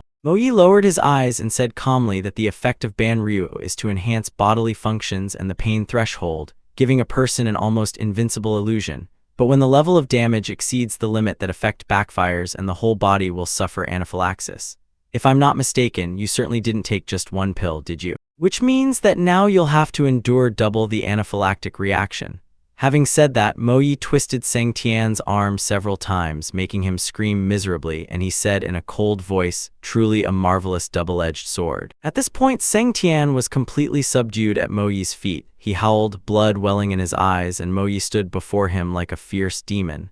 In desperation, Seng Tian shouted, "I give up, Huang Shao Nian, I give up. Spare me quickly." When he fell silent, Mo Yi stamped hard on his head and in a low, dangerous voice asked, "Spare you? It's not impossible. But before that, repent to me first." His face grew icy. Memories of the days Shao Nian was tormented by Seng Tian came back vividly. Every day and every hour for Shao Nian back then had been like living in hell. Now it's Mo Yi's turn to give him back everything. He said, "Confess every sin you've committed. Speak plainly, every single detail to Huang Shao Nian." Hearing that, Seng Tian narrowed his eyes, a furious cry rising in his head. "Repent, you dare make me repent." He furtively slipped his hand into his pants pocket. He pulled out another pill and shoved it into his mouth. In his heart there remained only one thought: there would be no forgiveness. His body immediately transformed, his strength erupting violently, his face contorted as he laughed maniacally. "Huang Shao Nian, I will tear you into 100 pieces." Mo Yi looked at him and shook his head slightly. "Seng Tian, you really are stubborn and refuse to repent." He sprang up, struck him in the back, sending him crashing hard onto the floor. Even after taking more of the drug, Seng Tian still couldn't evade Mo Yi's blow. His body convulsed on the floor, shaking the entire area. When he stopped moving, Xiang Huaizhang's men all stared at Mo Yi in stunned silence. Lost. He took 2 Hong Huang pills and still lost. One subordinate whispered into Xiang Huaizhang's ear, "Mr. Xiang, it was 3 pills. He also took one at the bar earlier." Xiang Huaizhang gritted his teeth, voice full of fury. 3? Damn it. Even if it was a diluted version, that's already beyond human limits. The subordinate bent down to check Seng Tian's condition, then looked up and shook his head. Xiang Huaizhang's gaze froze, his voice went hoarse. "Dead, my ace, the one I painstakingly prepared, died that easily." He gave a dry laugh, covering half his face with his hand as his laughter grew more ferocious. "Dead, Qin Sheng's brother, he's really dead." He shifted his gaze to the male lead standing there. His gaze gradually turned terrifying, fixed on Mo Yi standing in the center of the ring. He ground his teeth, his voice cold as ice. "Classmate Huang Shao Nian, I'm really angry right now." Having just taken down the crazed Seng Tian, Mo Yi now had to face Xiang Huaizhang's henchmen. He quickly scanned the scene and sized up the situation. A brawl was inevitable, though luckily their numbers weren't too large. He had already exhausted too much energy tonight, so he could only strike fast and finish quickly. At that moment, Xiang Huaizhang was seething with rage and shouted, "What are you standing there for? Tear him apart for me." The henchmen rushed forward all at once. One of them leapt forward first and threw a punch straight at Mo Yi's face, but he dodged by leaning to the side. Immediately after, 2 others lunged in. He slipped out of the way smoothly. Mo Yi blocked with his leg, using the momentum from a backspin to deliver a powerful punch to the face of the one trying to attack from behind. 3 others immediately closed in. They tried to herd him into the corner of the ring. When they couldn't handle him one-on-one, they decided to overwhelm him with numbers. Mo Yi had to face 5 large, muscular men alone. They all charged at once. He locked onto the first attacker with one arm, then moved in a flash, flurrying punches in rapid succession, his agile body darting among the blows. Many of them were struck before they could react and staggered, falling to the ground. He thought to himself that his speed was still lacking and he had to finish this before his stamina ran out. After all, there was something more important to deal with. Mo Yi gritted his teeth. Suddenly, from behind, an arm slipped under both of his armpits and clamped him tight. Mo Yi stared, surprised that someone had appeared behind him. A stranger had sneaked in from outside the arena and tightened his grip, an unusually cold, deadly glint flashing in the man's eyes. He whispered in his ear, "Kid, not bad at all. You were thinking of narrowing the attack range and picking them off one by one, stronger than those gangsters who fancy themselves fierce. Even a mercenary like me has to give you credit. Meanwhile, Xiang Huaizhang's henchmen were getting excited and slowly closing in to deal with Mo Yi. The mercenary holding him tightened his grip and continued, "Are you really a university student?" Mo Yi glanced over, thinking that the murderous aura around the man was far too strong. He'd probably killed many people. He had to find a way to get away quickly. Suddenly, a high-heeled shoe came flying in from a distance, smashing straight into the head of the mercenary, who was holding him tight. The one who appeared was none other than Mona Trent. Whenever Mo Yi fell into danger, she always showed up in time, and this was no exception. Her entrance was spectacular. Mona Trent shouted, "Kid, back me up." She sprang up and launched a powerful kick with her long, slender legs, sweeping across a cluster of Xiang Huaizhang's henchmen. Seizing the chance, Mo Yi broke free, spun, and clamped his hold on the mercenary's head and said, "You're only showing up now? I thought you'd never lift a finger for the rest of your life." Up above, Mona Trent moved continuously. With each kick, another attacker went down. Meanwhile, Mo Yi landed a clean punch, taking down another man. Mona Trent moved swiftly. Anyone she swept past collapsed. She took long, light strides, gathered momentum, and slid on her knee close to the floor to dodge the opponent's kick, then quickly drew a small object from her side. In her hand was a slender needle. She raised the tiny needle high in her hand. She approached Seng Tian and jabbed it straight into him. At that moment, Xiang Huaizhang saw her action and yelled, "All of you charge, kill them all for me." But before he could finish issuing the order, someone rushed in from outside and reported, "Mr. Xiang, something's wrong, enemies are ambushing us." As soon as he finished speaking, he was knocked back by a punch. The person who appeared was Qin Sheng. He advanced like the wind. Seeing Qin Sheng, Xiang Huaizhang froze, his face drained of color, stammering, "Tan Qin Sheng, he's here." Qin Sheng appeared with an imposing swagger, looking like a powerful, fearsome leader, and behind him, strong fighters followed closely. The moment he saw Qin Sheng, Xiang Huaizhang's face darkened. He ground his teeth and cursed under his breath, "Damn it, why now?" He took a deep breath and shouted, "Fine. Since he's here, he won't leave. Everyone listen up. Whoever kills Qin Sheng gets 1 million and an immediate promotion to regional director." Hearing the reward and the promotion, his underlings burned with greed. They all turned toward Qin Sheng and shouted, "Drop dead, give up your life." But before they could act, Qin Sheng's hand clamped down on the face of one of them, silencing him before he could cry out. Without Qin Sheng having to do much, the strong fighters behind him lunged forward and swept aside the two puny lackeys blocking the way. At that moment, a bald man stepped forward, smirking with contempt. "Ha ha, so you're Qin Sheng? I heard you're the strongest gangster in this area. You do look the part. But forgive my bluntness, to a professional mercenary like me, a bunch of gangsters like you are nothing but trash." No sooner had he finished speaking than he took a crushing punch from Qin Sheng, a cold, precise blow that sent the bald man flying, flipping through the air before slamming onto the arena floor and lying motionless. A single strike had completely felled the burly fellow. Qin Sheng stepped up and planted his foot on the man's shoulder for leverage, then climbed onto the platform, his presence overwhelming to the point of suffocation.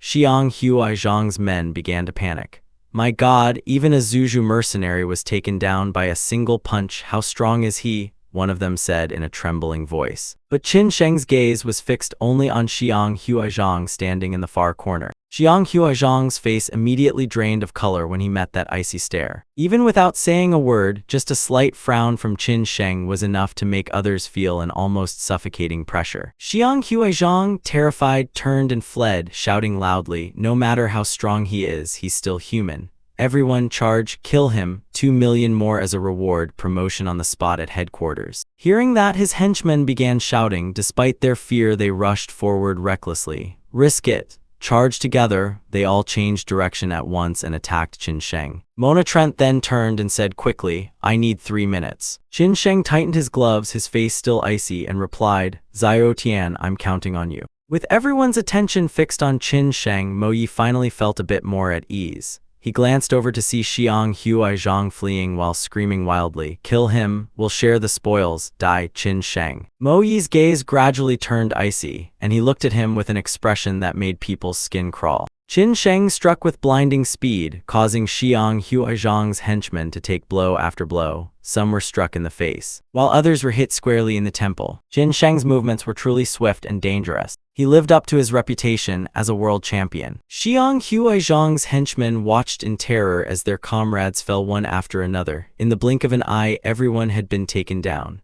"Impossible, he's not human, he's a monster. one trembling man cried out. Qin Sheng's face wore a chilling, terrifying look, more horrifying than a beast. They panicked and screamed, "Is he on a killing spree?" On this side, Qin Sheng's younger brother Seng Tian showed signs of coming back to life. He coughed weakly. Mona Trent immediately reported, "Boss, the young master has regained consciousness." Qin Sheng turned his head back. Seeing his stupid younger brother lying on the arena floor, his body covered in blood, Seng Tian was still screaming, "Huang Shao Nian, I'll kill you." Qin Sheng asked, "Is he okay?" Mona Trent replied, "He's past the dangerous stage. His life isn't in danger, but he should still go to the hospital for a checkup and further care. Leave the rest to me." Qin Sheng nodded silently. Mona Trent thought to herself that this brat's face had been beaten to a pulp, and yet he remained so defiant. Still, to be fair, his survival was thanks to Huang Shao Nian. If he hadn't struck Seng Tian's head and taken blood to counter the poison, he'd have been impotent for the rest of his life. Suddenly, Mona Trent froze. "Wait, don't tell me that kid Huang Shao Nian did that on purpose. If not, with his abilities, how could he have been so slow?" She scanned the arena. Now only Qin Sheng remained in the center, facing the two others. Mona Trent suddenly blurted out, "Hold on, where did that kid go?" Xiang Huaizhong, after ordering his underlings to charge into the fight, immediately fled to save himself, panting as he ran. "Damn, why is Qin Sheng here?" He hurriedly looked for a hiding place, pulled out his phone to call for backup, but he couldn't get through no matter how many times he tried. He angrily struck the screen and then used his fingerprint to unlock it. He dialed while rifling through his jacket pocket, muttering, "Could it all be over? After all, they're just a bunch of useless lackeys. It's no big deal if they die." After speaking, he produced a small device from his hand and his eyes flashed.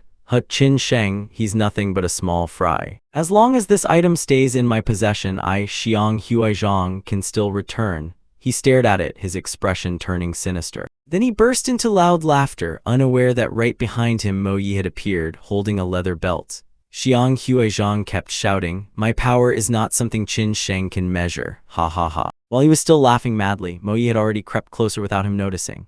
He murmured to himself, "There is an Eastern saying, the mantis stalks the cicada unaware of the oriole behind it. Perhaps this is exactly the situation."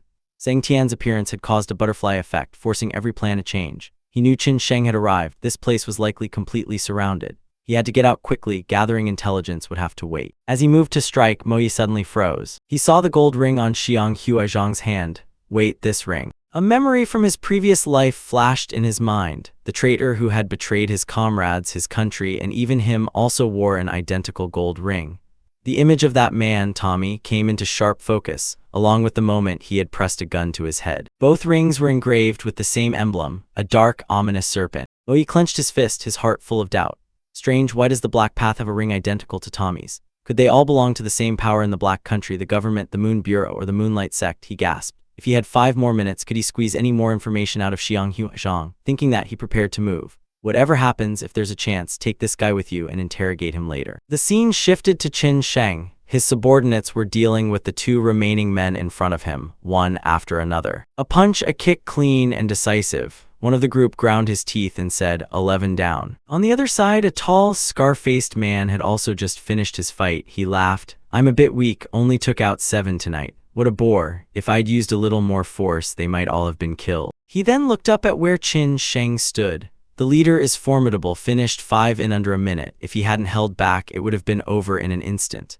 Over there, a bodyguard was contacting another line. Okay, confirm once more, do not let anyone escape. Then he stood up straight and reported to Qin Sheng, the teams outside have cleared everything. What should we do next, sir? Qin Sheng looked down and said, dig up everything, find Xiang Huaizhong for me. Everyone replied in unison, understood. Then Qin Sheng approached Mona Trent and asked, how is Seng Tian? Will this affect tomorrow? After tending to Seng Tian, she replied, there will of course be effects. After all, he absorbed so many toxins. With proper rest, he still has a chance to recover to his former state, but there may be some lingering aftereffects. Qin Sheng opened his mouth in a low voice. Mona Trent, didn't you say you'd be keeping an eye on that kid? Seeing Qin Sheng's attitude, Mona Trent's face showed worry. And no, it's not that. I didn't expect that in the blink of an eye the young master would be in danger, she thought. This kid is nothing but trouble. When I find him, I'll see whether to skin him alive. At that moment, Mo Yi appeared, pushing a swivel chair down the hallway. Everyone took notice when they saw Mo Yi pushing Xiang Huaizhong. Stop, Xiang Huizhang. Mona Trent and Qin Sheng turned to look. Xiang Huizhang was in a state of extreme distress, Mo Yi tightening his grip around his neck, his face turning purple. He ordered, everyone step back, unless you want Xiang Huizhang to die. Mona Trent looked at the scene as if she had fallen into hell and blurted out, oh no, I'm going to lose my job. You brat, hand him over quietly, this is not a joke. Let him go, you can't beat him. Mo Yi tilted his head and asked, oh, is that so? Then he tightened the belt, making Xiang Huizhang struggle for air, and said, it seems your life isn't worth as much as I thought, Mr. Xiang. Right beside them, Qin Sheng spoke, everyone, wait for my orders. The others responded in unison, understood. Qin Sheng's henchmen began to prepare, stepping back to take up positions behind him. Mo Yi watched and thought that these people were far too strong, not the kind from the underworld. He had to leave quickly. If they were surrounded, it would be dangerous. Xiang Huizhang was gasping and shouting. Mo Yi said sternly, don't dawdle, you've been hit, this small strength won't kill you. On the arena floor, Sang Tian saw Mo Yi's face. The footsteps. Now his face was pale and motionless, yet his mouth still quietly uttered. Why did I lose to you? Even in a moment of weakness, he kept up an arrogant attitude toward Mo Yi. Mo Yi replied, trash is trash, no medicine can change that, you can't beat a tiger. He nonchalantly stepped out the door. Hearing that, Sang Tian asked, trash, am I nothing but trash in your eyes? He gently closed his eyes and tilted his face upward. In the blink of an eye, a figure moved with blinding speed. Sang Tian had appeared right behind Mo Yi, and at that moment Mo Yi also sensed a heavy murderous intent. He glanced over and realized the situation was extremely dangerous. Qin Sheng lunged at Mo Yi, but very quickly he used Xiang Huizhang's body as a shield to absorb the blow. Xiang Huizhang took the hit, was hurled far away, and rolled on the floor like a ball. Mo Yi now had to face Qin Sheng directly. He hadn't realized that Qin Sheng was already standing at the doorway.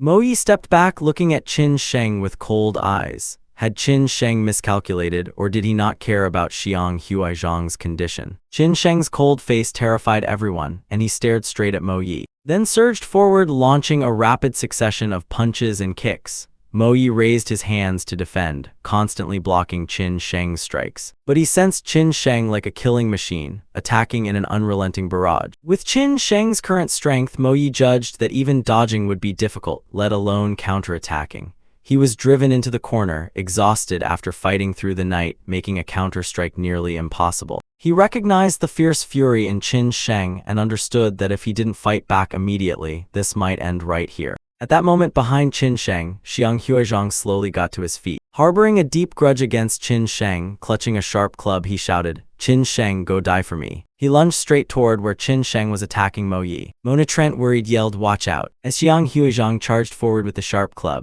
There was a collision, and blood sprayed everywhere. But the blood was Mo Yi's. Qin Sheng truly was a master. He had used the protagonist's body as a shield to protect himself. The one injured was Mo Yi. He was flung through the air like a ball. He crashed onto the floor, blood pouring from his head, his mind full of questions. Why did this happen? The police rushed in and everyone panicked. Huang Xiaonayan, Qin Sheng, what's going on? Speak slowly, it's the police, and even the bureau's forces arrived. Everyone clutched their heads and collapsed to the ground. Damn it, why are the police here? Qin Sheng ordered his men, Team 3 provide cover, Team 2 stand guard. Zhao Tian stepped back and Qin Sheng's group managed to withdraw and clean up the scene before the police stormed in. On this side, the police erected large barricades on both flanks. The targets resisted and reinforcements rushed in. One person was reported injured. Hey, are you listening to me? In the darkness, Mo Yi spotted a figure in a long coat, head tilted as if listening to the chaos.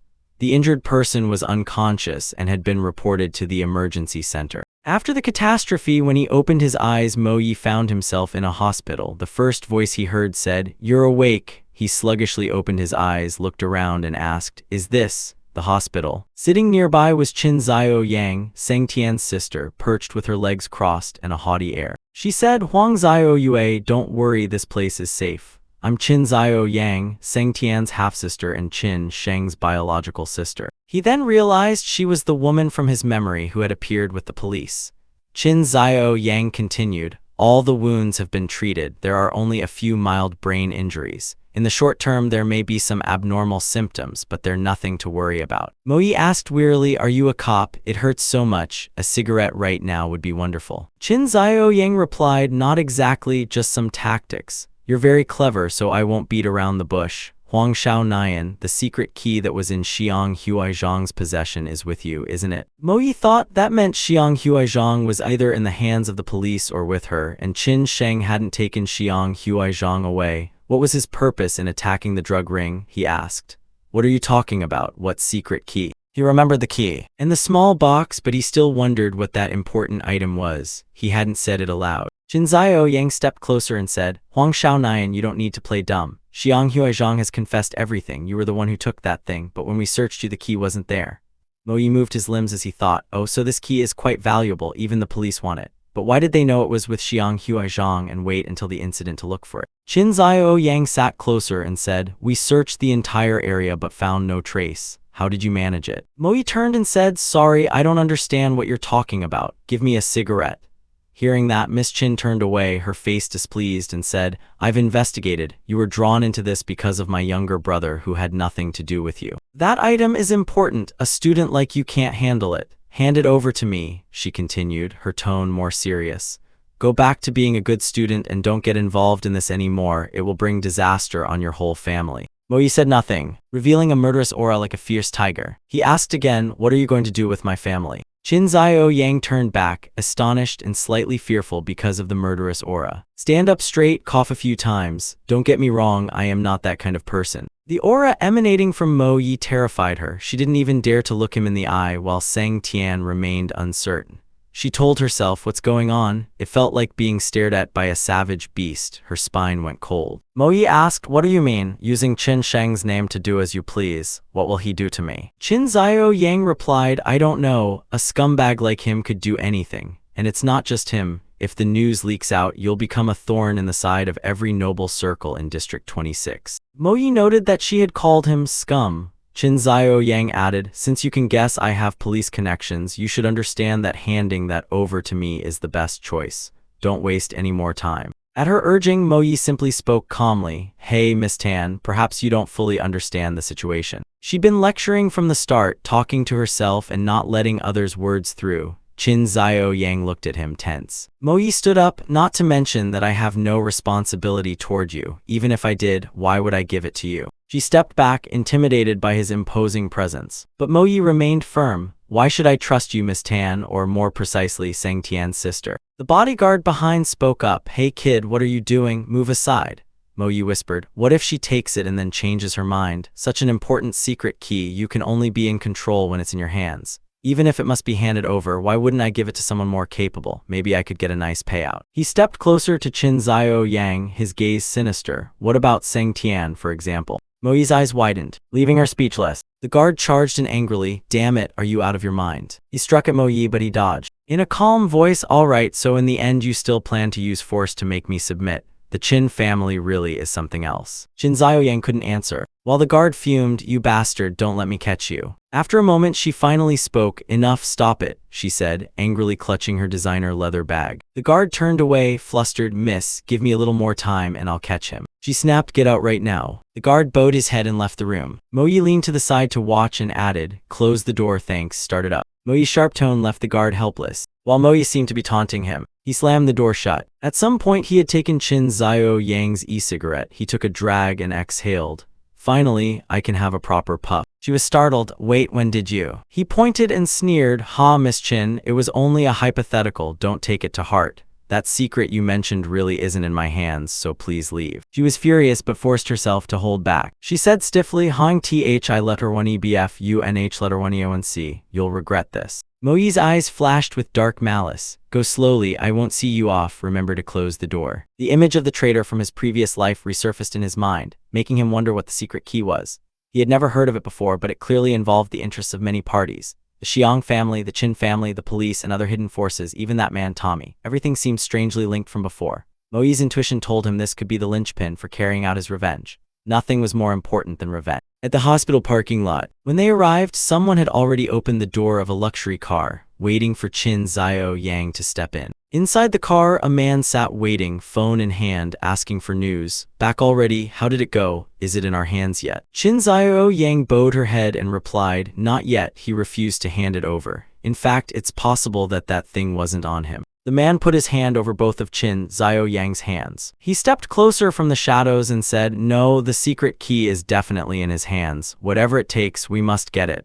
Only with the key can we complete the joint plan." Hearing this, Qin Xiao Yang's eyes widened. She seemed to be bolstered with new strength. The man's words echoed in her head. For ideals, for the city, for the family. Qin Sheng must be eliminated from this world. The people in the recovery ward were all very resilient. Everyone practiced diligently. None other than our male lead, Mo Yi. I trained and thought, but I still lacked the strength, far from enough, and I had a long way to go to reach the summit. But time would not allow me to be lax any longer, so I threw myself into training, sweat soaking me. Remembering that half a year earlier I had died unexpectedly, and then suddenly been reborn in the body of a teenager named Huang Xiaonian. I had taken action to punish the scoundrels who had bullied Xiaonian, which earned me a deep grudge with Seng Tian, a man from a family far from ordinary. From then on, a string of unexpected incidents unfolded. An unidentified female operative, a powerful underworld boss, a mysterious narcotic called Hung Huang. People and events that should never have entered Xiaonian's life kept arriving and stirring things up.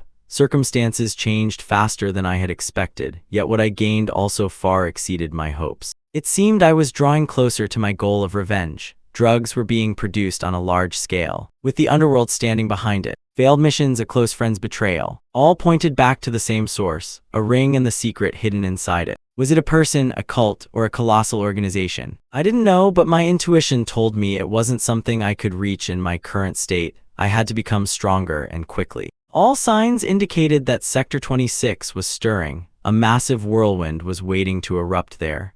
At present, the so-called secret key was in his hands, and Mo Yi had to quickly understand what it did before danger arrived. Moreover, there were matters he now had to face seriously. He thought to himself that he had been reborn while Huang Xiaonian had died. The boy had given him a chance to live again. He not only inherited the body and life of that boy, but also had to shoulder the bonds and familial affections he had never known in his previous life. Thinking of the loneliness of that past life, his heart tightened. It was time to tell them the truth. In the hospital room, someone announced, "Huang Xiaonian, your mother is here." He involuntarily recalled his father's angry outburst a few days earlier. His heart beat fast. The nurse opened the door and said cheerfully, "Please come in. I'll bring the forms shortly for you to sign." The two of them both answered with thanks. Just thinking about that, Mo Yi's motivation dissolved. He quietly let himself drop down toward the lower floor. When the nurse returned, the room was empty. There was no sign of him. Meanwhile, Mo Yi was hiding behind a large hospital window. He wondered what he was doing, surprised that he had reacted on instinct.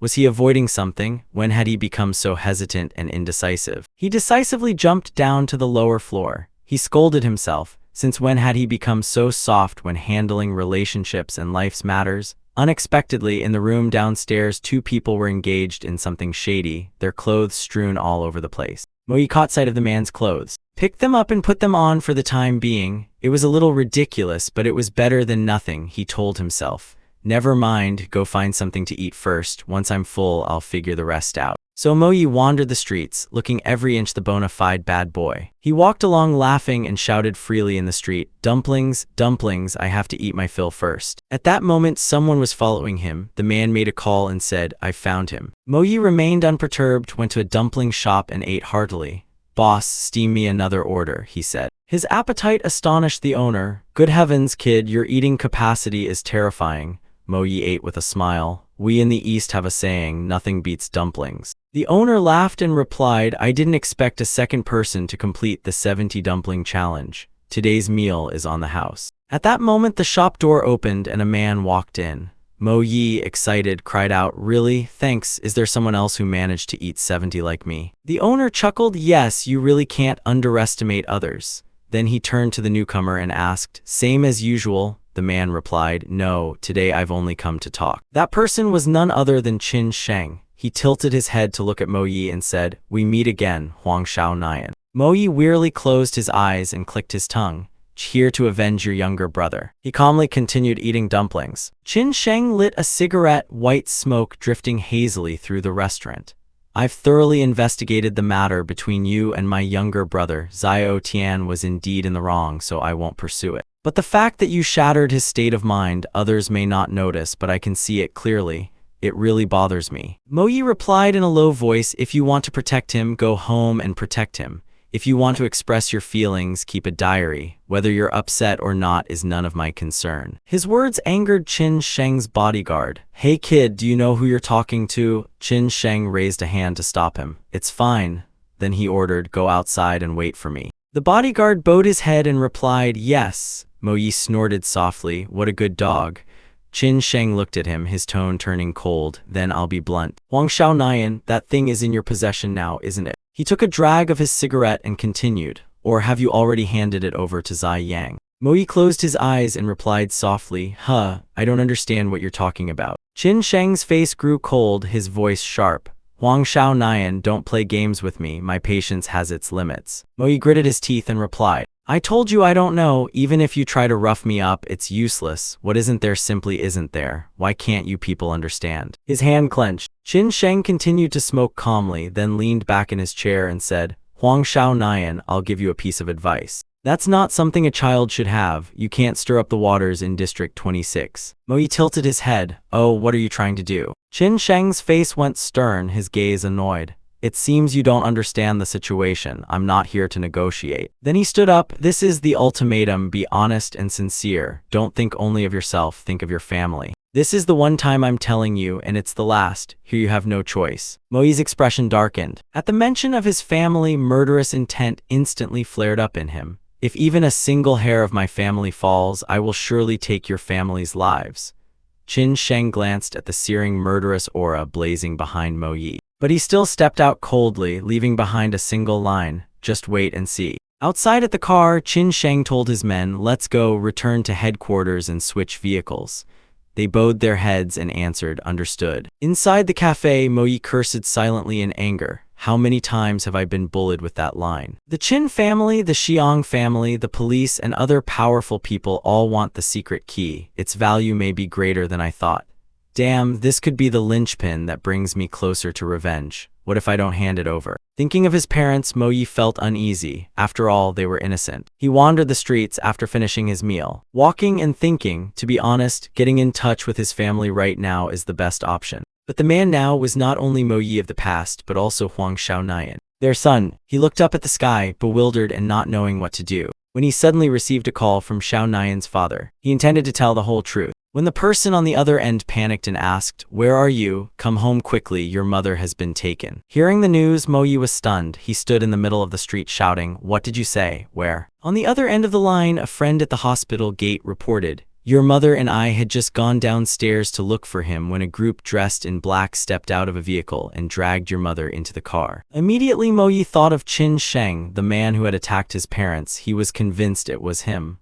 The person at the gate urged, hurry back here, I'm at the hospital gate. Mo-yi immediately hung up. Gripping his phone tightly, he thought angrily to himself, Qin Sheng, you must die. The phone in Mona Trent's room kept ringing. She was busy painting her toenails but still picked up Mo-yi's call. Mo-yi, frantic now, asked Mona Trent where Qin Sheng was. Mona snapped, hey, why is it that every time you open your mouth you tell me to do this or that? He was in a rush. He dashed off while pressing Mona Trent for information. He said over the phone, my mother has been kidnapped. She gasped in surprise. Standing in the street, Mo-yi scanned for anything that could help him move faster. He added to Mona Trent, quick, tell me where Qin Sheng is. There's no time left. Mo-yi saw a nearby car but had to ignore it, since stealing a car would attract too much attention. Partly because he was urgently pressing Mona to give Qin Sheng's address, he even promised to pay her extra. Mo-yi noticed a nearby motorbike. He then raced over to the man sitting on the motorbike with unbelievable speed. But Mona's concern was the confidentiality of the job, not the money, so she wouldn't disclose the boss's address. Yet at this point, Mo-yi kept pressing her. Mona hesitated and didn't answer. She was torn about whether to hang up or not.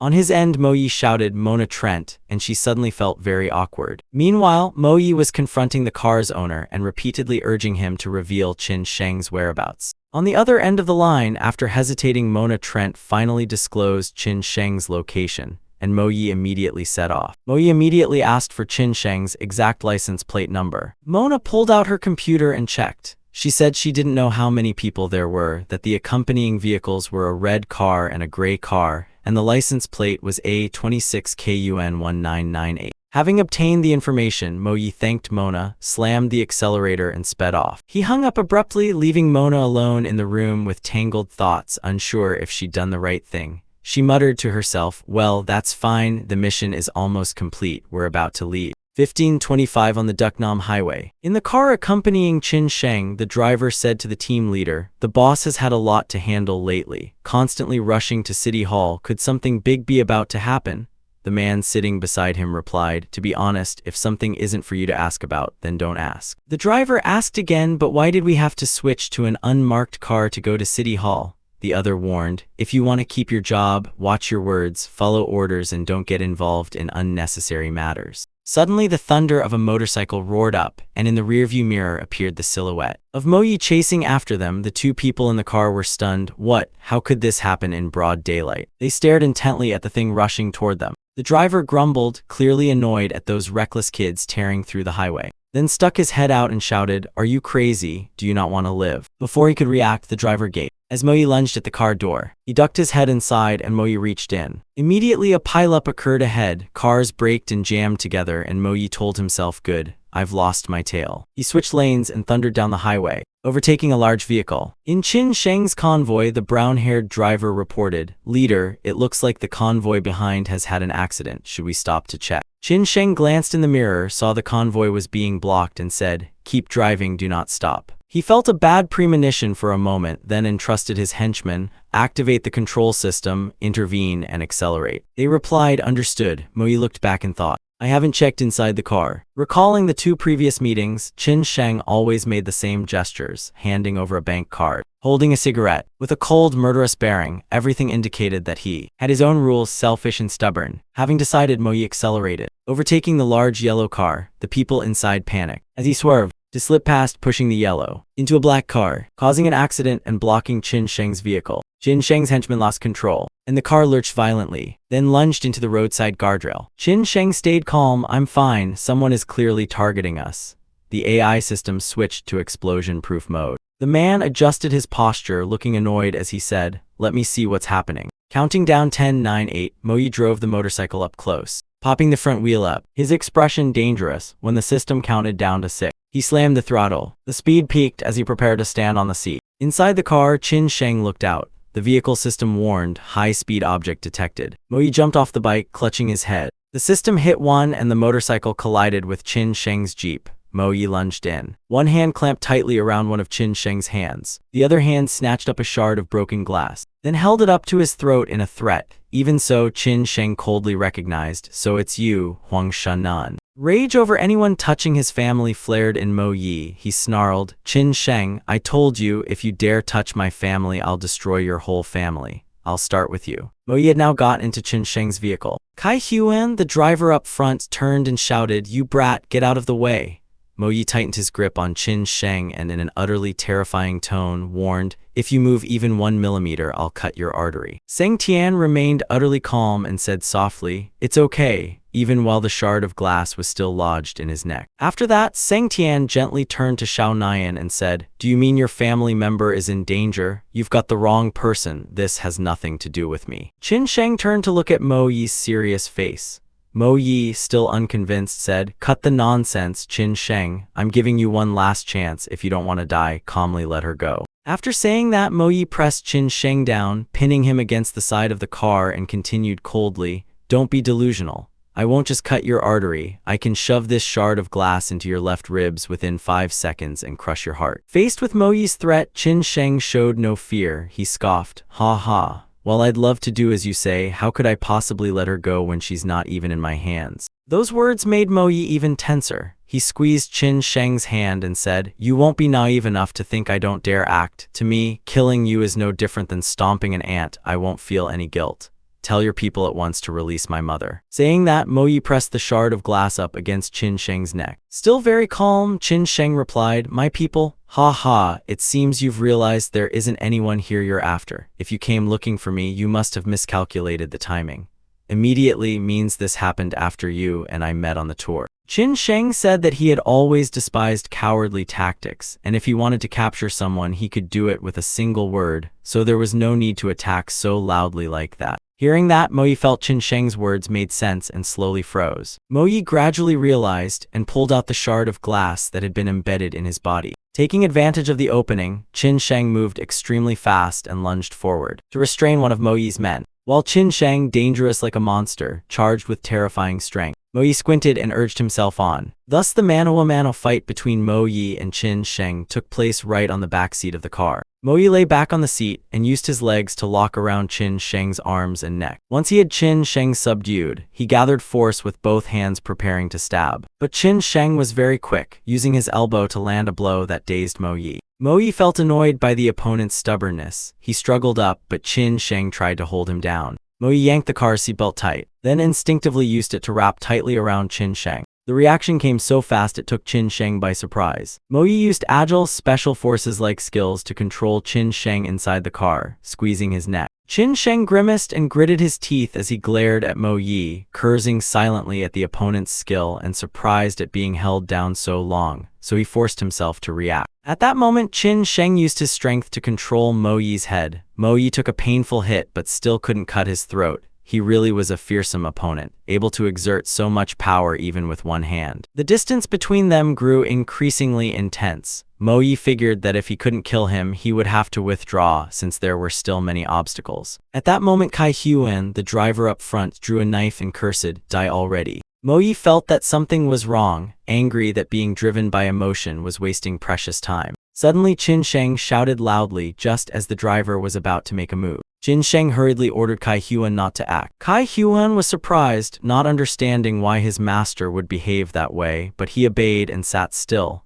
Now he faced a Mo Yi as fierce as a demon. Qin Sheng tried to resist and told Huang Xiaonian that the matter involving his family had nothing to do with him. If he didn't believe him, he could invoke the name Tam Vuk Dok Thich as assurance. Mo Yi found it somewhat odd when he heard the name Tam Vuk Dok Thich. Outside the car, one of Qin Sheng's men shouted, "Boss!" Meanwhile, inside, Qin Sheng was still trying to give orders. The communication system switched modes and Qin Sheng spoke directly, "Drive to the suburbs, don't let the traffic police tail us." On hearing the order, Kai Huan replied, "Yes, master." At that moment, a fierce clash erupted behind Qin Sheng's luxury car. Two nearby cars were sent flying as a motorbike courier sped through at high speed. People outside were thrown into confusion. Someone pointed and asked, "Captain, what's going on? Do we pursue?" The person beside him replied, "No need, we'll deal with the aftermath here and sort things out later." After Qin Sheng's expensive car drove to a distant location, Qin Sheng analyzed the situation over time. The other side still hadn't called, indicating the hostage hadn't fallen into the hands of the actual captors, so their base might be located far from the city. He was no longer mentally restrained and continued analyzing. The coastal area is all my turf. No one dares cause trouble there, so they likely retreated to the mountains. You don't need to worry too much about your mother's safety. I can guarantee that if the kidnappers have the secret key, they won't kill the hostage arbitrarily. Although I'm not clear which force is behind it and there are many possibilities, so it's inappropriate to draw a hasty conclusion. Mo Yi was right. If they're genuine kidnappers, a stronghold in the western mountains would be the safest. If it's not Qin Sheng, then who is it? The smooth execution of the crime suggests they've done this many times. Moreover, there's still no news from Huang Xiaonian's family and the police have no leads. It's almost certain this is a long-prepared kidnapping plan originating from a local power. Qin Sheng blamed himself. If he hadn't taken that thing, this wouldn't have happened. It seemed many people knew he had obtained the secret key. Though still suspicious, his logic wasn't entirely unreasonable, so there was no final conclusion yet about the mastermind behind it. Suddenly his phone rang. Mo Yi picked it up to check. It was an unknown number. No clear caller ID was displayed on the screen. Qin Sheng said, "Turn on the speaker. My phone has location tracking, try to buy time." Mo Yi nodded and turned on the speaker. The person on the other end said, "Hello, is this Huang Xiaonian? Your mother is in our hands. If you want her to live, bring the secret key here to exchange." He was furious but tried to restrain himself. "Who are you?" The voice on the other end was menacing, warning that they would kill the hostage if their demands weren't met. Hearing this made Mo Yi even more tense. His voice went hard. "I want to confirm my mother's safety." One of the kidnappers outside held the phone up to show them and said, "I've kidnapped Ms. Huang's mother. Right now she's blindfolded, her hands and feet are tightly bound, and she's panicking and shouting for help." The voice on the phone was interrupted, then continued, "Listen, do you hear me? Do as I say and your mother will be safe." After that, they taped Huang Xiaonian's mother's mouth shut and told him to get his things ready to come and exchange the secret key. Mo Yi angrily shouted into the phone, "Wait, let me say one thing to my mother," but those bastards cut the call off mid-sentence. Mo Yi slammed his hand on the seat in anger and shouted, "Damn it, who on earth knew about this location?" Qin Sheng pulled out his watch to check and said, "Not clear yet, but it should show up soon." He ordered the driver, "Kai Huang, stop here, we're getting out." Even though Kai Huang didn't want to, he had to obey his employer's orders. So Qin Sheng gave up the expensive car to go save a life. When they got out, someone frowned and said, "What an idiot, completely rude, not even a word of thanks." Everyone immediately looked over and asked Kai Huang, "Did you see that?"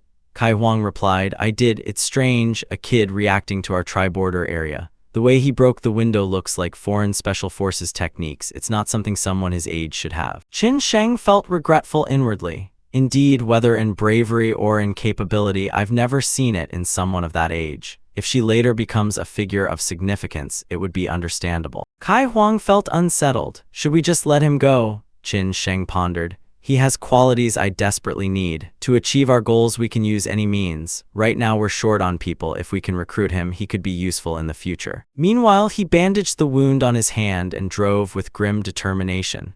Whoever dares lay a hand on me will have only one fate, death. On the way to the rescue, Mo Yi checked the satellite positioning. This was definitely the place.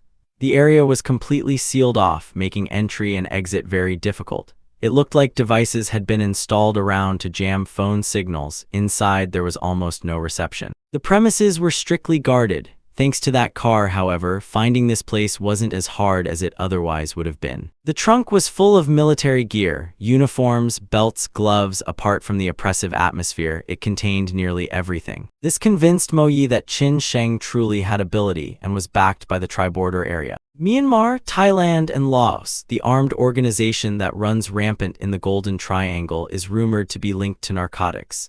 It is said that 10 years ago Qin Sheng vanished for a time, very likely having gone there. If that's the case, his anti-drug activities are understandable. Whatever his motive for helping me, Mo Yi understood that he owed him a debt, but that's a matter for later. Today his goal is to save Huang Xiaonian's mother. In the memory that resurfaced of the moment when Huang Xiaonian's mother carefully prepared a meal for her son, the happy smile when she saw him eating heartily, Mo Yi vowed to make those who harmed his family pay with their lives. He crossed the barbed wire fence, jumping over several gaps, and climbing onto the tree branches. His movements, like those of a seasoned Special Forces operative, helped him infiltrate the area quickly. There was a guard. He paced back and forth, muttering, "Huh, just showed up." Before he could panic, Mo Yi lunged forward. He drew the weapon hidden behind his back and slashed straight, causing the guard then to slip behind him to avoid the camera. Moving very quickly and professionally, Mo Yi in an instant successfully infiltrated inside. Mo Yi noticed the camera directly above his head. In the observation room, a man watching the screen looked suspicious and reported that the camera was malfunctioning, calling someone to check. The feed switched to the courtyard. The man who arrived was still grumbling, "What's taking so long?"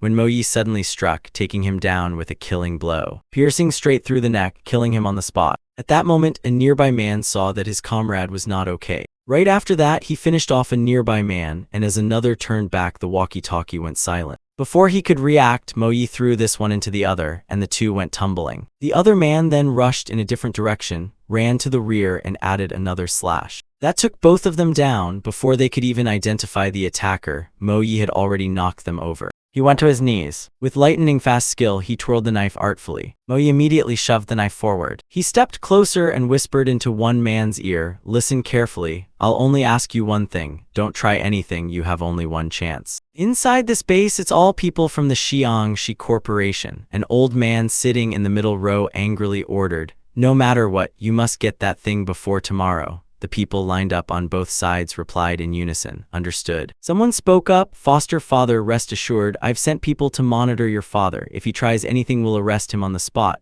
The man dressed like a senior chairman, Xiang Tao, father of Xiang Huizhang, clenched his fists in anger and cursed, "I have never tolerated this. We've come this far and still have to resort to thug tactics." Nearby, the dark-skinned assassin spoke up, "Boss, we can't make a scene over this. Can't we just kidnap his son directly?" Xiang Tao paused for a moment and said, "This is Country A, the Tri-Country Center. If you provoke the judiciary, tomorrow the military will come to my house. This is only a last resort. The night before, at headquarters, Xiang Tao was furious when he learned from the court that Hua Zhang's trial had been moved up because someone had submitted decisive evidence. Xiang Tao shouted loudly, "The trial is happening sooner than expected. The caller says the starting sentence is life imprisonment." He angrily hurled the expensive phone out the door. Hearing this, Xiang Tao clutched his face in fury, so enraged his ears bled. He cursed under his breath, "Damn it, how did this happen? They were clearly pushing to legalize narcotics. If we'd held out another 6 months, he could have been released innocent." The person on the phone added, "Someone calling herself Yue Xian, claiming connection to the chairman of Line 1, requests a meeting."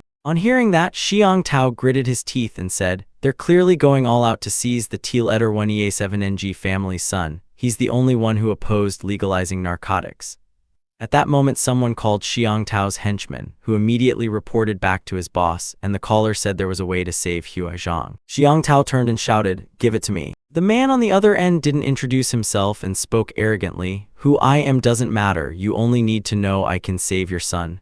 Xiang Tao was restless and asked, "Why should I trust you?" The man replied bluntly, "Fine, I'll reveal a bit. I'm from Tiankai." Hearing the name Tiankai, Xiang Tao flinched and asked, "Tiankai?" The man on the phone nodded, "Yes, it's exactly the Tiankai you're thinking of."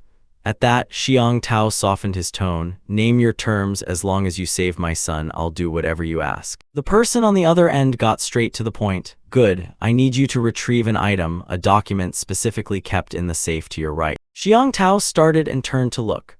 "Only I know the safe's password, how could they know?" At that moment, the caller continued, saying that no matter what methods Xiang Tao used, they could handle any negative consequences on his behalf. As long as he retrieved the item and handed it over to them, his son would be released immediately. Xiang Tao opened the safe, looked at the stack of documents, then stood there awkwardly, uncertain. The person on the phone added, "Oh right, on the first page of the document is the name of one of your enemies. It's information about Huang Zio Nian, the man Mo Yi resurrected." The caller went on to say that without that name, your son wouldn't be in such a terrible state. "I don't care whether he lives or dies, it's up to you how you handle him." The assassin standing beside Xiang Tao was also puzzled by the two words Tiankai, unsure whether it was a person's name or the name of an organization. Xiang Tao considered for a moment and replied, "No, Tiankai is an organization." He explained that Tiankai is a brotherhood with a long history and a secretive structure. Its members are elites in politics and business. They exert deep control and even influence the economy and politics. Their power is terrifying. The assassin, startled, said he'd never heard of it. Xiang Tao only smiled and said, "Perhaps because your 3 regions have become a magnet for the whole world." Saying that, his expression darkened and he added, "Because they want to." The dark-skinned assassin stared wide-eyed, waiting for the words, but suddenly the henchman's voice beside him went weak and cut in. What did you say?" Someone called Hua Yi. He was panicked and in a hurry. Xiang Tao, unable to sit still, asked immediately, "Have you reached that kid?" Hua Yi turned to report to his adoptive father that someone had broken in and had already killed several of their men. Xiang Tao was stunned by the news. Hua Yi added that many of their people had been seriously wounded and brutally beheaded. There was no one left alive even in the surveillance room. The attacker had acted without leaving any trace. Hearing this, Xiang Tao slammed both hands down on the table in fury. At that point, Hua Yi tried to calm his adoptive father and noted that this incident coincidentally resembled an event from 4 years ago. After saying that, Xiang Tao ordered everyone in the room to be on full alert. Huang Xiaonian's mother had been captured and brought into this room. The henchman held her up and asked how to proceed. Xiang Tao ordered that she accompany him because rescuing Hua Zhang was the top priority, and Hua Yi reminded everyone to stay vigilant and ensure safety. The assassin Ong Sang glanced at Huang Xiaonian's mother and took responsibility. "Don't worry, leave it to me," Ong Sang suggested, using the woman as a hostage. "Get these people out." Xiang Tao instructed that as long as Hua Zhang's safety was secured before leaving Sector 26, they could have as many women as they wanted. Mo Yi had been watching the conversation from the rooftop where Xiang Tao was meeting. He was soaked in blood. Mo Yi lowered his head, his eyes full of resolve and hatred. Looking down, he said, "Lock onto the target." Swiftly, Mo Yi gathered momentum and leaped up. Then he jumped down from atop Xiang Tao, gripping a sharp knife. Mo Yi's target was Xiang Tao. He lunged down so fast and violently that it seemed he could fell him in the blink of an eye. Mo Yi's sole objective at that moment was the decrepit old man Xiang Tao. But unexpectedly, Ong Sang's reflexes were extremely quick. He spun and thwarted Mo Yi's lethal strike aimed at Xiang Tao. Mo Yi immediately began to bleed, and Ong Sang glanced over with a smirk, then delivered another kick that sent Mo Yi flying backward, at which point Mo Yi struggled to regain his balance. The assassin and Xiang Tao were also astonished, not expecting Mo Yi to appear here so quickly. Mo Yi knew he was facing a master now, so he immediately adopted a guarded, defensive stance. Looking back, he suddenly realized his mother had been tightly bound to a nearby wheelchair. Her eyes and mouth covered, her body trembling violently. Xiang Tao touched the mother's wheelchair and laughed loudly. "Ha ha, I didn't expect you to be Huang Xiaonayan," he said. "It's unbelievable you've taken out so many of their men," speaking with some bewilderment. "Young hero." But Xiang Tao remained resolute. Huang Xiaonayan's mother thrashed wildly when she heard her son's name. Xiang Tao looked up with a cold stare and asked, "Do you have what I need?" Mo Yi replied bluntly, "Release my mother first." Xiang Tao raised his large hand and said firmly, "One for one, what do you say?" Mo Yi nodded. Xiang Tao turned to give orders to his men, assigning the task to Ong Sang. The assassin laughed brazenly, taking people's money to help them through trouble. The wheels of Mo Yi's mother's wheelchair began to roll. Ong Sang stepped forward, pressing a knife to the neck of Mrs. Huang Xiaonayan and said, "I've heard you've taken down many of my men, you've got some skill, but before me that's nothing. Don't try any tricks, hand the items over to me obediently." His attitude toward my mother made Mo Yi furious. He growled irritably, "Get your filthy hand off her." That only provoked the dark-skinned man further. Ong Sang taunted loudly, laughing, "Ha ha, you're hot-headed, let's see if you realize the situation." Then he leaned over Mo Yi's mother and committed a despicable act, licking her face with his tongue. That behavior drove Mo Yi into a rage, but he tried to hold himself back.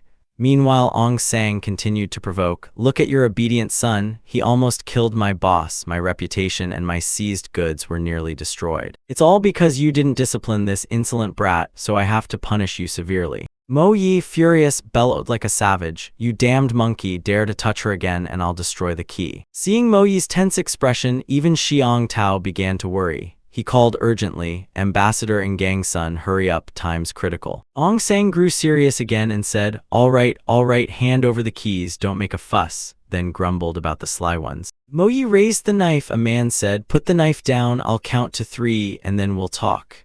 The assassin, putting on a casual air, replied, "No problem, I'm known for keeping my word." Mo Yi put his hand into his trouser pocket, counting 1, 2. Ong Sang waited, timing each beat. In Mo Yi's mind, he had fixed on the golden moment. Mo Yi pulled out a hidden weapon and threw it straight ahead. The dart skimmed past Ong Sang and sped toward Xiang Tao. Xiang Tao was stunned and shocked by how fast it moved. A nearby assassin managed to intercept it in time, but Mo Yi seized the opportunity and advanced, landing a punch on Ong Sang's face, sending him crashing down. Blood spattered across the floor. Ong Sang came to in a daze, stood up and privately analyzed the dart's angle and force, unable to believe it was ordinary. While the assassin was still staggering, Mo Yi ran to his mother's wheelchair and pushed her out of the way. Xiang Tao's henchman lunged in to attack. The assassin kept watching Mo Yi suspiciously, wondering whether it had all been the boy's plan, while Mo Yi steadfastly fought each henchman. Ong Sang looked at him sternly and threatened to torture him in front of his mother to force her to beg. As he was about to act, Xiang Tao stopped him in time.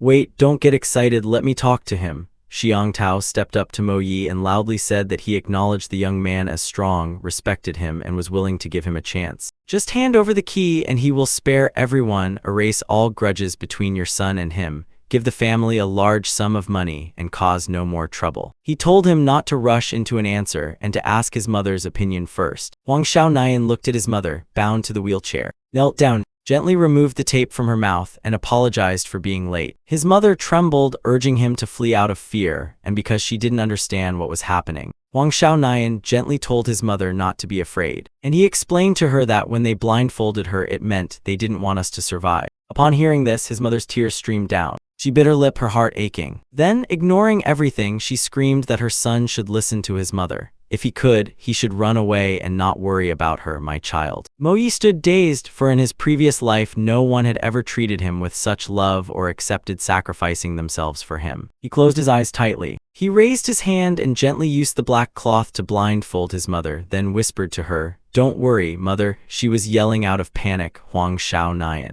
He turned to Xiang Tao and his henchmen and coldly said he would take his mother home. Xiang Tao covered his face, laughed loudly and sneered, then ordered his men, "Ha ha, what a dutiful son and gentle mother. Everyone, follow my orders." The henchmen gasped and drew their swords, and together rushed into attack. Mo Yi pressed his lips together. Inside, he felt a rush of exhilaration. It had been a long time since he'd felt such excitement, and he gave a mysterious smile. He drew the sword at his waist, ready for a decisive fight. The group of men under Xiang Tao's orders all lunged forward to attack Mo Yi. He fought with all his might against each henchman, one by one. No one could bring him down. Mo Yi single-handedly held off 5 people at once. At that moment, one then another rushed up to slash at him from behind, but it was all in vain. Mo Yi crouched, gripped his sword, and launched a deadly thrust straight through, sending the group flying. A blade ripped across a man's body, spraying fresh blood. He struck another blow. The man beside him was also knocked back, and Mo Yi dashed forward to finish off a few men directly behind him.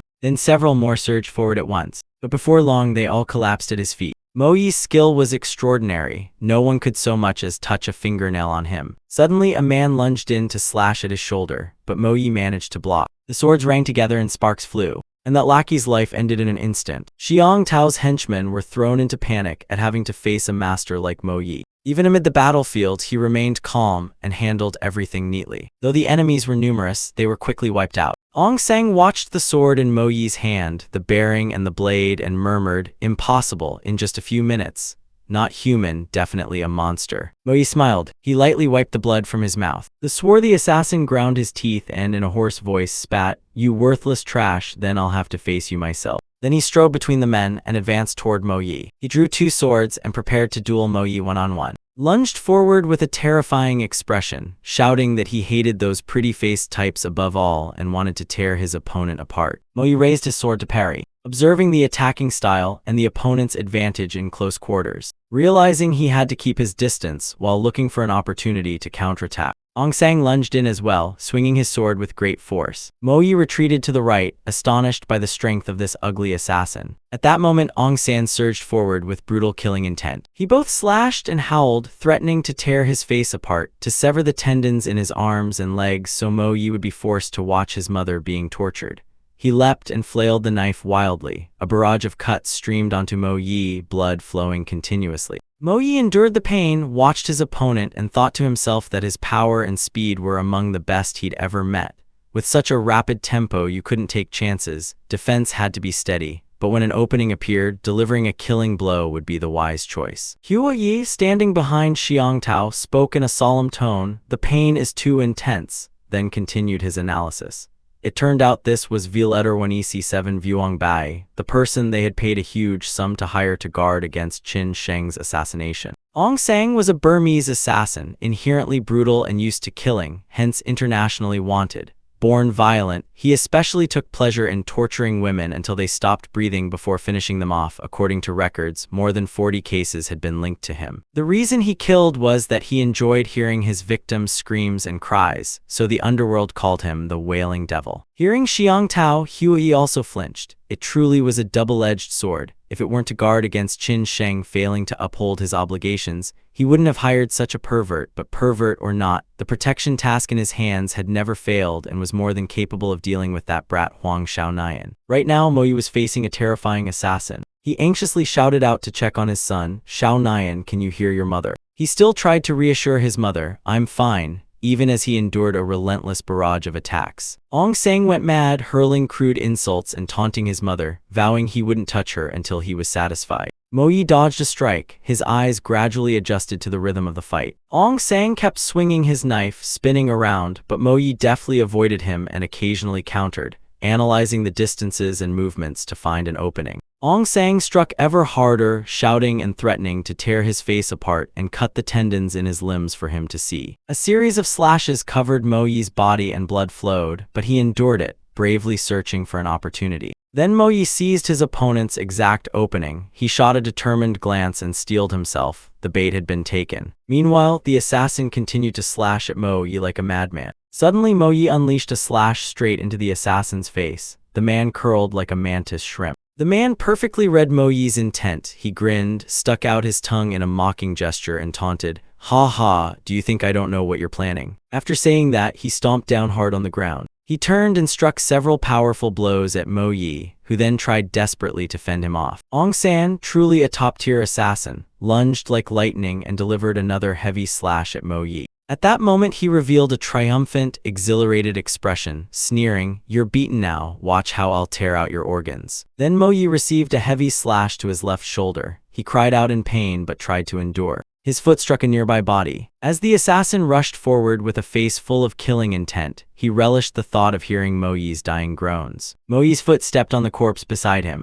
Aung San was charging, sword pointed toward Mo Yi's face. In that instant, he was hanging by a thread. Mo Yi drew his sword to parry that killing blow. Unexpectedly, Aung San struck hard, sending Mo Yi's sword flying. Believing he had the advantage and that Mo Yi had nothing left to defend with, he rushed in even more fiercely. But unbeknownst to him, Mo Yi had secretly taken a sword from the body beneath his foot and hidden it behind his back. In the instant this assassin lunged forward, he saw Mo Yi's blade coming at his face and only then realized the trap. Mo Yi shouted, "Check." Aung San was astonished to find he'd been led into a trap. Mo Yi stood opposite, gripping the sword tightly, staring straight at him and murmuring that he had misjudged from the start. "On this mountain, I'm the strongest hunter." Then the sword came down, and the assassin was split in two before the eyes of Mo Yi and Xiang Tao. Seeing the chaotic scene, many panicked voices rose. How could this be? This can't be true. In just a few minutes so many have died. Even the notorious Dark Domain Spectre. In the blink of an eye, where did he pull out that blade from? It seems he must have hidden it there beforehand. Could it be? A bewildered voice kept sounding. Cunning, ruthless methods. Where did a kid under 20 come from who even decapitates without hesitation? Darker than underworld, more assassin-like than assassins. He also calculated cautiously, though there are many people, they were ordinary pawns who trample each other. With enough force and his experience, breaking the encirclement wouldn't be hard. But now it's not a breakout, it's a battle to protect. At the same time his mother's voice rang out. "Shaoxian, I'm blindfolded but I heard strange noises. Are you alright?" He looked back at his mother and blamed himself for dragging her into this. Shaoxian softened his voice to reassure her. "Mom, I'm here. I'm determined at all costs. We'll get you out safely." He smiled gently to comfort her. "Don't worry, Mom. This will be over quickly. Then we'll go home together." But his mother insisted. "Xiaoxian, leave me. Go quickly." Hearing this he went cold and thought, run. She no longer truly knows her son. Huang Xiaoxian may have been timid, a runaway, even suicidal from bullying. But his anger says that even if he's here, he must not escape. And he'll never forgive anyone who harms his family. Jiang Tao calmly smoked and said, "Huang Xiaoxian, I really underestimated you." He glared at Xiaoxian. "I must admit you were the most outstanding youth I've met. Decades in the underworld taught me never to let you leave here alive." Then he ordered Suicide Squad, "Obey, bite your pills." As men each bit down a red pill. He continued, "Kill him with everything you've got. No mercy." Facing danger, Xiaoxian remained calm and closed his eyes. He flexed his limbs and said, "Prajna, an old acquaintance in my past life I killed all my life. And unexpectedly in this life I must kill again." One leader among them shouted, "Everyone, follow orders, rush." Xiaoxian inhaled coldly and quoted the ancients of the East. He continued, "Meet a god, kill the god, meet Buddha, kill the Buddha." Watching those charging at him, he thought, Prajna can rapidly boost strength, speed, reaction, and pain tolerance briefly, granting abilities beyond normal peoples. Though this is a diluted red origin, facing overwhelming numbers, victory won't be easy. While swinging his sword defensively, he calculated, "All I must do is stay calm, spend minimal stamina, make the right choices to maximize damage first. Absolutely must not be encircled." Xiaoxian shoved the yellow-headed leader's shoulder.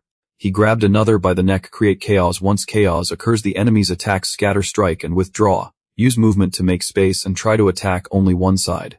Seeing them like moths to a flame, he easily evaded, because with raised pain thresholds, even badly wounded they can keep fighting. So don't brawl, watch the battlefield. Find the quickest point of attack. The yellow-headed man kept forcing forward and swung his sword at him. Seizing the golden opportunity, he thrust his blade through the man's body. Opportunities pass. Seize every one decisively, a killing blow. Then Xiaoxian grabbed his jaw, quickly slammed him to the ground. Any casualty creates an opening. Now don't rush. What he must do is widen that opening, and the best choice now is. He quickly grabbed the sword and slashed hard at another man's fingers. Now he was like a feral beast, tearing everything apart. Xiaoxian swung his sword and cut off two men's legs, maiming them. After fighting them, he moved to another defensive group. Sometimes disabling enemies is more effective than killing them. When pain exceeds the drug's threshold, it doubles. And nothing is more agonizing than watching your comrades suffer. And that's when the greatest enemy on the battlefield will appear. One man swung his sword, but Xiaoxian dodged, and in an instant he moved like a breeze and took them all down. That man was quickly fell, but blood flowed and another man stepped forward to continue the fight. He stared at Xiaoxian with bloodshot eyes. Xiaoxian, his face covered in blood, looked back at him. A sense of fear enveloped the space of the man, felt like prey stalked by a starving tiger, that made him tremble with fear. But the tiger paused and opened its jaws to snatch the prey. Shaoxian decisively slashed the man's throat and fresh blood sprayed out. Watching comrades fall one by one, the rest began to waver. Impossible. We took the pills and still couldn't kill him. Half the suicide squad is dead. How could this be? Even faster than last time. Jiang Tao was equally shocked. Impossible. These suicide volunteers were the strongest team he personally recruited and trained. How could they be felled by a single move like this? He stared at Shaoxian's murderous glare. What kind of deity is this Huang Shaoxian? Jiang Tao snarled in anger. Damn it. Time isn't on our side. If we don't get the key before midnight, Huaizong will be jailed. Certain death. He thought of someone terrifying. No, if the mission fails, even I might. After all, failing to become one of them only leads to disappearing from this world. Jiang Tao clenched his cigarette in frustration. Damn it, risky move. He issued an order. Hoi Nyungia. Notify everyone outside no matter what, even if you have to pile bodies, crush him to death. Hongia spoke up. Boss. Wait, he pushed up his fireproof goggles. Boss, we've forgotten something. Jiang Tao was surprised. Oh. He glanced. We've forgotten the purpose of this guy coming here. Jiang Tao was slightly suspicious. What are you saying? Isn't it for the secret key? Wait, his real target is. He quickly looked toward Shaoxian's mother. He shouted, it's her. Jiang Tao laughed self-mockingly. So that's it, we were blinded, really blinded. Then he ordered again, those here. Get up, complete the mission, and you'll all be promoted to hall master. Looking at his mother, Jiang Tao added, the target is that woman. Shaoxian was stunned by this. His mother pleaded again, son, leave me, go quickly. At that moment a voice outside shouted, brothers, obey righteous hall. Assemble, prioritize his mother, kill both mother and son. Inside the compound his mother still bravely begged, don't make noise, leave me, run quickly, I'm begging you, my child. Shaoxian stubbornly replied, Mom, don't worry, there's an old saying in Sand Prefecture, no matter how clever a fool is, he's still a fool. He calmly held the sword, ready no matter how tough those chickens get, to a tiger there we still chicks, trust me. Soon I can take you home, Mom. His mother was terrified, but at the scene, Jiang Tao's men were furious. Damn it, she's about to die and still defiant. A voice shouted, brothers, charge, kill them. They planned, 2 of us hold him, the rest go kill his mother. A large group charged in with weapons. One said, don't let this demon disrespect our underworld lord. Then 2 rushed to pin Shaoxian, but he easily dodged. He swiftly finished off one as others lunged in. Shaoxian's hands moved deftly and he took down that fool. One man dying, still taunted, watch your old mother be buried with me. Shaoxian replied, you fool, numbed by pills to the point of stupidity. He fought the man before him while keeping an eye on his mother. The enemy's assault grew more frantic, leaving no time to conserve energy. Shaoxian clasped both hands and struck down, driving his sword deeper into the man's body. Shaoan readied his stance. He moved like the wind, and felled those approaching his mother. Another foolish man advanced. He bent down gently, then got into position. He punched him and seized the sword. As that man fell, another rushed in. Xiaohan sprang up. He smoothly spun around, then slashed the man's body. Jiang Tao, watching from the start, couldn't help admiring the opponent though he'd seen it. The horror remained. Why does the boy stay so calm in such danger? He watched Shaoxian, tired yet still fighting. His adopted son added more than that. The scary part is his mind after killing on Hengshan Street and breaking the siege. He even arranged the positions of the bodies intentionally. Pointing to Shaoxian still fighting, he explained, it's like speed bumps, making it hard to approach Dove. Ultimately it's still one-on-one scenarios.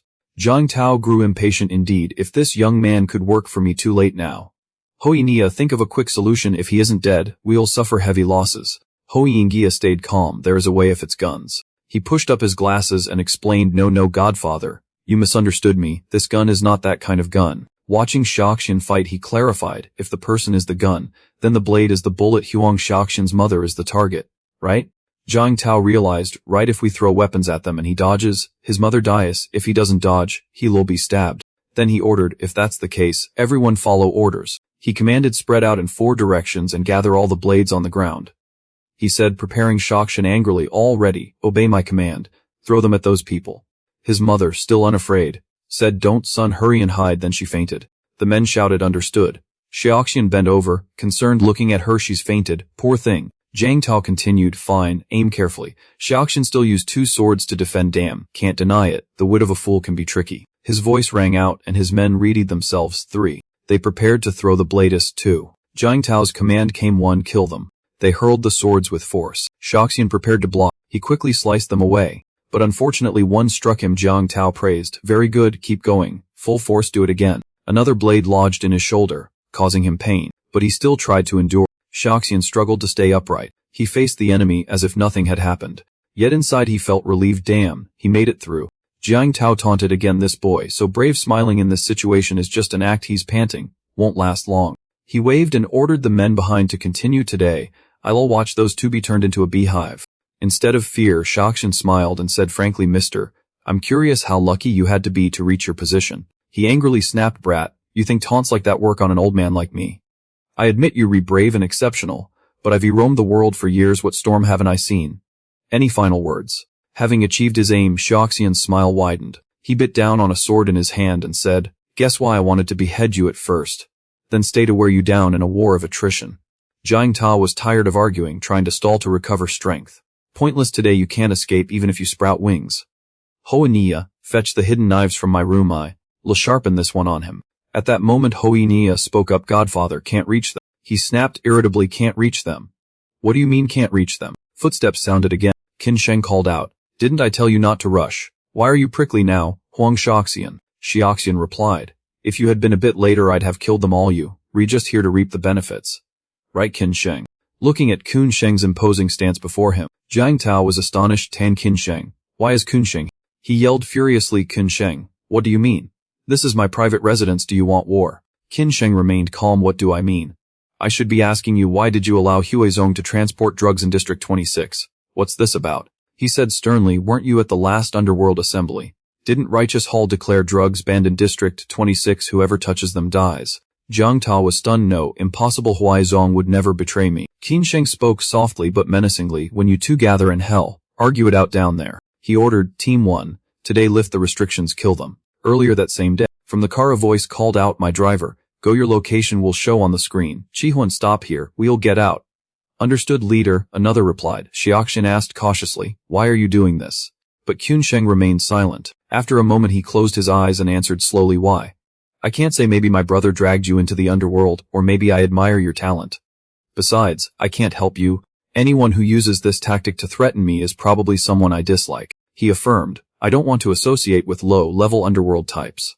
I know you're in a hurry, but restrain yourself a bit. Park near the destination, and I will find you within half an hour. He laughed. Half an hour? Fine, time enough to clean up. Qin Sheng sneered, truly an arrogant fellow. Back in the present his cold voice rang out, eliminate them. Qin Sheng slowly advanced toward Jiang Tao. Seeing this, one man said in fear, Tan Qin Sheng, that's Qin Sheng. Watching him approach menacingly at Jiang Tao, he fumed, damn it, why is he here? He suspected, impossible, Huizong wouldn't betray me. Damn it, why pick a fight with the Qin family at this critical moment? This is disastrous for the big picture. Then Jiang Tao turned to Hoi Nugia. He ordered, cover my retreat. So long as I live, the Zhang clan will not perish. Holigia kept his indifferent demeanor and replied, as you command, Godfather. To everyone's astonishment he turned his back and fled. Shaoxian angrily scolded inwardly, this old man wants to run. I can't let him escape so easily. I have many questions for him. Moreover, if Qin Sheng suddenly betrays us, we might truly die here. He still looked tenderly at his mother in the back. Shaoxian resolved, I absolutely won't let her be endangered again. While the others dealt with Qin Sheng, he watched the direction the man fled. He carried his mother. Pondering, the old man seemed to have a contingency plan. With attention focused on Qin Sheng, they had to leave quickly, first catch him. Since it's his house, and no one knows it better. Chai Hoan noticed and said, leader, look over there. He kept complaining, that crazy kid sure causes trouble. Or Qin Sheng couldn't ignore him. He added, besides, stopping someone like that does what exactly? Chehuan scratched his head and smiled wryly, true. It's flashy. But to kill them all in under half an hour, that's something even I couldn't do before. The guy beside him nodded in agreement. You really couldn't. Heated, Chehuan snapped at his colleague, yeah. Anyone can talk, your fat snake, the other man chimed in. I could do it if you weren't wearing a suit. To Qin Sheng he asked curiously, you're not leaving with Jiang Tao? You want to be his last loyal dog, Jiang Hue? Hoi Nia calmly removed his glasses. It's been a while. He took off his glasses and said menacingly, but your arrogant attitude is still something I hate. Qin Sheng, over here in a hidden passageway. A machine voice sounded, you entered the wrong code. Another sound echoed in the tunnel, damn it. The machine repeated, you entered the wrong code. Jiang Tao angrily slammed the wall, damn it, shit. He was flustered, how did this happen? No, I must calm down. Then Jiang Tao closed his eyes and breathed out evenly. The machine resumed, starting up. After opening the door he muttered to himself, it should have gone smoothly and easily. But since it didn't, oh well. It's come to this, the mountains remain. So who's afraid of no firewood? He continued, after decades of smooth sailing, one or two setbacks are inevitable. Though we lost to those two devils, they were formidable opponents I've never met before. Fortunately, I prepared for this day long ago and most assets were moved overseas. Otherwise this would be an irreparable ruin. Anyway, I'm tired of Broken District 26, the so-called Underworld King or Earth King. I stopped caring long ago. Jiang Tao considered. It's just Huai Zong. Fine, I'll let it slide this time. He never endured hardship. A bit of suffering might do him good. As for heaven's revelation, I don't know how to explain it or take it step by step. Suddenly Xiaoxian appeared behind him, startling him. Oh, where are you going? Jiang Tao turned his head in fear. Before he could react, Xiaoxian grabbed the old man's arm, then quickly twisted his arm behind his back. Jiang Tao cried out in pain. After a greeting, Xiaoxian got to the point. Don't leave yet. I have many questions to ask you, Mr. Jiang. Jiang Tao stared at him in surprise. Ho shouted, stop. Let me go. It's breaking. Xiaoxian obliged and kicked him several meters away. Fine, as you wish. He stepped closer to where Jiang Tao lay and said, Mr. Jiang, I have many unclear matters, so I came to ask you. Of course I won't let your efforts be wasted. Xiaoxian sat on him, brandishing a knife. If you be honest, you can avoid much physical pain. This is a fair offer. Mr. Jiang snarled angrily. Huang Xiaoxian, what are you doing? Do you know who I am? Dare treat me this way and I won't let you off. Xiaoxian ignored him. I don't care who you are. Enough wasting time. Why did you kidnap my mother instead of abducting me? But Jiang Tao cursed him. Huang Xiaoxian, you'll pay for this. I advise you to release me, or I will kill your whole family. Seeing Jiang Tao refuse to cooperate, Xiaoxian drove the knife into his palm. He looked at Jiang Tao's terrified face and threatened, besides answering, I don't want to hear another word. Otherwise I'll start with your little finger, chop each joint, and shove them into your nostrils until they fall out of your mouth. Jiang Tao then complied and blurted out, I'll tell you. I know you at Rising Sun Hospital, and you under Qin Sheng's men watching, so it's hard to act and time was short, so I had to seize your mother first. Fearing another stab, he confessed everything. There wasn't enough time. I had to hand the key to that person before tomorrow's trial. Otherwise Huai Zong would go to prison. Xiaoxian was surprised that person, so someone else wanted the key. He pressed, who is the owner of the secret key? Jiang Tao answered, no. The secret key was bought from a foreigner. I don't know who he is. Only that if I give the key to him, he could help rescue Huai Zong. Xiaoxian reasoned that if true, a stranger was targeting him from behind. But how would that person know he had the key? Only the police knew about the injuries and his hospitalization. Could that person be a cop? If so, why bother kidnapping his mother? He asked another question. How did you know exactly that my parents and I were at Rising Sun Hospital? Only the police would know. Did they leak the information to you?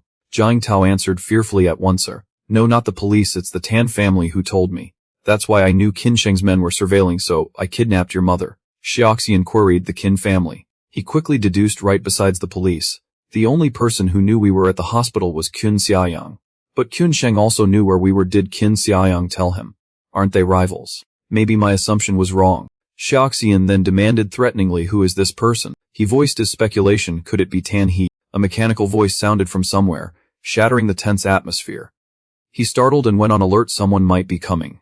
Jiang Tao rejoiced. Huang Xiaoxian, you dead. My reinforcements have arrived. This place has only one entrance. Let's see where you run. Before he finished, Xiaoxian clamped his mouth shut. You've said enough. A latch clicked, and the door opened, initiating. By then Jiang Tao lay in a pool of blood, trying to say save me, but only strange noises came out. The two showed no mercy and pressed guns to his face. The system voice rang out again as the door began to close, locking the target in, and then eliminate. Shortly after, the door reopened and the two walked out. Xiaoxian watched them curiously. What's going on? Maybe he saw a gun in one man's hand. A gun. Having completed the mission, the cold team reported all masked to protect identities. Target eliminated. Confirmed dead.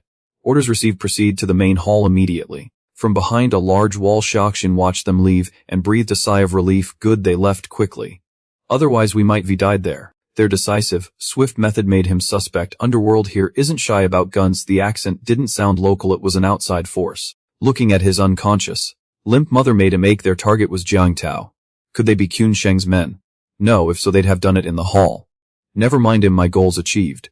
I'm badly hurt. First I must leave and find a safe place to treat my wounds. Silence fell. Xiaoxian gently pushed the door to scout. Once he confirmed it was safe, he stepped out. No one remained. They all seemed to have gone to the hall. Jiang Tao's corpse blocked the doorway, blood covering him, eyes wide and staring. Xiaoxian only shook his head. This old man committed every crime, killed many. His death wasn't undeserved. Pity he couldn't extract more useful information from him. Xiaoxian skillfully hid behind walls, surveying all directions carefully. It was hard to identify a mole in the Qin family, And that wasn't his business, he only wanted to know who leaked his parents' information. Whoever it was, their target was the key in his hands, and since it fell to him they tracked his moves. That's later. First leave here. While observing, he paid special attention to the door on the other side. In his mind he guessed Tongling Mountain Pass. This place escorts notable people to safety indeed. Luckily this goes deep, not only providing transport for him, but paired with a lazy enemy. In the dark the driver was still absorbed in his phone, unaware of the knife pressed close behind. Luck was on his side. After finishing, he carried her and placed her in the back seat. Seeing her deep in sleep, Xiaoxian worried that she had a hard time. But it's fine, it's all over now. He stood for a while, studying her appearance intently. He closed his eyes, thinking going back means facing my grumpy brother. How can I explain all this? What a headache. In the end he tossed those thoughts aside to avoid life's burdens. Whatever. An old Eastern saying goes. When a cart reaches the mountain a road will appear, when a boat reaches the bridge it will pass. Take it step by step. In the Hodiangia villa's main hall the scene was bloodied from the brawl. And above all his arrogant taunt, Qin Sheng, your cocky attitude is as annoying as ever, daring to storm into the Jiang family's turf and play judge. Aren't you afraid of getting a bad name in the circles? Qin Sheng shoved his hands in his pockets and retorted arrogantly, a bad name. We've known each other since childhood. Do you think I care about that? You know I oppose drugs, yet you still sell them. Didn't you ever think this day would come? He said calmly. The bill to legalize soft drugs is progressing. Drugs are the future trend. I'm only riding the wave. Qin Sheng insisted. A trend. Even suicide could be a trend. He laughed with relish. I don't care about that. I'm just an underworlder. My job is dirty money. Moreover, if we don't seize the chance to open the market early, once the bill passes, thugs from other districts will move in and take control, and the locals will starve. Qin Sheng kept defending his stance. I don't care about regulations. While I'm alive there will be no drugs in District 26. I really don't get why so many shady businesses operate this way. Why are you mixed up with me? Afraid of living long? Ho Yinghia mocked in a teasing tone at Qin Sheng. Don't try that with me, disgusting. You're clearly from the underworld and do plenty of dirty work. Yet you call yourself an anti-drug ambassador. You've been a whore and now want to play martyr. He held a vial with a single pill, shaking it provocatively. Whatever. We sworn brothers. I know exactly what you like. You hate drugs because of that incident, right? The one that made you leave District 26 back then. Aliyah, your biological mother, died of an overdose. Qin Sheng was enraged and shouted, Jiang Huaya, I've spared you for many years out of sentiment. But today you must die. He stifled a laugh that wanted to burst out. Then he broke into a long, satisfied laugh. You killing me. He clutched his head, mocking Qin Sheng's sentiment after all these years.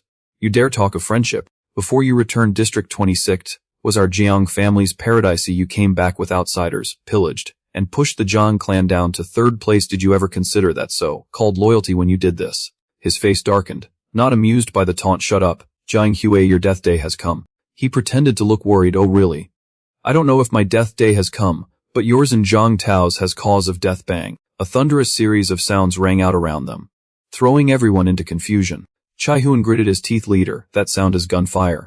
Qin Sheng clenched his fists, brows knitted. Jiang Hue, how could you? No way. I control all channels. You can't have guns, he said nonchalantly. Oh really?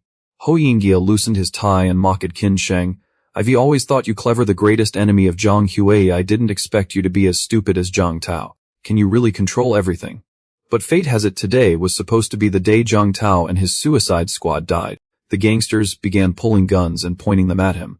Ho Yinghia, without a flicker of fear, poured the single pill straight into his mouth unexpectedly. Without firing a shot, those core members were wiped out by a single devil. But that kid is also dead. At first I was a bit disappointed since I worked hard to get these guns. But then I heard you were coming. They crept forward wearing masks. Qin Sheng signaled everyone to fall back while he still looked up at the sky and laughed. Do you know how excited I was then? Wore out my shoe heels and didn't feel it yet. Getting this cost me no effort, so this is the feeling. He ordered everyone, assemble dark domain language. Chaiyuan, Qin Sheng and the others were surrounded in a circle, faces briefly anxious. 3 seconds later, tactic already 3. Following his command everyone executed the plan 2. Finally it came at the signal's end 1. Qin Sheng shouted rage. Outside a luxury car shone its lights and drove deep inside. It was Xiaoxian. He skillfully drove while scanning around intense gunfire, Desert Eagles, Gloucesters, even rifles mostly up there. He quietly guessed it might be Qin Sheng. Seeing the person still fast asleep in the back made him hesitate. In the end he decisively chose to go on. It's not my affair, as long as she's safe. Rain began to fall, diluting the thick blood pools. Qin Sheng was badly wounded but still spoke toughly. Damn, am I exhausted already? He gritted his teeth through bone. deep pain and pulled a bullet from his arm. Despite wearing armor amid Huang Shaoxian's chaos, he was gravely hurt. He declared arrogantly, Jiang Huai, I will never spare you. As he tried to stand, he was spotted by Hodian Yugia's men found him here. He swore, then they kept firing at him and called for reinforcements. Everyone gather here. Northern sector. Target in the north. Qin Sheng bowed low, trying not to be seen. Heart racing. Damn, the wound is too deep. Without quick treatment I'll bleed out fast. In the panic a voice called from beside him, leader. Here he was overjoyed. Earth Lord. The man signaled urgently, leader, follow me. I've found a secret passage. The rain made hiding easier, and they quickly lost the trail. Damn, where are they? Search over there. Qin Sheng had to crouch in the junkyard behind an abandoned metal cabinet, rubbing shoulders with rats. He's safe for now. But the environment is unhealthy and the wound could get infected. Gunfire had stopped. He wondered about Chai Huan and the others. He ordered, Earth Lord, tell me the location of the secret passage. I'll go find Chai Huan no matter what. Meet at the passage in 30 minutes. After the second call, still no reply, he grew anxious. Earth Lord. The man turned coldly. Roger, leader. He snapped, observing and asking, what is it? I asked you the secret passage location. Suddenly his eyes went wide and froze. Earth Lord took advantage of his weakness and stabbed him in the waist. He stabbed and pressed the blade in as deep as possible, then pulled it out quickly so the fresh blood sprayed out. He shoved Qin Sheng down hard. Qin Sheng trembled and still managed to accuse you. Applause rang out the junkyard. Of this place is fitting. Hoigia's men praised him. Not bad, make a proper grave in the trash. Earth Lord remained silent and bowed his head. He gave a cold laugh and looked at him. Qin Sheng, you didn't expect this, did you? Your end is only here. Qin Sheng gritted his teeth and endured. Then he suddenly fired up and looked at him. Earth Lord, why? His eyes filled with resentment at the betrayal. Why did you betray me? Have you forgotten your oath? Earth Lord felt a pang of guilt at those words. He kicked him mockingly. Qin Sheng, what can I say to you? What era are you living in, still using a mercenary codename and swearing oaths? There's no betrayal, plainly. The smart bird chooses its tree. He pulled a gun from his jacket. Every era has its trend, so opposing them leads to ruin. You outdated, and outdated things should be removed immediately. The muzzle aimed straight at Qin Sheng's head with a farewell. It's time to end everything. Die, Qin Sheng. His eyes widened, awaiting fate's verdict. Suddenly a blinding light from behind made him pause. He shielded his eyes from the glare. Who is that? The car kept barreling in, its headlights cutting through the scene. Xiaoxian sat upright and looked straight at the group without fear. The man shouted as the car kept charging toward them like it would run them down. Who? The men signaled, get out of the way, leave Qin Sheng to take it. They cursed furiously. Damn, where did this trash come from? Glimpsing his silhouette through the window, they recognized him. It's you, Huang Shaoxian. He opened the door and waved at Qin Sheng. Get in. Stop standing there dazed. Get in the car. The leader, seeing his men about to be taken, barked hoarsely. What are you waiting for? Open fire, kill those two for me. Immediately a volley was fired at the car, but it was nothing. Shaoxian stomped the gas and sent the blockers flying. He smoothly spun the wheel and drove off. He left behind his henchmen and the man who had grabbed a gun, panting. Furious at losing the prize, Gasheng threw his gun away. Damn. The rain poured harder, the car drove off, and those inside breathed a sigh of relief. Qin Sheng trembled. I didn't expect you'd save me, Huang Shaoxian. Shaoxian immediately replied, I didn't turn back to save you. The unfinished remark made him puzzled. That is. Still looking at him, Shaoxian explained. If you borrow something you must return it. I'm here to return the car. He frowned at the unexpected answer. This guy. From below came sleepy murmurs as someone woke. He looked down and asked, Mom, are you awake? Seeing her son covered in wounds, she panicked and checked him. Shaoxian, are you okay? You all hurt, he warned her while she kept shaking him. Mom, don't, I'm driving. Teary-eyed, she couldn't recall what happened and panicked. What on earth happened? I heard screams and someone said they wanted to kill us. Shaoxian, don't hide it from me. Shall we call the police? Shaoxian bowed his head, trying to calm his mother. How to explain? Tell her those men are all dead. Beside Qin Sheng, someone couldn't hold it and kept coughing up blood. Seeing the blood, she screamed, what's wrong? Who is this? Why is he so wounded? He clutched his wound and still tried to speak. Please, hello. He asked, how is it? Did you puncture a lung? Qin Sheng wasn't sure and guessed, no. The bullet seems lodged in the rib. It's okay. He pressed the stabbed waist area. His voice weakened, however. The wound from that blade is a bit serious. Hearing the casual talk of knives, guns, and bullets, she kept asking back and forth. A blade wound. A projectile. Shaoxian, what happened? Can you tell me? Shaoxian, calm me down. Oh mom, I will explain later. Mir. Tan is about to die. She cooperated, saying okay, it's too far from downtown now, we can only do emergency treatment. The hand on the wheel tightened as she questioned him. What kind of knife caused this wound? He answered, a Kabar knife, with crushing damage. Shaoxian nodded as if he understood. The car stopped at a gas station that also had a convenience store. He asked his mother to buy some items. Once she returned, they checked the supplies: alcohol, paper clips, diapers, tampons, a windproof lighter, cigarettes. This was all they could get from his list. Xiaoxian. They laid Kun Sheng down. His face showed pain as she held him. Still anxious, she asked again, do we really have to treat the wound here? What if it gets infected? There's no time. He shrugged. The situation is complicated. We have to do it. Xiaoxian's face was icy, but his words were authoritative. As if practiced. Don't worry. I'm pretty professional at this, just not sure if Mr. Tan fears pain. If I had morphine now, would you take it? He frowned, sweating, and snapped, less talk, do it. Watching the son's deft movements made him thoughtful. The suturing skill was extremely professional and the sterilization thorough. Seeing the neatly arranged tools used appropriately, he was surprised. Using a paper clip to fashion a suture needle. Only he would think of that. Or who is this guy? Why does he feel like a veteran crawling out of a battlefield? Even his mother, tucked behind the seat, was vague about her son. Is this still my boy? Or have I never truly understood him? Xiaoxian warned, you'd better be brave like you said. The rest is prayer. I've washed my hands thoroughly. The first stitches began, the sharp needle piercing his flesh. Qin Sheng writhed in pain, his expression twisted. The stitching continued. Not even one full stitch had been completed until now. Finally, the first stitch was carefully finished. Xiaoxian concentrated intensely on treating the wound. His eyes squeezed shut from the pain. After much effort, the wound was neatly sutured. Xiaoxian finally breathed out and sat down as his mother massaged his hands. It's done. Luckily you're strong. This kabar didn't penetrate deeply or damage organs.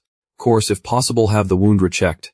But for now it's fine. She praised so fast. Looking at the neat stitches on his flank, he admired the skill. So professional. On par with ordinary doctors. You can't do this without stitching hundreds of wounds. She worried about the leftover supplies: paper clips, alcohol, tweezers, tampons, all used up. What about the rest? Xiaoxian honestly explained, the diapers were for absorption while stitching.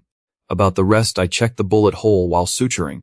It's not simple. The projectile shattered a rib and bone, pierced an area dense with blood vessels. It had to be dealt with immediately.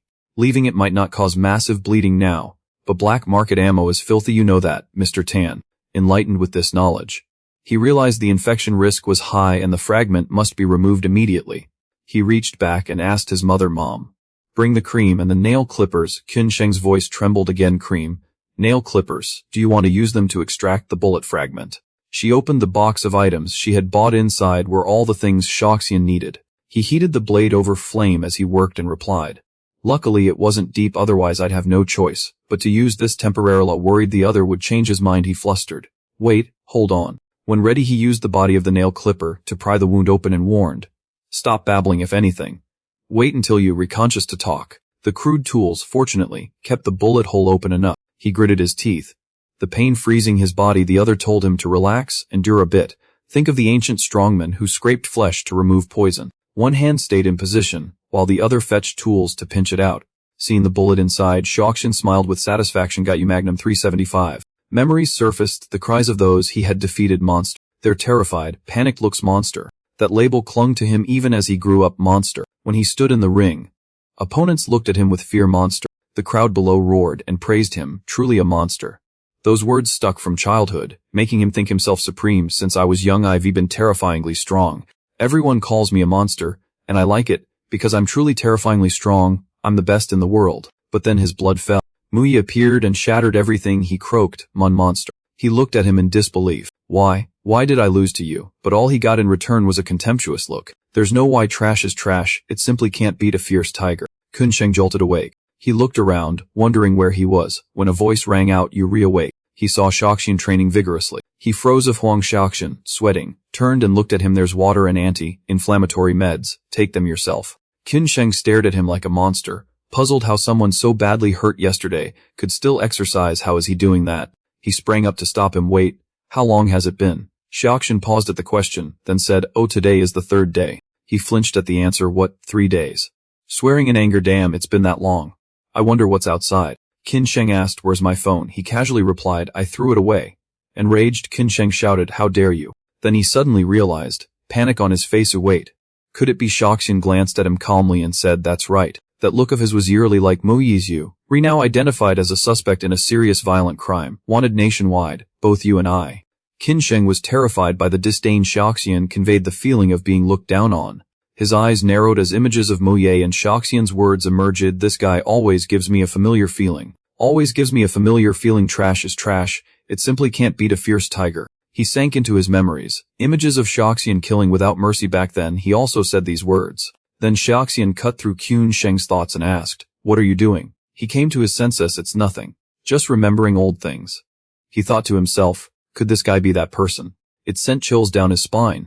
He turned to Qun Sheng and said, "Oh right, if we re-now grasshoppers on the same string, there are some things we need to clear up, for example." He ignored Xiaoxian's words, still lost in his thoughts. Impossible. The gap in age and strength is too great. The more he thought, the angrier he became. I've been searching for him for 10 years. No matter what, 10 years is fine. 20 years too. Even a lifetime. I must find him and defeat him myself. That name, San Prefecture, destroyed my martial peace. Seeing his daze, Xiaoxian turned a killing gaze on him and warned, "Hey Qin, listen carefully to what the man who saved your life has to say." He sighed in frustration. "Fine, speak," he cursed inwardly. What a rotten little brat, so good at pretending, unbearable. Xiaoxian took out a secret key. Qun Sheng stared in astonishment. This thing, the secret key, what does it do? Why is everyone after it?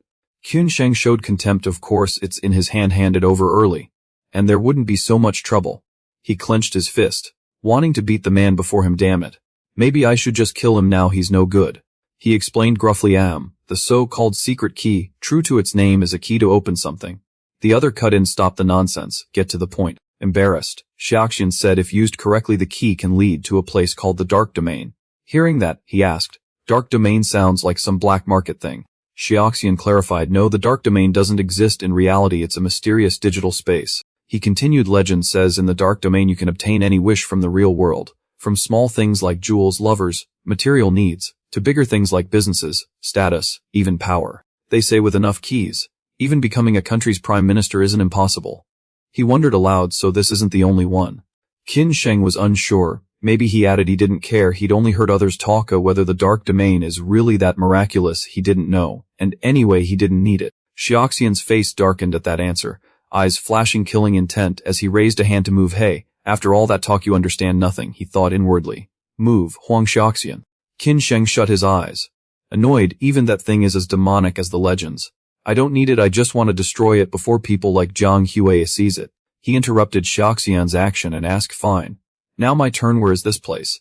Xiaoxian explained, this place your branded clothes were traded to get it from an electrician. It's pouring outside.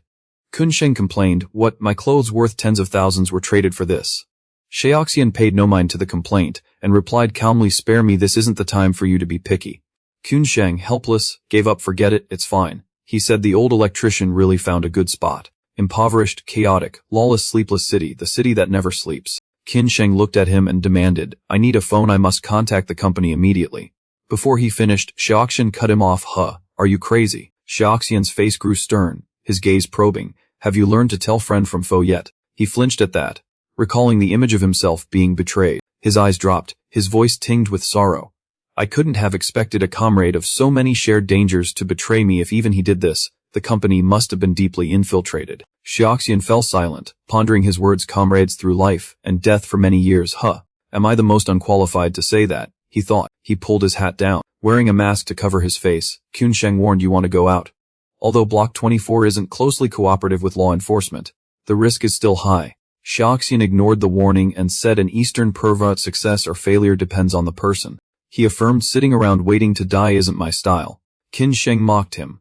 Why do I feel like I'm looking down on you? He closed his eyes. Helpless, do you really think I'm the underground king of Block 26 with no backup? You said with feigned surprise and contempt. As if you have an army or can catch bullets with your hands. Qin Sheng was speechless but warned, that devil is almost here. He directed him to the place of the district has a Chunxi Street. On Chunxi Street, there's an underground shopping area below, go there. Find a schoolgirl named Rind, her clear singing rings out. Love is as before. The fans below cheered nonstop. The idol group above performed, singing sweetly, continuing today's date. Their fans below sang along in unison, date. After the show they waved and thanked everyone. A thank you, we are. The crowd shouted together, Cupid. The trio bowed to thank the audience and said, see you. Xiaoxian came over and said, you hold the poster, remember Qin Sheng's words there, find a girl named Rin. She's the key for us to flip the situation. Seeing her face on the poster, he was astonished with disbelief. A long line waited for autographs. An excited uncle said, Rinrin, Chan sign here, right? Rinrin loves little piggy most. Okay, And over here right, little piggy smooch good night. Renren smiled and agreed warmly sure, little piggy must try hard support us on the next tour too. The man cheered happily wow Rinrin-chan is so kind to fans and super cute always support Cupid. An announcement the event ends in 30 minutes so please hurry in the back. Someone answered right Yumi-chan, I'm coming. Her cheeks flushed as she smiled. Thank you for your support if you have any requests. I will do my best to please you. A figure stepped forward, pointing at Renren's photo and said, I have a longtime loyal fan who's injured in an accident and can't come. I'd like to send his best wishes. Please sign here. Hearing the voice, Renren paused and looked up at the newcomer. Her face fell when she saw the infinity symbol on the paper. So that's it. Renren lowered her eyes, picked up the pen and began to sign. She calmly asked what distinctive features this longtime fan has. The man in a hat and mask with hands in his pockets replied, crew-cut white hair. She answered, sorry, I have no impression. He continued, over 19 meters tall. Renren asked, that's a bit vague, can you be more specific? Muyi was silent a moment then said arrogantly. Renren smiled as if she remembered, so it's him injured. That's too bad. She handed him the signed paper. Here's his reply to his love for Med. I hope he recovers and joins Cupid's tour soon. He took it and turned to leave as voices continued behind him. Next please. Our new classmate. He quietly looked at the signature on the paper. His amber pupils and slightly furrowed brows thought, since when is Rinrin-chan? He looked at the three girls cheerfully receiving fans, using idol identities as a cover. So what's her true identity? And why must it be her? A memory surfaced. He stood opposite a crew-cut man bare-chested and wrapped in bandages. That man said, go there and find a girl named Rinrin. He asked skeptically, how can you be sure she won't betray you? Kunshin closed his eyes and said firmly, no.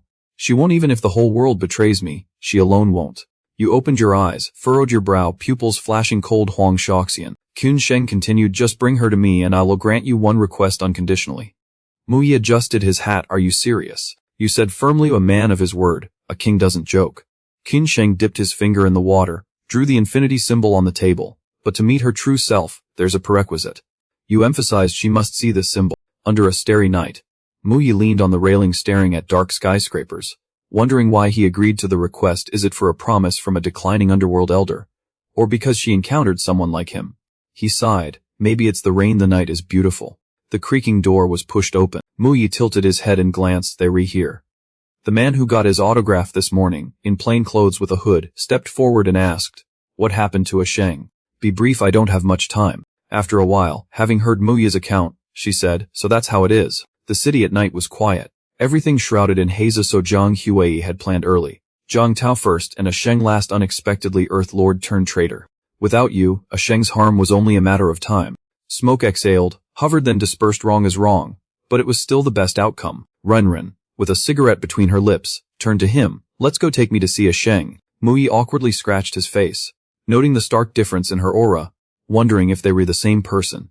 She lowered her hood and, seeing his doubt, explained nothing serious, just dissociative identity. The person you met earlier is my sister. He bowed and replied, He told himself it's strange they were completely different people, even the voices don't match. Shaoxian held something out and said, I have one more thing to ask you to explain this.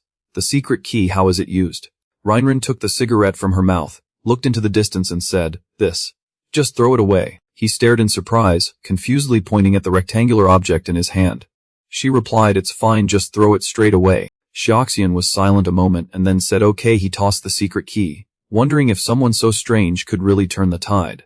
The metal clinked as it rolled a few times and struck the concrete floor. Once settled, it suddenly began to glow around it. Blue electronic lights radiated outward, spreading and enclosing into a space. Renren said, my sister loved stargazing since childhood, so I remodeled this place so she can see a beautiful starry sky every day. They both looked up at the galaxy bands. Muye said, could it be that what I saw here earlier was fake? She turned her back, leaning on the railing, not entirely mixing real and fake avoids exposure. Anyway, with a sister like me around, it's sure to intimidate people. He thought, so that's it, the other personality doesn't know her existence. Yet something feels off. Is she obsessed with her sister? Reinren straightened and called, Overseer A. The blue lights gathered into the shape of a half-formed shirtless man, long hair hiding his eyes, two horns on his head, replying, I'm here. She ordered, analyze this key. Obediently, yes, master. Immediately analyzing key data. Analyzing. Analysis complete. Lines of notification appeared. Dark domain key level 2, 2 usage quotas remaining. Encryption level intermediate, unlocked. The man reported to her master, here are more detailed key data for your review. She turned to him, fortunately the encryption level is relatively low otherwise. Given my decryption ability, It would have taken much longer. She glanced and asked cautiously, "Do you want to use it now? Do you need me to erase the previous owner's data and link it to you?" He asked. "What's the meaning of the second number in the third row?" She looked at the system board and explained. "This is the original owner's personal info. But don't worry, I can delete it without alerting him." The system displayed that person's location, the holder of key Mountain Goat 886. Shoxian stared at the appearing it in panic. Recalling that person's image, it can't be wrong. Even if I die, I'll never forget it. Mountain Goat, the night I died. The one who shot me from behind. My most trusted teammate. The one I would have trusted my back to. The traitor. She turned back and ordered, "Tell me, where is he now?" "Okay, Overseer A, target coordinates." Announced, "Yes, Master, coordinates have been located precisely for you." She was surprised at this moment. This person, Kyun Desheng, is at Kyun Desheng.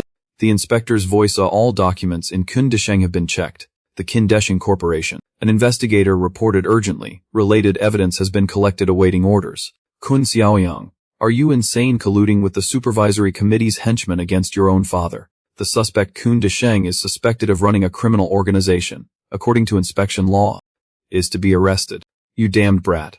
What are you trying to do? What did your brother and I ever do to you to deserve this? Miss Tran sighed. Someone approached feigning annoyance and said, "Oh, what an awkward atmosphere. Am I coming at a bad time?" An attendant politely invited, "He's here, please come in." Xiao Yang. "This is the famous charity I mentioned earlier. Not as formidable as you were told, your Lieben Goat." He smiled lightly. "You flatter me." The male attendant continued the introduction. "Mr. Gott. Allow me to introduce, this is Ms. Qin Sayang, the largest shareholder of Kyun Desheng." Lieben Goat politely said, "Pleased to meet you. Miss Kun, I've long heard of you." He pretended to want cooperation. "Lieben Goat, you may also call me Mountain Goat. I look forward to working with you." She accepted. They shook hands, cooperated happily, a propitious beginning. A soldier lay collapsed on the ground, his body motionless and pitiful, yet his eyes still showed resilience. A final word of thanks drifted from his ear before he closed his eyes. "The sun protects. Thank you for saving me." Muyi approached a man who was exhausted, extended his hand in a friendly greeting, and offered help. "Rookie. Where's the barracks? What's your unit number?"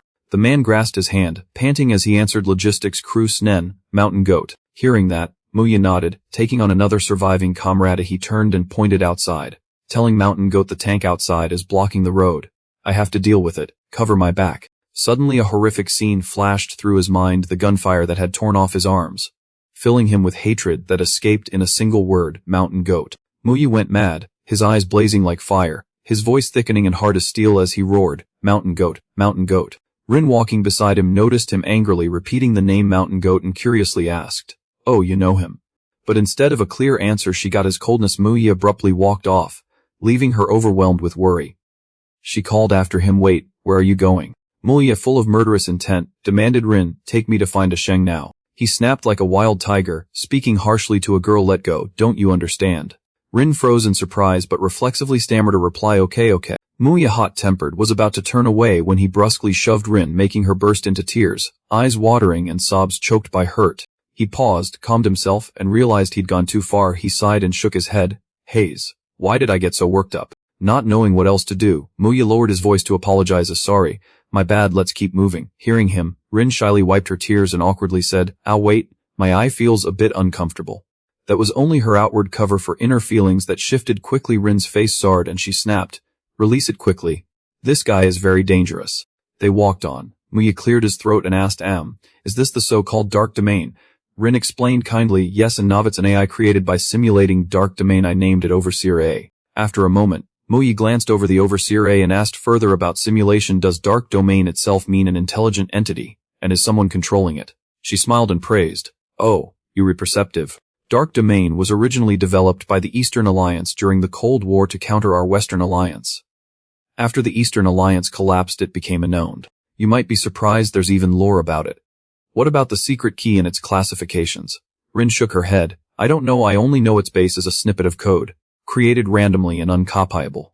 The little metal box the Overseer holds is just a container, as far as she knows. More specifically," Rin said, "its level is entirely decided by dark domain itself, pure gacha." "Level 2, he quickly asked, "Is my level 2 considered high?" She sneered, revealing a cute expression. So just average, like the Jiang Clan Corporation." Muyi stared into the distance and asked unexpectedly, "What about swapping lives?" Her face froze and she sternly warned Muyi, "Hey, what are you thinking? Human life has value. If people could swap lives, wouldn't the world descend into chaos?" Her admonishment broadened his perspective, and he had to admit she was right. Muyi stood dazed, pondering that if it were truly that powerful, the scum from country 8 would have killed him countless times already. Thus this so-called Dark Abyss isn't omnipotent. In his past life that route was blocked. Given that, the most important thing he needs now is information, enemy intel, Tummy's details, which are surely top secret. Mountain Goat's position has been identified, so there's no need to waste this chance using Dark Domain. Therefore, I choose. Muyi looked up and requested, Overseer A, I want all information related to the border between countries H and L and Billy Island, from last year to now, no matter how big or small. As soon as he finished, Overseer A acknowledged the order. Understood. I will immediately provide you with full information on Billy Island from last year to now. Rin, surprised at Overseer A's responsiveness, exclaimed, Huh, just like that. With an opportunity this good you could buy some real estate, isn't that great? Muyi's face showed calculation. He downplayed Rin's remark that stuff isn't worth mentioning. He sighed and revealed his larger aim haze. Let me see if Billy Island has anything special enough to use a key on.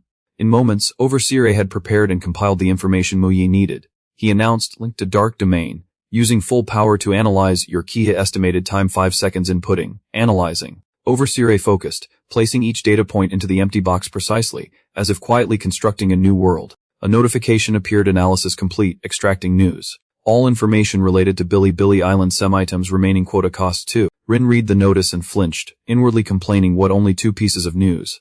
It still needs 2 uses of a level 2 key. That's too costly. Overseer A asked politely, would you like to swap? Muyi, trusting completely, agreed without hesitation. Swap. With consent, Overseer A responded and began at once. Okay, preparing for you immediately. Suddenly Rin took a breath and shouted loudly, Overseer A, wait. She wanted to ensure she was placing her trust correctly.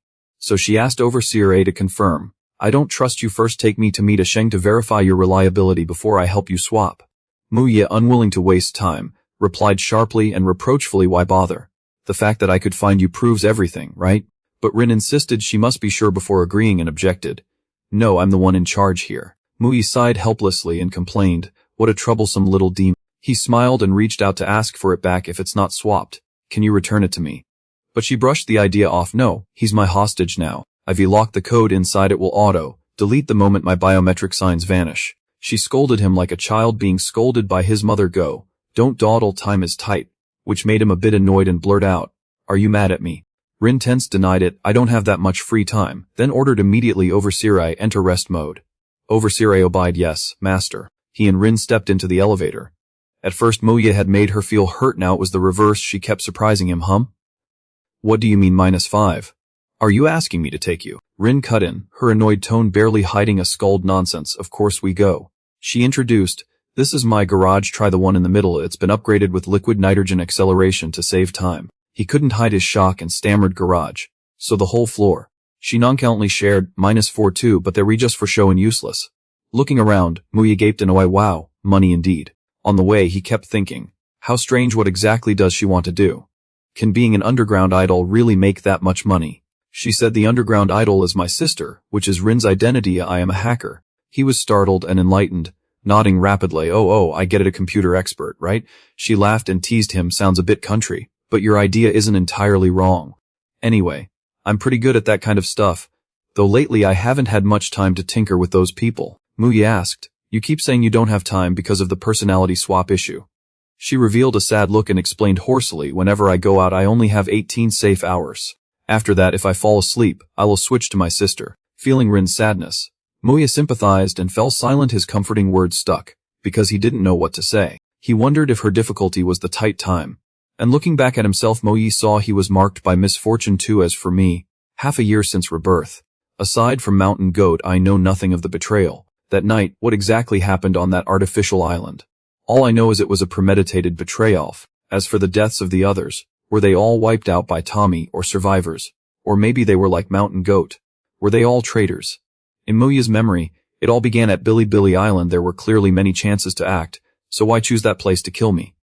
There must be some connection inside. Suddenly he remembered an important point and boldly confirmed. Right, you were the one who took Yun Sheng's sub, weren't you? He diligently drove while explaining. I think all the A interfaces look the same. I wonder if one security level key use could trade for a few cars from you. She replied indifferently and weakly. Oh. It turned out Rin had been dozing but was trying to answer. Muyi called to her. Are you asleep? watching this girl asleep in his lap. Muye felt that no matter how proud she was still a child as long as she didn't speak. She was still very cute. How could I have aimed murderous intent at a child? It's disgusting. They rode smoothly until some small stones on the road suddenly rattled the car.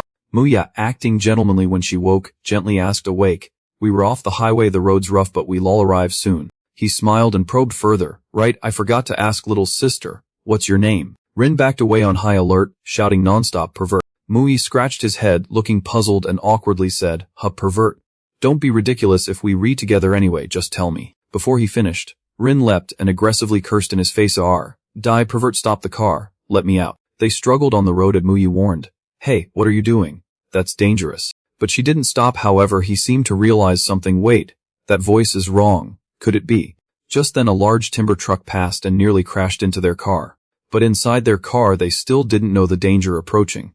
Muye's eyes widened and Rin toppled onto him, her eyes equally terrified. The car sped down and slammed into a three-wheeled cart waiting with firewood. Rin's face was full of fear. She thought, could it be I'm about to die? Xiaoxan next to them gripped the wheel hard to avoid the collision and reassured Rin, don't be afraid. He held Rin close with his injured right arm wrapped in bandages. He slammed on the brakes. The screech rang out painfully. Rin looked dazzled and shy when Xiaoxian said, hold me tight. Thanks to Xiaoxian's top-tier driving skills, their car quickly swerved aside and the collision was avoided.